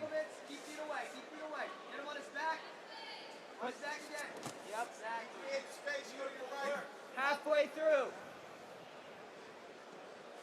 4 minutes here, Dante. Oh, wow, look at the smother there. Double The old smother. double hand smother. Damn. Hey, I mean, at nice. the very least, you're going to really disrupt some breathing and annoy the guy. It's like Victor suddenly remembered, oh yeah, I could do that. Wow. Make him uncomfortable.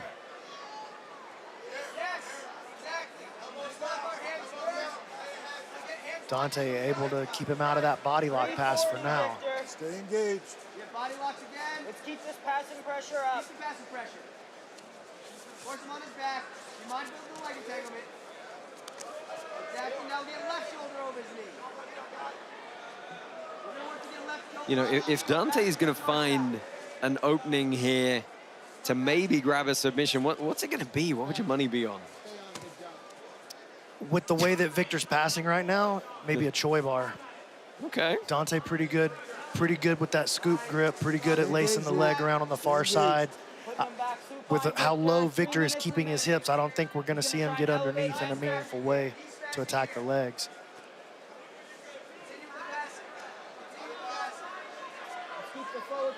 Going back off of him.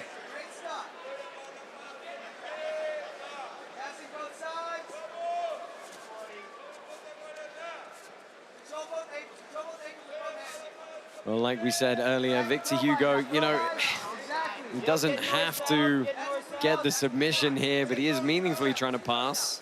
Keep circling. Yep, exactly. When he needs to. You know, one thing I think is incredible just to consider, a lot of people who really invest a lot in the weightlifting, they end up stiff. But man, Dante's guard retention and his flexibility is just incredible. Yeah, you know, he's so dexterous from bottom. He's able to get his legs into those little spaces. Everywhere Victor goes, there's a hook. 2 minutes, Dante, 2 minutes. Yeah, absolutely outstanding guard retention from Dante Leon. Guard retention not enough right now, though, fellas. That is true. Got to have a dub. Come on. Work to improve. Go to a finish. Let's go. Minute 45. Control the ankles and throw by to north-south again. Control the ankles, go north-south. Don't back off of him. Yep, north-south. Control the ankles, get him on his back. Don't post on it. Exactly. Push your shoulders. Yep, north-south. Stay north-south. 90 seconds, Victor. Great job. 90 seconds. Yep, exactly. Into the final minute and a half here. Dante Leon's trying to get something going, but we knew it was going to be an uphill battle. Minute 10, Victor. Time for Dante to throw caution to the wind. There's the Choi bar. Yeah, it's tough to know what that looks like, though, right? You got to have some form of grip to at least get the Hail Mary going. Stay with him. 50 seconds left. Get him on his back. Final 50, Victor. 50 seconds, Victor. Side body locks and throw bys again. Yeah, we're going to see this clock run down for sure. Throw bys to north-south. Final 30, Victor. 30 seconds. We knew it was going to be a tough task for anybody to go up against Victor Hugo, just a man mountain. And Dante he just hasn't been able to hold on to anything meaningful. B team going to be the first team to advance to day 2. Yep. Without using all their players also. Yep. Final 10, Victor. Final 10. Yeah, I'm not sure we necessarily all saw it playing out like that, but that is the way it's worked out on this Saturday night in Las Vegas. Closing seconds of Victor Hugo, Dante Leon. It's going to be a double elimination, but that is going to give the win to B team as they move through to day 2 tomorrow. Their first bout against Team Australasia.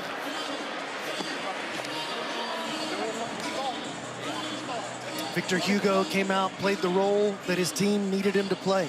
Right, stuck to the game plan, did what they needed. You know, these opening matches, yes, you've got to win, but you don't want to take damage, you don't want to take anything that's going to aggravate you tomorrow. Tomorrow you have to go through potentially 2 team duels, right?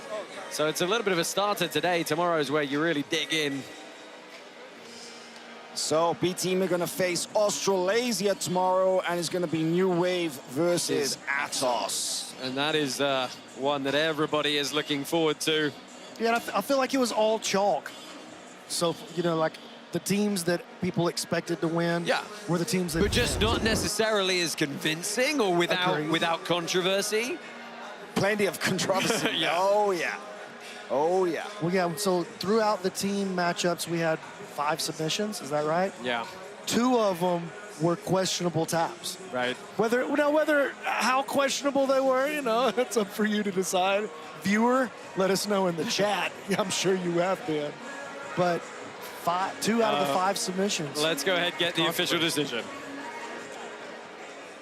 Ladies and gentlemen, after that final double elimination match, one team had one athlete still standing, and they will now advance to the $1 million semifinal round. Give it up for Coach Ryan and BT. B-Team get it done here. The lone submission from Nick Rodriguez over Brandon Reed ends up being the deciding factor. Alex Wendling is with our winners. Standing by with the B-Team Mercenaries. Nicky Ryan, what's your analysis of what your team was able to accomplish just now? I mean, they all looked great. Nicky Rod killed it. He got the sub. I believe we were the only team to not go to a decision, so super happy. What about your MVP, Ethan Krellinston? Oh, he killed it. He's actually the only athlete in the entire venue that will not have competed today. This lazy sack of shit. You heard that, Ethan, the lazy man over here. When it comes to your matchup for tomorrow, what is the mentality and message to your team? I mean, we got to discuss. We'll talk about it tonight and tomorrow morning, but these boys are going to kill it. Damien, I forgot your last name. I think Craig might have forgot your last name too. But what is your overall consensus on what Joseph Chen and your squad was able to do today? Everyone looked absolutely amazing. Honestly, great performance from everybody. Ethan, sorry you couldn't compete, but the guys are just too good. And that is Damian Anderson. I knew his last name. I was just making fun of him. Give it up for your B-Team Mercenaries. You can catch them at day 2 of CJI2 competing for that $1 million. Well, thank you. Semis set for tomorrow. Lots to look forward to. Of course, we do now have our women's $100,000 bracket. The semifinals there are coming up very shortly after this commercial break. Stay with us here in Las Vegas for the last of the action from day 1 of CGI 2.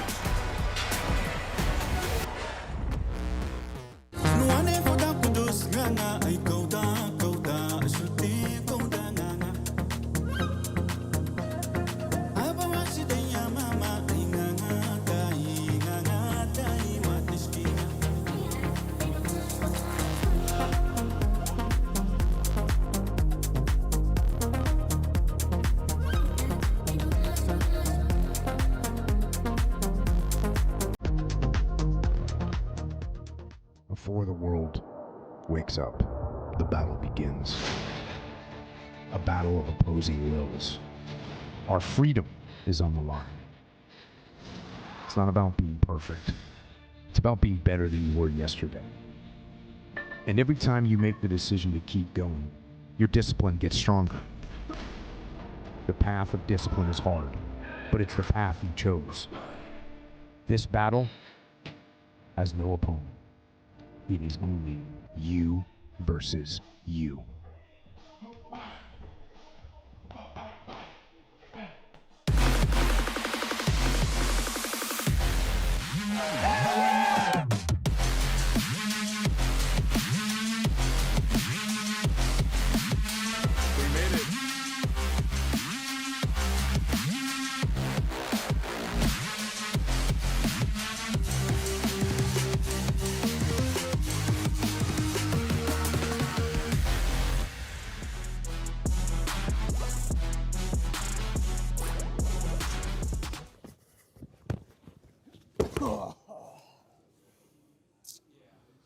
Hey, good morning, sunshine. Where am I? Am I dead? No, you're not dead. You just got thrown really, really hard. The good news is you get to go back. But first, you have to study the no-gi video manual. There are 9 video courses that are very digestible, so you'll be done with them quickly. They cover the essential areas of jiu-jitsu. There are mind maps, there are other bonuses, and when you get back, I need you to tell everyone that it's on sale for CJI. You may know Tap Cancer out from our nationwide charitable jiu-jitsu tournaments, our partnership with the first ever Craig Jones Invitational, from when our trailer was stolen, or maybe you have no idea who we are. But soon enough, we believe that the entire jiu-jitsu community will know us for one day, Global Grappling Day. an annual celebration of jiu-jitsu and impact where anyone, anywhere can take the fight to cancer through the sport we all love. The best thing about it, Global Grappling Day is whatever you want it to be. An hour-long round, an open mat, a seminar, or all of the above. And when you fundraise, you'll earn perks while making a difference. So on December 13th, put some meaning in your open mat. Host a seminar to save lives, or simply grab your favorite training partner and roll for a reason. The idea is simple, but the purpose is powerful. One day, one community, one mission. Fight cancer. The J-Flow. Yeah. The J-Flow master. Tell me about training with him. Brilliant teacher, brilliant coach. He was Dominic Cruz's coach for a long time. We used to go down and train, and I started implementing the stuff after about a year, like you did in your fight. Get the J-Flow. Justin Flores, one of the best takedown coaches in the game, as elite as it gets when it comes to judo and wrestling. The way he integrates everything together is a thing of beauty. He's the man, isn't he? He's the man, lad. Isn't he though? Here at J-Flow Academy, we've produced the highest level grappling videos for beginners, intermediate, and advanced. Fusing a lifetime of judo, wrestling, and jiu-jitsu experience to create a platform that is truly unique. Join us at our dojo and tap into our online courses, which include my affiliation for Academy owners, my biannual Mastermind instructor training, and all the various products at my shop. Use coupon code CJI2 and get a free month membership to my website. J-Flow Academy. Level up your grappling game.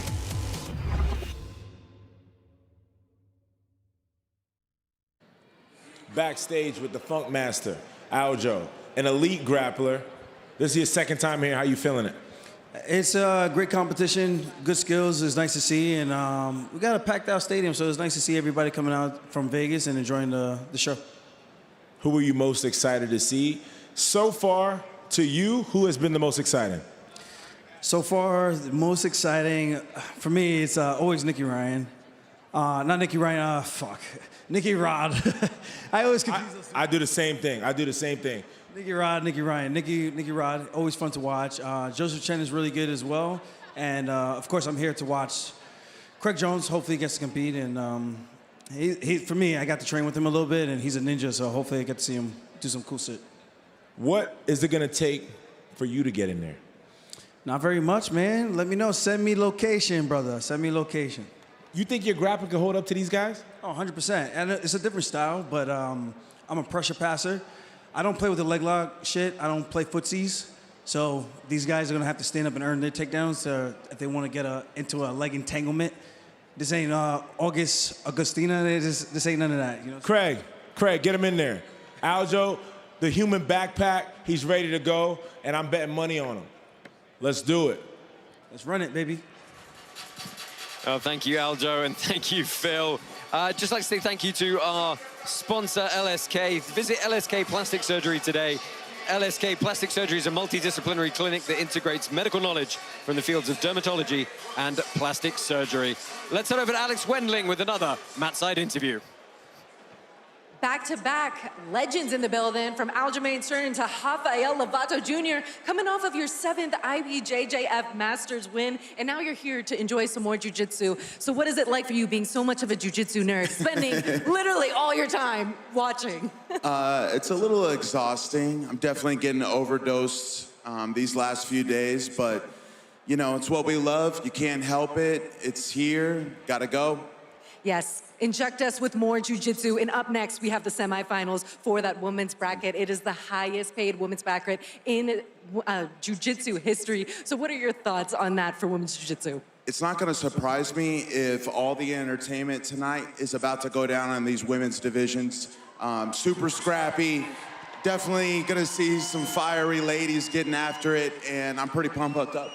Thank you for pointing that out. And for anyone who has left the building before they see all this action go down, I'm disappointed in you, and you're about to really regret that decision, because we got Adele Fornerino, Helena Cravar, Sarah Galvao, and the Ana Carolina Vieira in the building to deliver all the action. Give it up one more time for Rafael Lovato Jr., and we're gonna get this action underway.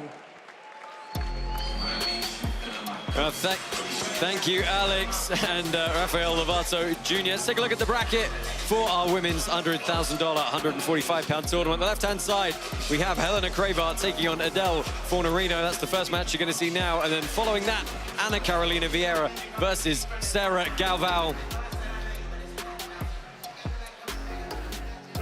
Thomas and Mac Center, we are shattering barriers on behalf of the Fair Fight Foundation. This is history in the making, as the Craig Jones Invitationals now features the richest women's division competition in BJJ history. And now, ladies and gentlemen, live and free on YouTube worldwide, CJI2 now presents the 100K Women's Division Tournament semifinal round. We're set inside the pit for 3 5-minute rounds as we first introduce the blue corner, a breakthrough athlete from Australian grappling. She's a Pan American and European no-gi champion, representing Dominance MMA, conquering the 55-kilo division, and the Absolute from Melbourne, Australia. She is the reigning 2024 ADCC double gold champion. Give it up for Adele Fornerino. I'm very happy to have Adele Fornerino here for this match tonight. 25 years old from Melbourne, Australia. She captured double gold last year at the ADCC World Championships. Took out everybody in the 55-kilo division, including Mayessa Bastos, Jasmine Rocha, and Bianca Basilico. And then went ahead and did it in the Absolute as well, against some very big ladies comparably to her. She's actually one of the smaller competitors, guys, in this women's bracket. Yeah, that was a generational run right there. Absolute standout performance from her last year at ADCC. And now, her opponent out of the red corner. In 2024, she became the youngest female podium finisher in ADCC history at just 18 years of age. She's a two-time ADCC trials winner and a multiple-time IBJJF World and Pan champion. Having just earned her black belt, she represents New Wave Jiu-Jitsu. Please welcome the Phenom, fighting out of Austin, Texas, the 2024 ADCC silver medalist. This is Helena Cravar. Helena Cravar, one of the women who's been really helping to raise the profile of women's no-gi jiu-jitsu. Gi as well, of course, she does compete there fairly frequently. Just recently turned 18, got awarded her black belt as well in June from John Danaher. Had a great performance at ADCC, picking up that silver medal, but look, she's one of those youngsters who's been just terrorizing everybody, and you're like, how are they not even 18 yet?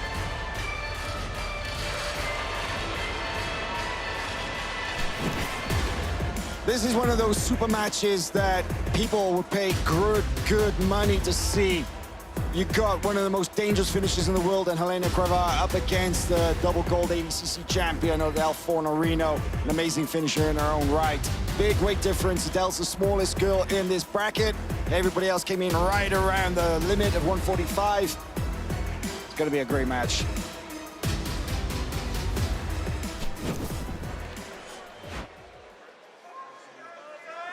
You ready? You ready? Let's go, ladies. So touch of hands underway here. You've got 3 5-minute rounds for this women's format. Back to our old CJI format for the super fights. Yeah, each round will be scored. And if there is no submission, then of course we'll get a judge's decision after those 3 5s. But this is curious because how often do you see Helena Cravar playing from top like this? Right, most of the time she's playing that guard work. She's getting the submission entries, and she is an absolute savage submission hunter when she plays her guard game. But this is Adele's game right here. I was just about to say, man, she has already fallen into some dangerous territory right here. Adele might be the best close guard player in all of the ladies' divisions. She's cutting a good angle. We know she's got that dangerous overhook game. Yeah, a little inside shoulder lock as well. She's adjusting it. Yeah, she's so good at that mirror lock. She overwraps that arm. She kind of had it, but Helena was able to slip the elbow.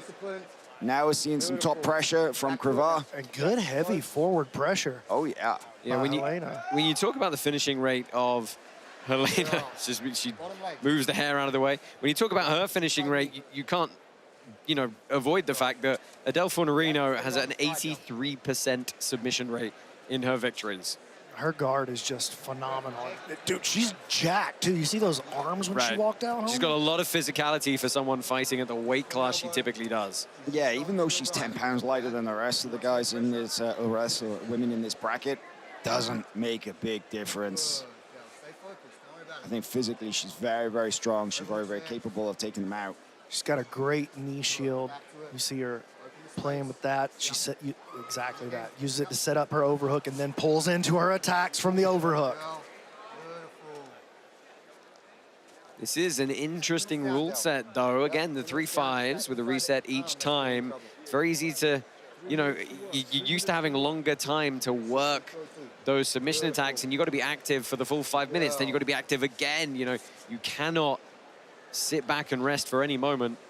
I like the pressure that Helena's putting forward with her passing. It's nice to see, like you said, we don't get to see that part of her game very often. She comes out, pulls guard, and then we don't have very long to talk. Usually she's getting the job done very quickly, but I like seeing this forward pressure, this passing heavy. And Helena is known for her very eye-catching outfits, when she competes. She's got an amazing collection of them. But I kind of wonder if the long sleeve rash guard works in Adele's favor a little bit. She's just got so much more friction.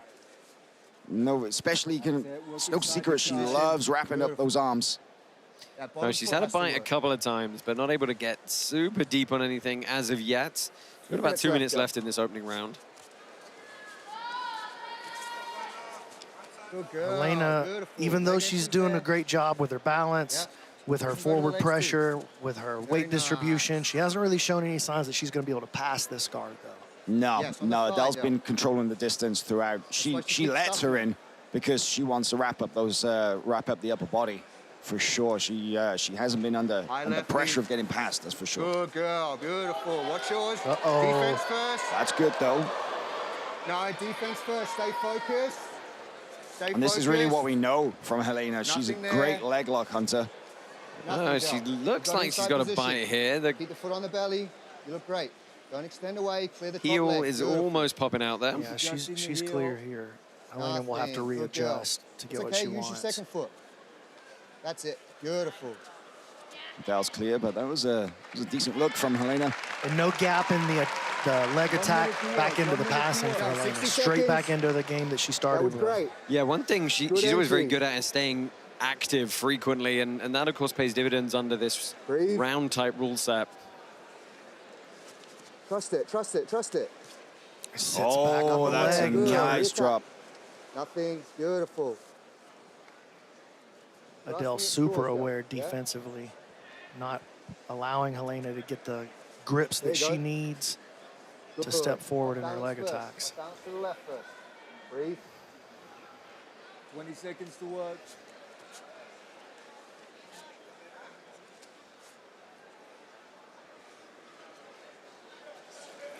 Ten seconds. Good. One more. One more. One more. One more.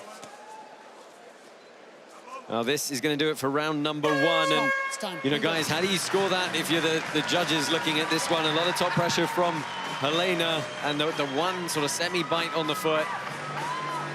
That's a tough one. That is a tough one to call, for sure. I mean, the judges seem to have been favoring the guard passes from what we've seen on the scorecards. But Adele was very, very active from bottom. Yeah, I was going to say it felt like most of the attacking offense came from Adele, but then also Helena jumped back on a straight ankle grip a couple of times. Wasn't able to get very far with it. Yeah, still a very cagey match so far. Helena got to be careful, man. When she's leaning on that knee shield and Adele sets up that overhook, she's gotten a quick look at an omoplata a couple of times. That could turn into something if Helena's attention drops. Interesting. All three judges scored it for Helena in that one. So we have the open scoring. I think it was probably the falling on the footlock that did it.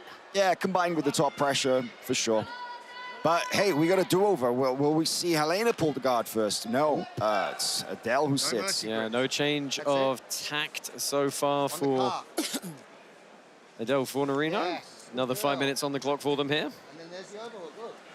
Still got Sarah Galvao and Ana Carolina Vieira coming up after this. There's the overhook Beautiful, again. Del. Kick through. You got to be quicker. Let's go. Let's get onto this, yeah? Re-engage off these attacks. Good girl. Top knee. Beautiful top knee. Good. That's it.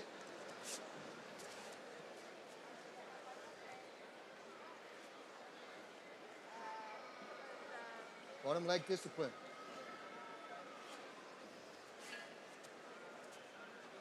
Top one off balances.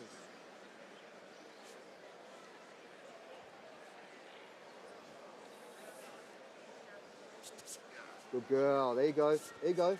Trust it. Trust it. Trust it. Nice. Love the way that, And back on the Adele, she's not looking for the overwrap on one side, and she's looking Choi bar kind of on the other. There it goes again.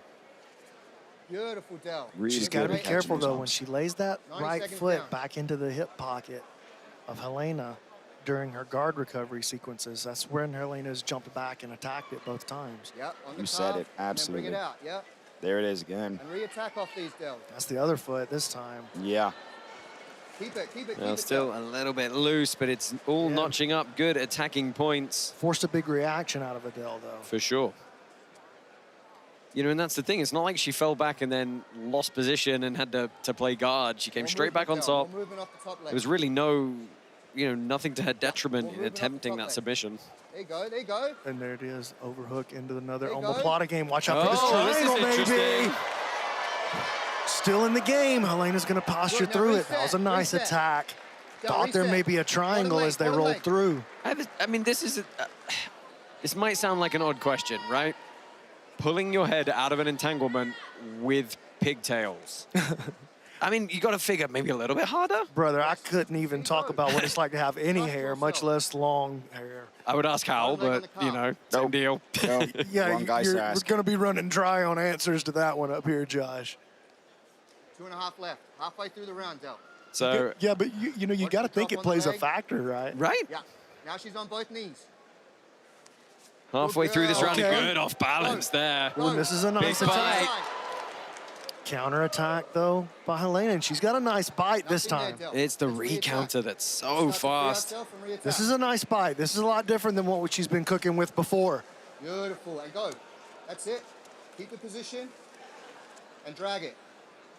Yeah, keep it and drag it. The foot on your belly is going to cause you the issues. You got to pummel. Let's get our left foot in position.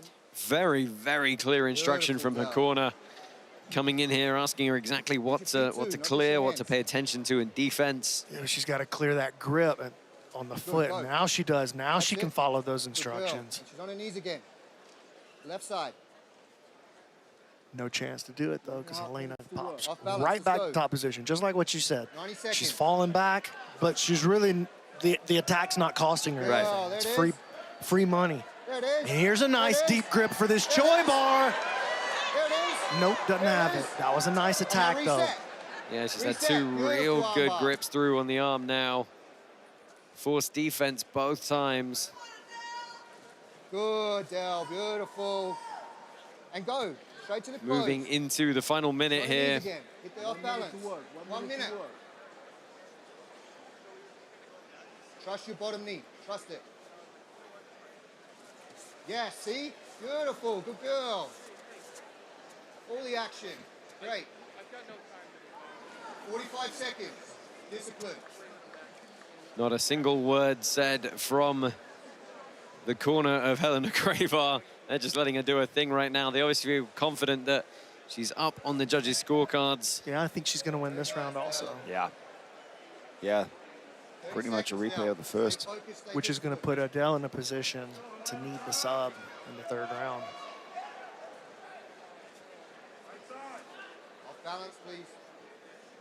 And she really hasn't shown us where that sub's going to come from so far in this match. She's gotten her down into the overhook game a couple of times. You know, again, this is a smart play from Helena, right? The 10-second clacker comes in. She falls straight back. She shows the judges she's trying to attempt another submission. Her fight IQ, I think, is really showing in this bout.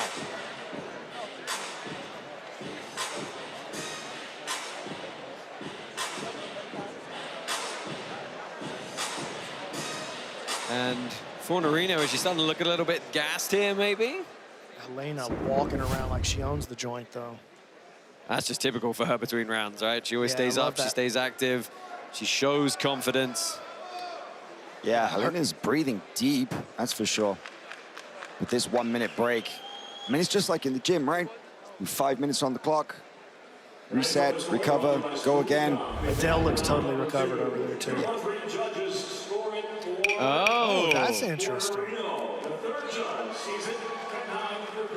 So we've got two judges going for that round. I think maybe they really gave her a lot of credit, probably for that omoplata to triangle attempt. That's the only thing that makes sense to me. It's also the judges too. So if we're gonna have Oh, interesting. They're asking her to tie her hair up into a single. And like, I have to say, that kind of feels like a fair thing to ask. I would have rather seen it when they walked out. Saying that the judges is affecting the visibility. Yeah, you can't see, maybe you can't see how deep a grip is or a frame is. It is a lot of hair, that's for sure. Thank you. Let's go. Hey, we're here to fight. Okay, you ready? You ready? Let's go. Time in. All right, let's see if Adele changes up her strategy. Fast and focused. Go. And it looks like she's going to. I think she needs to at this point. She's right back in, though. Well, I say that. I was about to say she's 2 rounds down, but she's not. You're right. With the benefit of open scoring now, Discipline. Good. doesn't put anybody in a position of desperation. Off balance. No, I mean, it means they've both got this round to play for. Last 5 minutes on the clock. When she starts to overextend, you're going to get your entries. Now she has to go back to this. Bottom calf. Back to our position. This is beautiful, Dale. Adele's offense is going to come from that overhook. When Helena comes down and starts trying to pass that knee shield, the left arm of Adele is going to wrap up an overhook. Here it goes.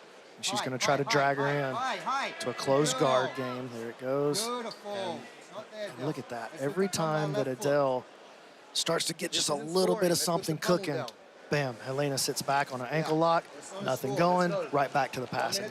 Yeah, shifts the momentum entirely. Just kind of tries to visually cancel out the half entry with another half entry.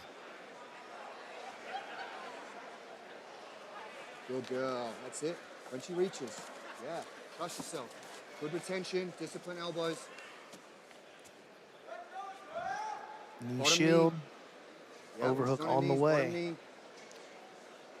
Helena Cravar, actually, despite living in Austin now, is a Las Vegas native. That's it.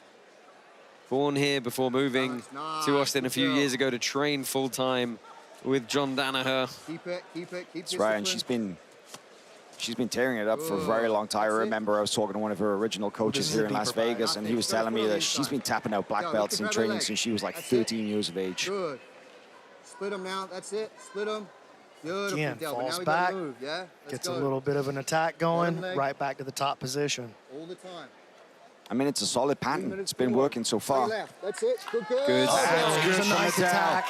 That's going to force a roll. Oh, she's a lot deeper on this one, fellas. Up with it, And she looks like she's reinforced her grip slightly as well. This is the most quality attack we've seen from either lady so far. Oh, she's got the leg in all the way behind. This is interesting. Oh, there's an extension. Oh, man, just a quick extension. Straight on the foot. No hesitation, jumping straight back into her offense. That was a great answer. It's the lack of acceptance of any kind of mid-neutral position to just immediately say, no, my tempo, straight back in on an attack is so great to watch. You got 2 minutes of work left. I thought that was the most meaningful moment of the match. Even though she may have had a cooler look and got a little more movement out of the omoplata to triangle shot. Good girl. I think that was the most meaningful moment. Be proactive. For sure. Come on. Be proactive. And it definitely puts Helena behind in this round as time again, starts Del, to get thin. that arm, every single time. Bottom calf, right arm. 90 seconds, Del. 1.5 minutes to work. One more, Del. Come on. One more. Well, only 90 seconds here, and 90 seconds, Del. this is an interesting now, round. Del. He's getting desperate. Yeah, it's as close as you can, imagine, right? Off balance, It's off just balance. Yes. I feel like this round is more clearly Adele's than the second round, for sure. I mean, is this one of those things where if that it armbar attack for sure. if it goes to Adele, Again, come on. you know, the general look of how this match has gone with Helena on top the whole time, falling back for her own leg locks. There might be a few people in this building get a little bit upset. Yeah, but it's the difference between a submission entry and a submission attack. And I feel like Helena's attacks have been entries. She's never really had Helena actually in danger. She's forced reactions, but there was never a real threat of a submission there. Well, there was a real threat of the armbar. You know, and that's just the nature of having judges and a 10-point must system. Somebody's going to be upset. It doesn't matter. It doesn't matter if they're justified. It came down to a decision, and the judges, the qualified judges, made that decision. Well, we got 20 seconds left here to find out who the first lady in our final tomorrow is going to be, competing for that $100,000 tournament prize, the biggest prize in women's jiu-jitsu history. Nothing. Keep it, keep it, keep it. Nothing there, Del. You're good. You're good. That's a little more pressure than Adele would admit. See how her hip responds by coming up off the mat. I mean, close battle. Close bout. Wow, we'll find out the winner very, very soon. Those judges' scores will be tallied. 15 minutes of action. We've still got Sarah Galvao and Ana Carolina Vieira to look forward to close out the evening here. I mean, we don't think either of these ladies can be too sure of how it's going to go. One round apiece in that final round to decide it. I feel like the final round definitely was Adele's. I have more question about the second round for Adele than I have the third. But they called it for it. Go ahead. Some of the replays we saw a couple of times. Helena sit back on leg entanglement. She did have quite a lot over She the had course a of lot. that match. Many. But here's that armbar. It was tight for a second. I just never felt that there was any real substance to Helena's leg attacks. That's the thing. Like, yes, she was sitting back, and maybe she's thinking, I'm scoring points with the judges here. But the two most meaningful offensive moments That's both it, right? came from Adele. Sometimes people don't like it when you try and play just for the judges. We're going to find out. Well, Michael C. Williams is going to make his way into the pit and give us our official decision. He knows, and he's hurrying with haste. Is it going to be Helena Cravar or Adele Fornerino? One round apiece going into the third. Let's get the official decision. And now, ladies and gentlemen, having gone the distance, we'll go to your three judges at pit side. Your first judge, Jared Villel, scores it 30-27, while judges Justin Flores and Zach Mulaney scores it 29-28. All see it for the winner by unanimous decision. Now advancing to the 100K tournament final, out of the red corner, Helena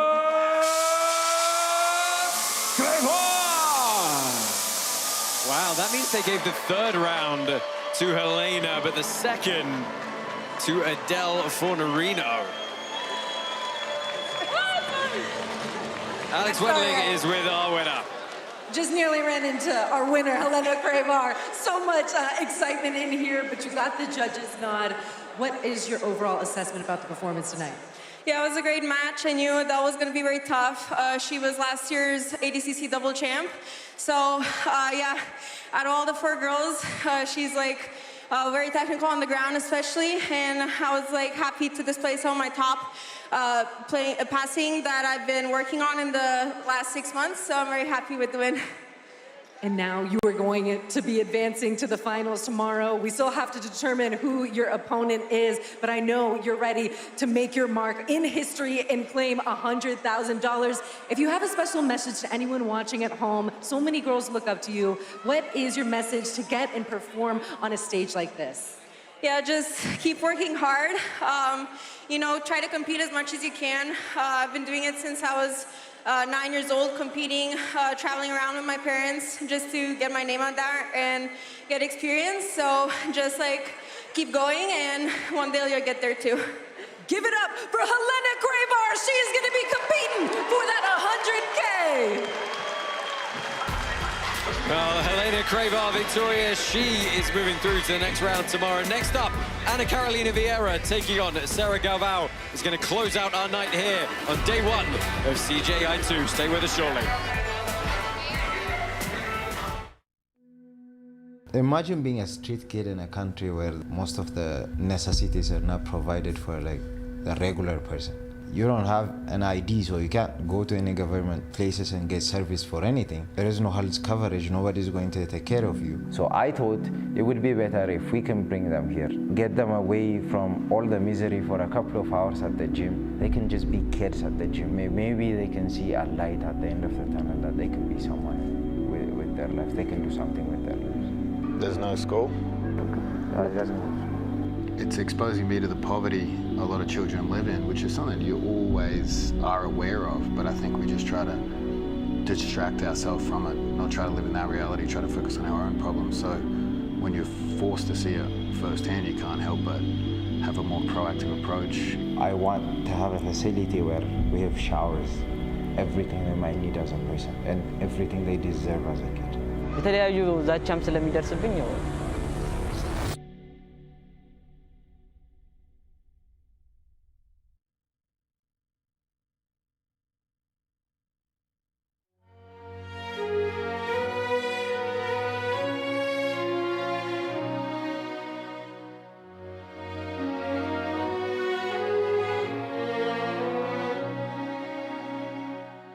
If you want to support me, you can purchase the FloGrappling Street X Fair Fight Foundation kit for $150, and you get a free FloGrappling annual subscription, which could come in handy after CGI 2.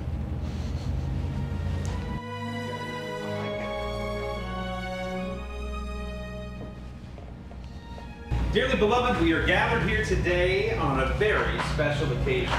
Craig and Gabby are here to become husband and wife. Congratulations to you. Craig, will you have Gabby to be your wife? Promise to love her, honor her, comfort, and cherish her. Keep her in sickness and health for as long as you both shall live. Sadly, I do. Gabby, will you have Craig to be your husband? Yes. Very good. I promise my faith. I promise my faith. I, Craig, take you, Gabby. I, Craig, take you, Gabby. To be my wife. To be my wife. I, Gabby, take you, Craig. To be my husband. To be my wife. I promise to comfort and care for you. I promise like care for you. To trust you and respect you. Never trust you. Maybe respect you. You are now husband and wife. You may kiss him. Oh. Fuck! Fuck, like this. Buy this for the love of God. Please buy this. Gabby gets none of that money. Go fuck my life tonight.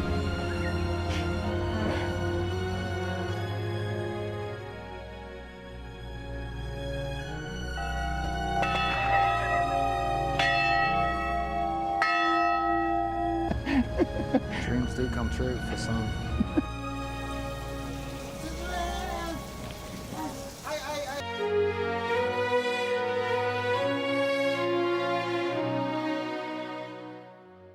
Joining us tonight, your everyday sport companion, Smooth Comp. Follow the athletes around the world and stay on top of tonight's brackets. Now gear up and get Smooth Comp, free on iOS and Android. Empowering the world's greatest tournaments and athletes.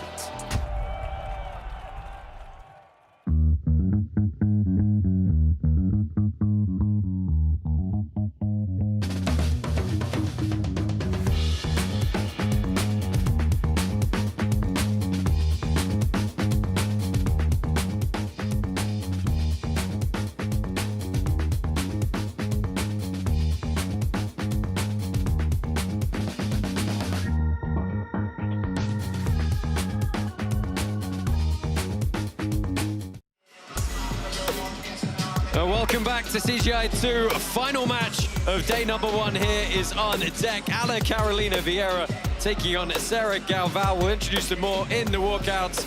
But first, for the last time tonight, here is Michael C. Williams with your fighter introductions. Ladies and gentlemen, here, day 1, CGI 2. We want to thank all of our fans for joining us, and we'll see you again tomorrow as we get set now to conclude day 1 with the single elimination bracket, continuing toward the biggest payday in women's jiu-jitsu history. And now once again live and free worldwide on YouTube, CGI 2 now presents the conclusion of the women's division semifinal round. Set to make their way to the pit scheduled for 3 5-minute rounds. We'll first introduce the blue corner. One of the fastest rising stars in the sport. At age 19, she's already a 2025 IBJJF Grand Slam winner, having been the #1 ranked athlete at every belt level throughout her career. She's just been promoted this summer to black belt. She's already begun carving out her own legacy. She's the pride of Atos Jiu-Jitsu by way of Brazil. She's fighting out of San Diego, California. Please welcome Sarah Galvao. Sarah Galvao makes her way to the stage here, won the Grand Slam last year as a brown belt and recently achieved her black belt, and she's a real firecracker, Al. She's a phenomenal talent. Of course, she's carrying on the family legacy. The daughter of both of them world champions, Andre and Angelica Galvao. A lot of pressure on her coming into this as the youngest competitor, but also she's a wild card. And now across the pit out of the red corner, she's one of the most decorated athletes in women's jiu-jitsu. She's conquered the biggest stages, both gi and no-gi competition, a multiple-time IBJJF world champion, a pan champion, and an ADCC gold medalist. Representing Aviv, originally from Rio de Janeiro, Brazil, she fights now out of Boynton Beach, Florida. She is the reigning 2024 ADCC 65-kilogram champion. Give it up for Ana Carolina Vieira. Ana Carolina Vieira, ADCC champ last year in the 65-kilo bracket. But let's not bury the lead. 5-time IBJJF world champion. And she's carrying a confidence with her this weekend that is really, really powerful. She's got this energy and this vibe like she's already won the event. Yeah, by far the biggest and strongest competitor as well. She must have dropped 15, 20 pounds to make the weight limit here. Absolutely ripped. And she's very, very focused. Turn the tape for you here, the last match of the evening. 31 years old is Ana Carolina Vieira. Sarah Galvao, just 19, but you know, she's competing or been doing jiu-jitsu since she was about 3. So fairly even there.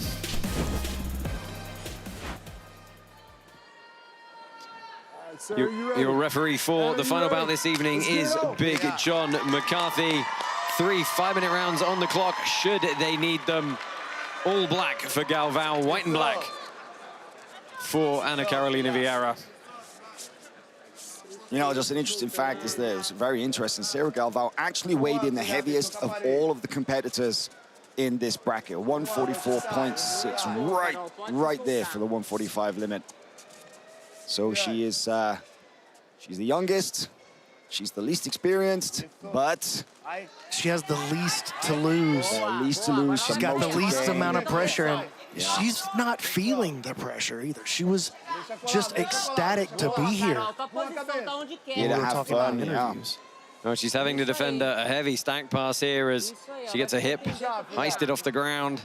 Yeah, the problem is she's dealing with one of the most successful female competitors maybe ever. I mean, she's phenomenal. She's going to have a technical, clean answer to anything that Sarah throws at her, and she's already past the guard. And just don't you know, sleep on the physicality as well that Ana Carolina Vieira You know, with her pedigree, she started off representing GF team from day one up to black belt, and they're just known as being just hard-nosed, heavy guard passers, putting their opponents under all kind of pressure. Of course, a lot of inspiration, I'm sure, came from her big brother, Rodolfo Vieira, the legendary grappler and now UFC fighter. I really like Sarah's response to the front headlock game. Technical, but she's back in it. Well, she's getting a bit of torque on her neck here, and Vieira pulling guard. She must think she has it, but is she giving up the pass? I love Sarah's response to the front headlock game so far. One thing you can say as well about Sarah is that she trains in one of the deepest rooms in the world there at Atos HQ in San Diego, with Andre Galvao and the rest of the team leading those sessions. Just so many world champions on that mat. Look at this. Sarah trying to make something happen. What a massive win this would be for her. Yeah, either way, we're going to set up a rematch between either of these ladies and Helena Cravar tomorrow in the final. You know what's really interesting? You know, we're talking about the physicality of Ana Carolina Vieira, but when Sarah gets going, when she picks up the momentum, she looks like her dad. Her guard passing is just, she just blitzes her opponents. Yeah, she's trying to... Sarah looking sharp right now.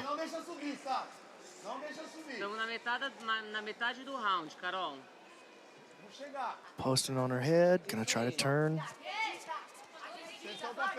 Nice job, here's a nice scoop grip. Stylistically, they're very, very closely matched, I feel, as well. They're both heavy top pressure players. Sarah's balance looks very good right now. Yeah, curious that she's got that underhook, but yeah, it's going to get tested there. It's scooped. See a little X guard here. Yeah, we could see much of that a little saddle entry, maybe. Sarah doing a great job staying heavy on the leg that Ana is attacking. Knee is free. Ana gonna think about switching off to this other leg, maybe. Well, tough to see.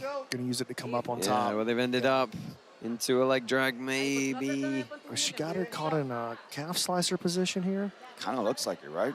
I can't tell if the feet are definitely not figure forward, but I can't. Don't quite have the angle.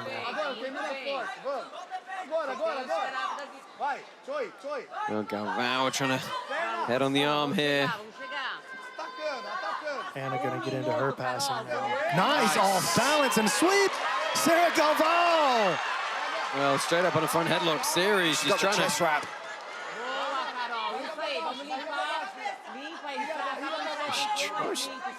Interesting. She was trying to lace her leg over the top. And look at that though. That dog staying with it. Yeah, that was smart. Ana Carolina, she had the head on the inside single, and you know, she just calmly rested for a second in that chest wrap before coming up. But well, final 30 seconds here of round number one. It's been a lot of back and forth action. Oh yeah, I wouldn't know where to start judging this one. No, they've both had equal amount of time on top. They've both had reversals. No real submission attacks in this match so far, save possibly for the little look at the guillotine that Ana Carolina had earlier, but she didn't land at a finishing position. In fact, she landed in a bad position. Yeah, she almost gave up the pass. Yeah. So round number one expires here. Wow, interesting first 5 minutes. Let's see how the judges score that one. Yeah, top pressure from both ladies throughout. Both had some looks at some entries, and that's the nice thing about this format, right? We've got the open scoring. We don't have to wait till the end of the bout. We're going to find out in about 10 seconds which way that first round went. And of course, the athletes will know as well. While we await that, let's take a look at some replays. A lot of good action in that first round. Each lady had her moment, or multiple moments, really. Oh, yeah. So good at snatching that head. Watch Sarah run up the wall there, change angle, boom, right away, passing around to the side. Here's this off-balance moment. And she tried to jump on her. Ooh. We have all three judges sitting at 10-9 for the red corner, Vieira. So Sarah Galvao, 1 round down so far. You guys ready? Let's get on. Another 5 minutes on the clock here. Let's see if we get a guard pull or a bit more wrestling on the feet. Sarah pressing forward. Gabby Garcia, pit side, you can see in the corner. Oh, legend of women's jiu-jitsu right here. Right in front of her. Look at that, taking that hip height. Jumping on the head. Sarah doing a good job keeping head position. Oh, awesome. That was... She's trying to harrow her off the wall. But that's the advantage of the pit, right, guys? There's no resets. Keep you well within bounds. We haven't really seen the wall utilized that much tonight. That hasn't come been into a play significant very much. factor at all. Nope. Certainly haven't seen anybody pushed into the corners yet, which we all know is a veritable death trap. Oh, I think they've learned that. They're avoiding it at all costs.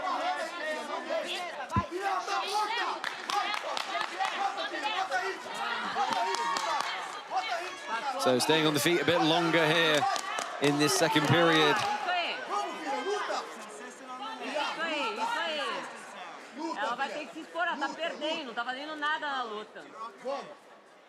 Anna trying to hang heavy on Sarah's head, but check out the posture in response from Sarah Galvao. Yeah, it's like she's got an iron rod in her spine.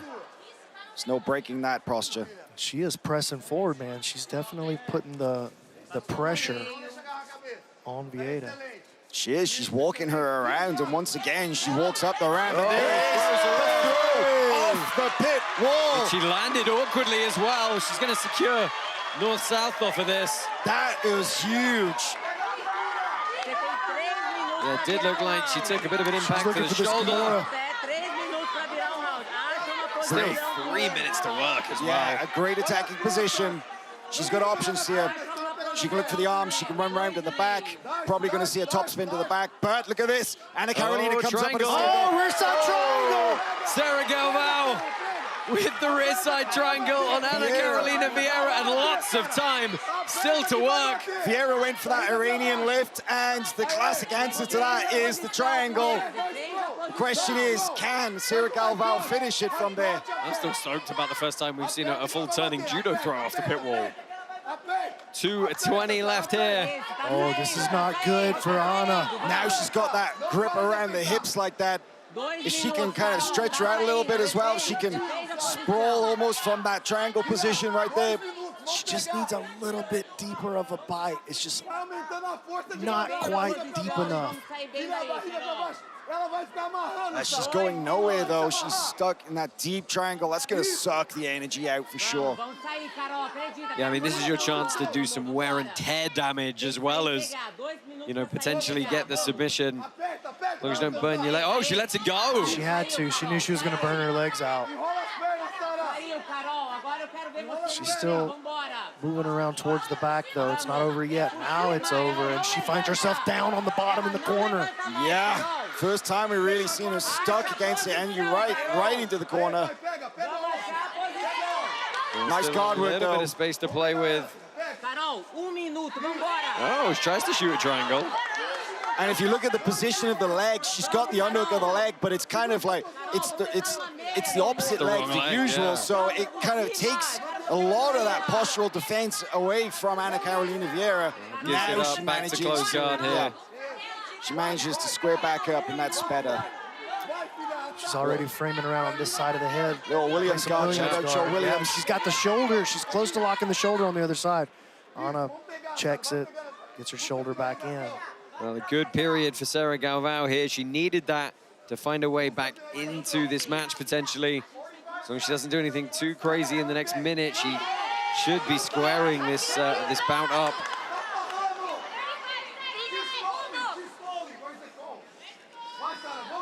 É isso aí, Carol. Só controla, vamos começar novo round.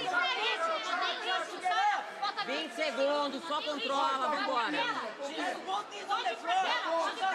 Trying to go high guard is Sarah Galvao. She wants this triangle. You see her trying to win that inside space with the left. Isso aí, Carol, é isso aí. 10 segundos, a gente começa novo round. Well, that's Sarah Galvao's round for sure. Yeah, and she's going to end with a good entry here. She's gonna get stacked, and you can slam out of a submission. Nice. Solid defense from on top in that close guard from Ana Carolina Vieira. But that round was one-way traffic. That was all Sarah Galvao. Yeah, it'd be interesting to see if they go 10-8 possibly on it. I wouldn't be surprised. But she's definitely won the round. She's definitely at least tied this bout up. But let's wait for our judges' scores. We're going to see them momentarily. And we've got all to play for going into the third and final round of CGI Day 1. Here's the first attempted throw, but she managed to hit it here. Beautiful. Dude, that was sick. And straight into her offense. She tried to lace that up earlier in the first round, found her opportunity this time. Ladies and gentlemen, a look at our open scoring shows all three judges at 10-9. They see it for the blue corner. So we are tied up here, 19 points apiece. Moving into the third round, this last 5 minutes is going to decide it all for these two ladies. Seconds out, and back down they come.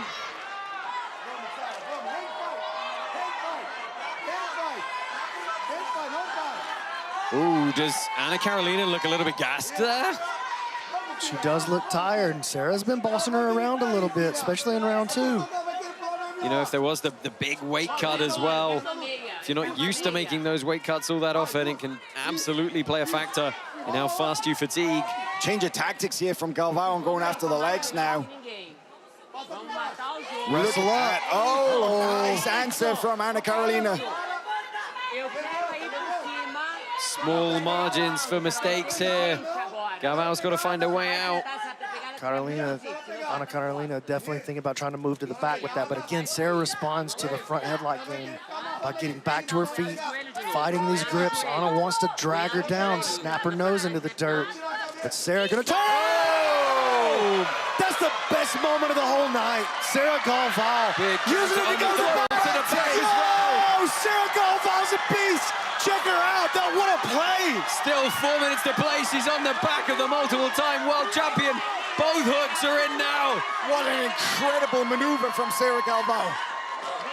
Well, let's see what she can do. Actually, is her right leg in yet? Is it being fought? It's still free, so just the near side hook in on the left. Vieira trying to fight. She's going to go arm here. She's looking for the arm. Triangle as well. What a transition from Sarah Galvao. The lock's not quite there. She's going to squeeze for all she's got. She's got a lot of time to work as well. She could go shoulder lock on that arm inside the triangle as well. That's about her only choice. She doesn't have the choke right here. That's the right play. Oh, she just lets it out. But it's an early marker in this round. And Ana Carolina Vieira has to come forward now. She has to attack. She has to try and even the score. That was huge from Sarah Galvao. That double leg. That was my favorite moment of the night. Incredible. Yeah, the wrestling's great. So I say the takedown game has looked great. Well, and just how she flowed straight into the back attack, too. Beautiful. The way she hit that back attack, inverting over the top. Oh, she gets the sweep. Coming up on top. Dude. And now she's going to bully her a little bit. Yeah, make it messy. Hand on the face. I love this kid. Straight ankle from Ana Carolina Vieira, though. Got to be careful. Looks like she's giving it back. Yeah, Galvao looking to adjust here. The leg isn't free just yet, but she's got a horrible position locked in on Vieira. No threat to the ankle lock anymore. This is good. This is good. This is good for Sarah Galvao. Yeah, she's got weight on the foot. Heavy hips. Knees starting to get smashed together. And there's definitely, now I'm saying definitely fatigue setting in to Vieira here. Oh, she's in deep water right now. There's the pass, leg drag position. Well, the footlock grip is loosened, the leg pops free. Look at the shoulder pressure in the face right there. Cross position here.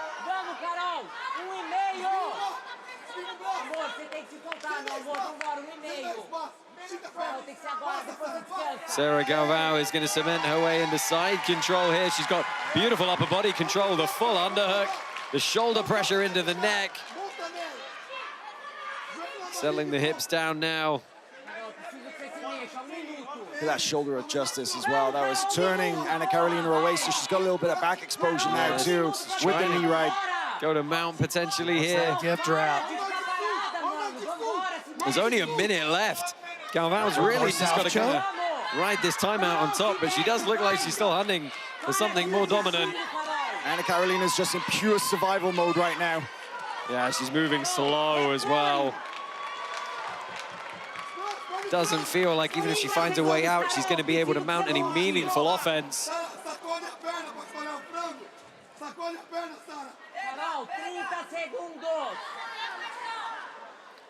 Oh, switching off a swim move to the arm, maybe. She could get the turnover with that shin in the back of the neck. Well, closing seconds here, 20 Oh, left. going to the back, Levi Jones-Leary style. Oh, what a great inversion.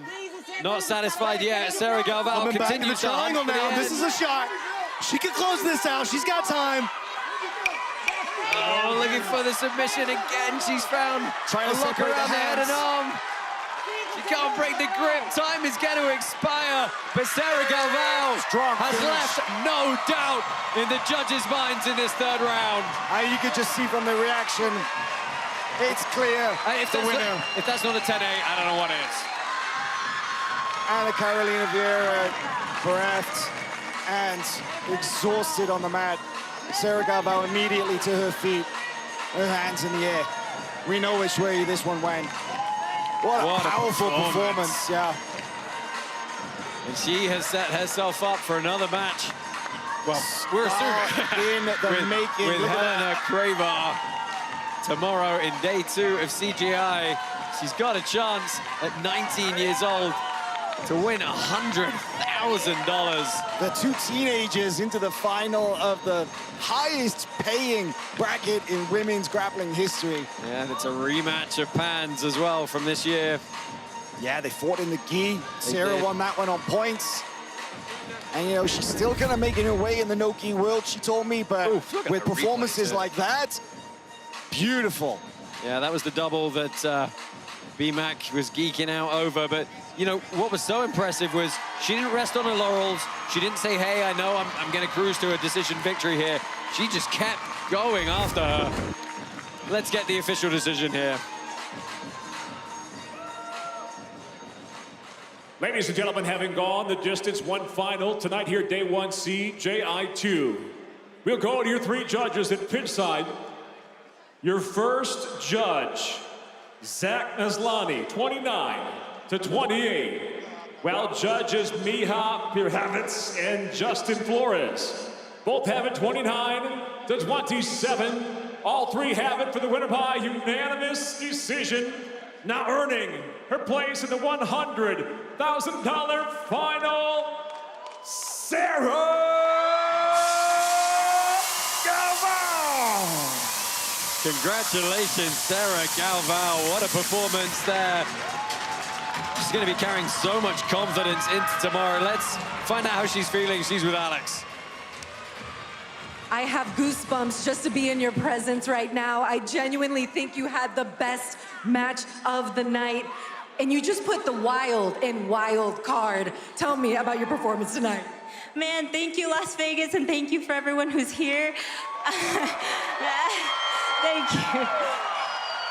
Thank you for staying out this late, you know, to watch the women's division. It means a lot.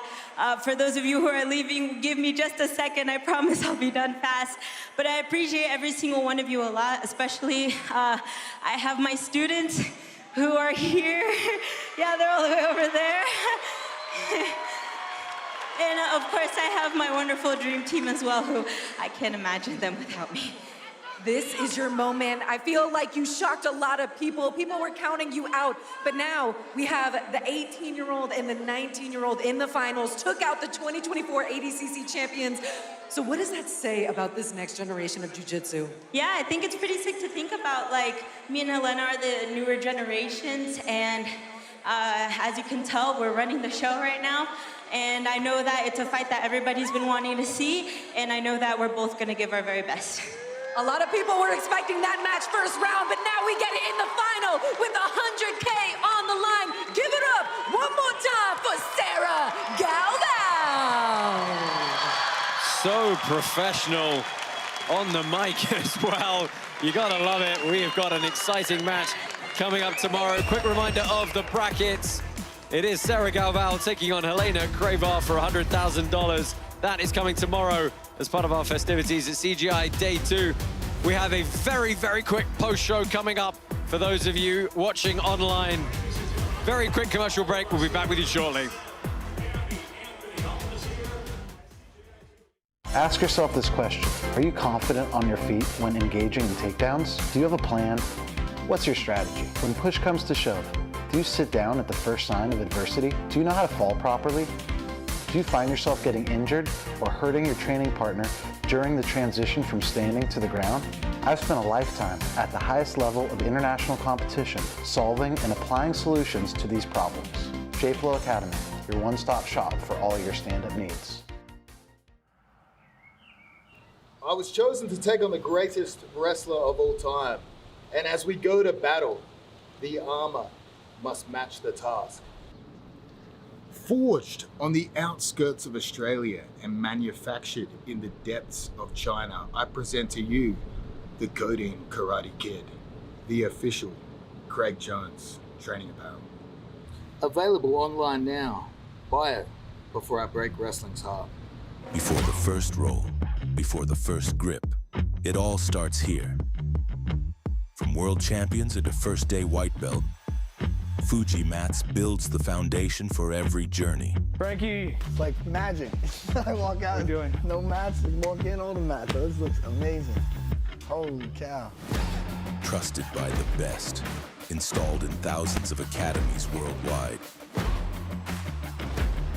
Fuji Mats, where champions begin. Visit fujimats.com. Love Craig Jones? Now you can learn from him for free. To celebrate the success of the Craig Jones Invitational, BJJ Fanatics is giving away a full Craig Jones instructional absolutely free. Just go to bjjfanatics.com/free and get instant access today.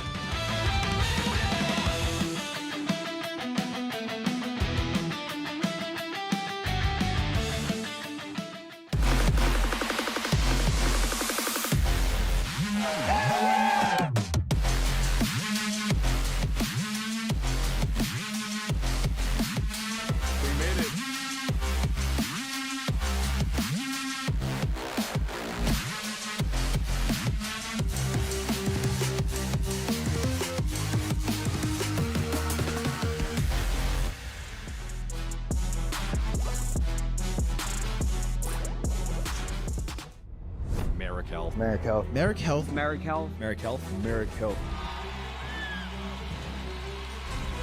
On the mat, it's about pressure, power, and control. Off the mat, it's about preparing your body and mind for the next roll. That's where Merrick Health comes in. Jiu-Jitsu's trusted for total enhancement.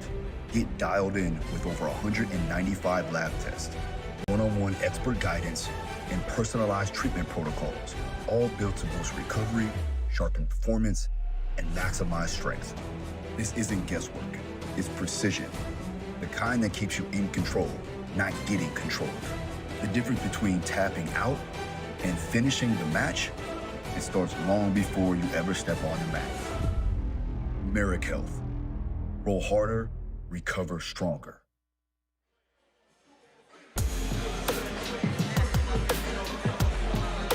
Welcome to the CJI2 post show. Oh my gosh, guys, I have goosebumps. The woman just put on a show, and now Sarah Galvao and Helena Cravar are going to be in that final competing for $100K. Are you guys happy that that wasn't your first round match? I think a lot of people were expecting that it would be Adele Fornerino, the two-time ADCC champ, going up against Ana Carolina Vieira.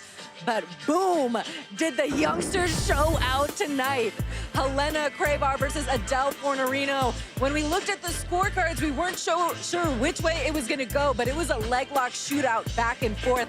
I saw some people in the live chat saying, oh, Helena's not getting any real entries or any real threats.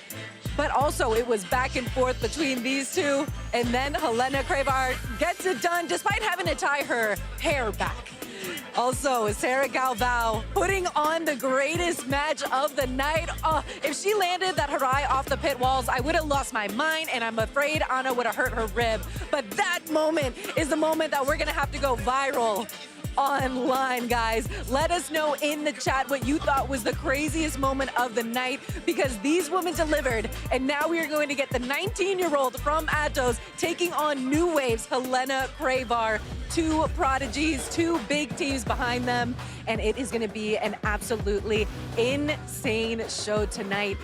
I'm just taking it all in, guys. That women's bracket, but then we also have a lot of action that went down with the CJI Quintet hybrid rule set. I think Craig accomplished what he wanted to, which is promising that it is the most exciting format. And it really came down to crunch time for a few of these. Talk about the conflict that went down in the beginning. New Wave Warriors defeat the Americas Gorillas, but there was what some people might call a Brazilian tap. Giancarlo Bodoni was then on the microphone, and the whole crowd went against him. I totally did not mean to make it sound like I thought he tapped, but the New Wave Warriors are gonna be advancing on, and America Gorillas still had a great showing. Also, Atos Knights defeats the European Raiders, the only duel that we saw that didn't have a submission. They were just the elite level guys really canceling each other's skill set out, but still a lot of action. The wild card saved for last. Let me know which one was your favorite match from that duel. But then we get to the Australasia Devils defeating 10th Planet, and then Gio Martinez retiring. I could cry. It was so sad seeing him take off his rash guard, but he had such an amazing, amazing career. And we're so excited that out of all the tournaments that he is going to retire at, it is one that has this quintet format, because he is an icon in this format in particular. But we have to give a shout out to Bilal, because he is the one who got a beautiful submission. What did you guys think about that one? I think that one is a little less arguable when it came to the tap. And now I want to get your guys' thoughts. Howell, Josh, B-Mac, I see you guys over there. I know there's been a lot of action. Unpack. Yeah, thanks, Alex. It's been a great night here at CGI Day 1. Of course, our $1 million tournament with our Team Jules format has had a lot of controversy. It's had a lot of action as well. We're going to run through some of the matches that happened and talk and recap the evening here.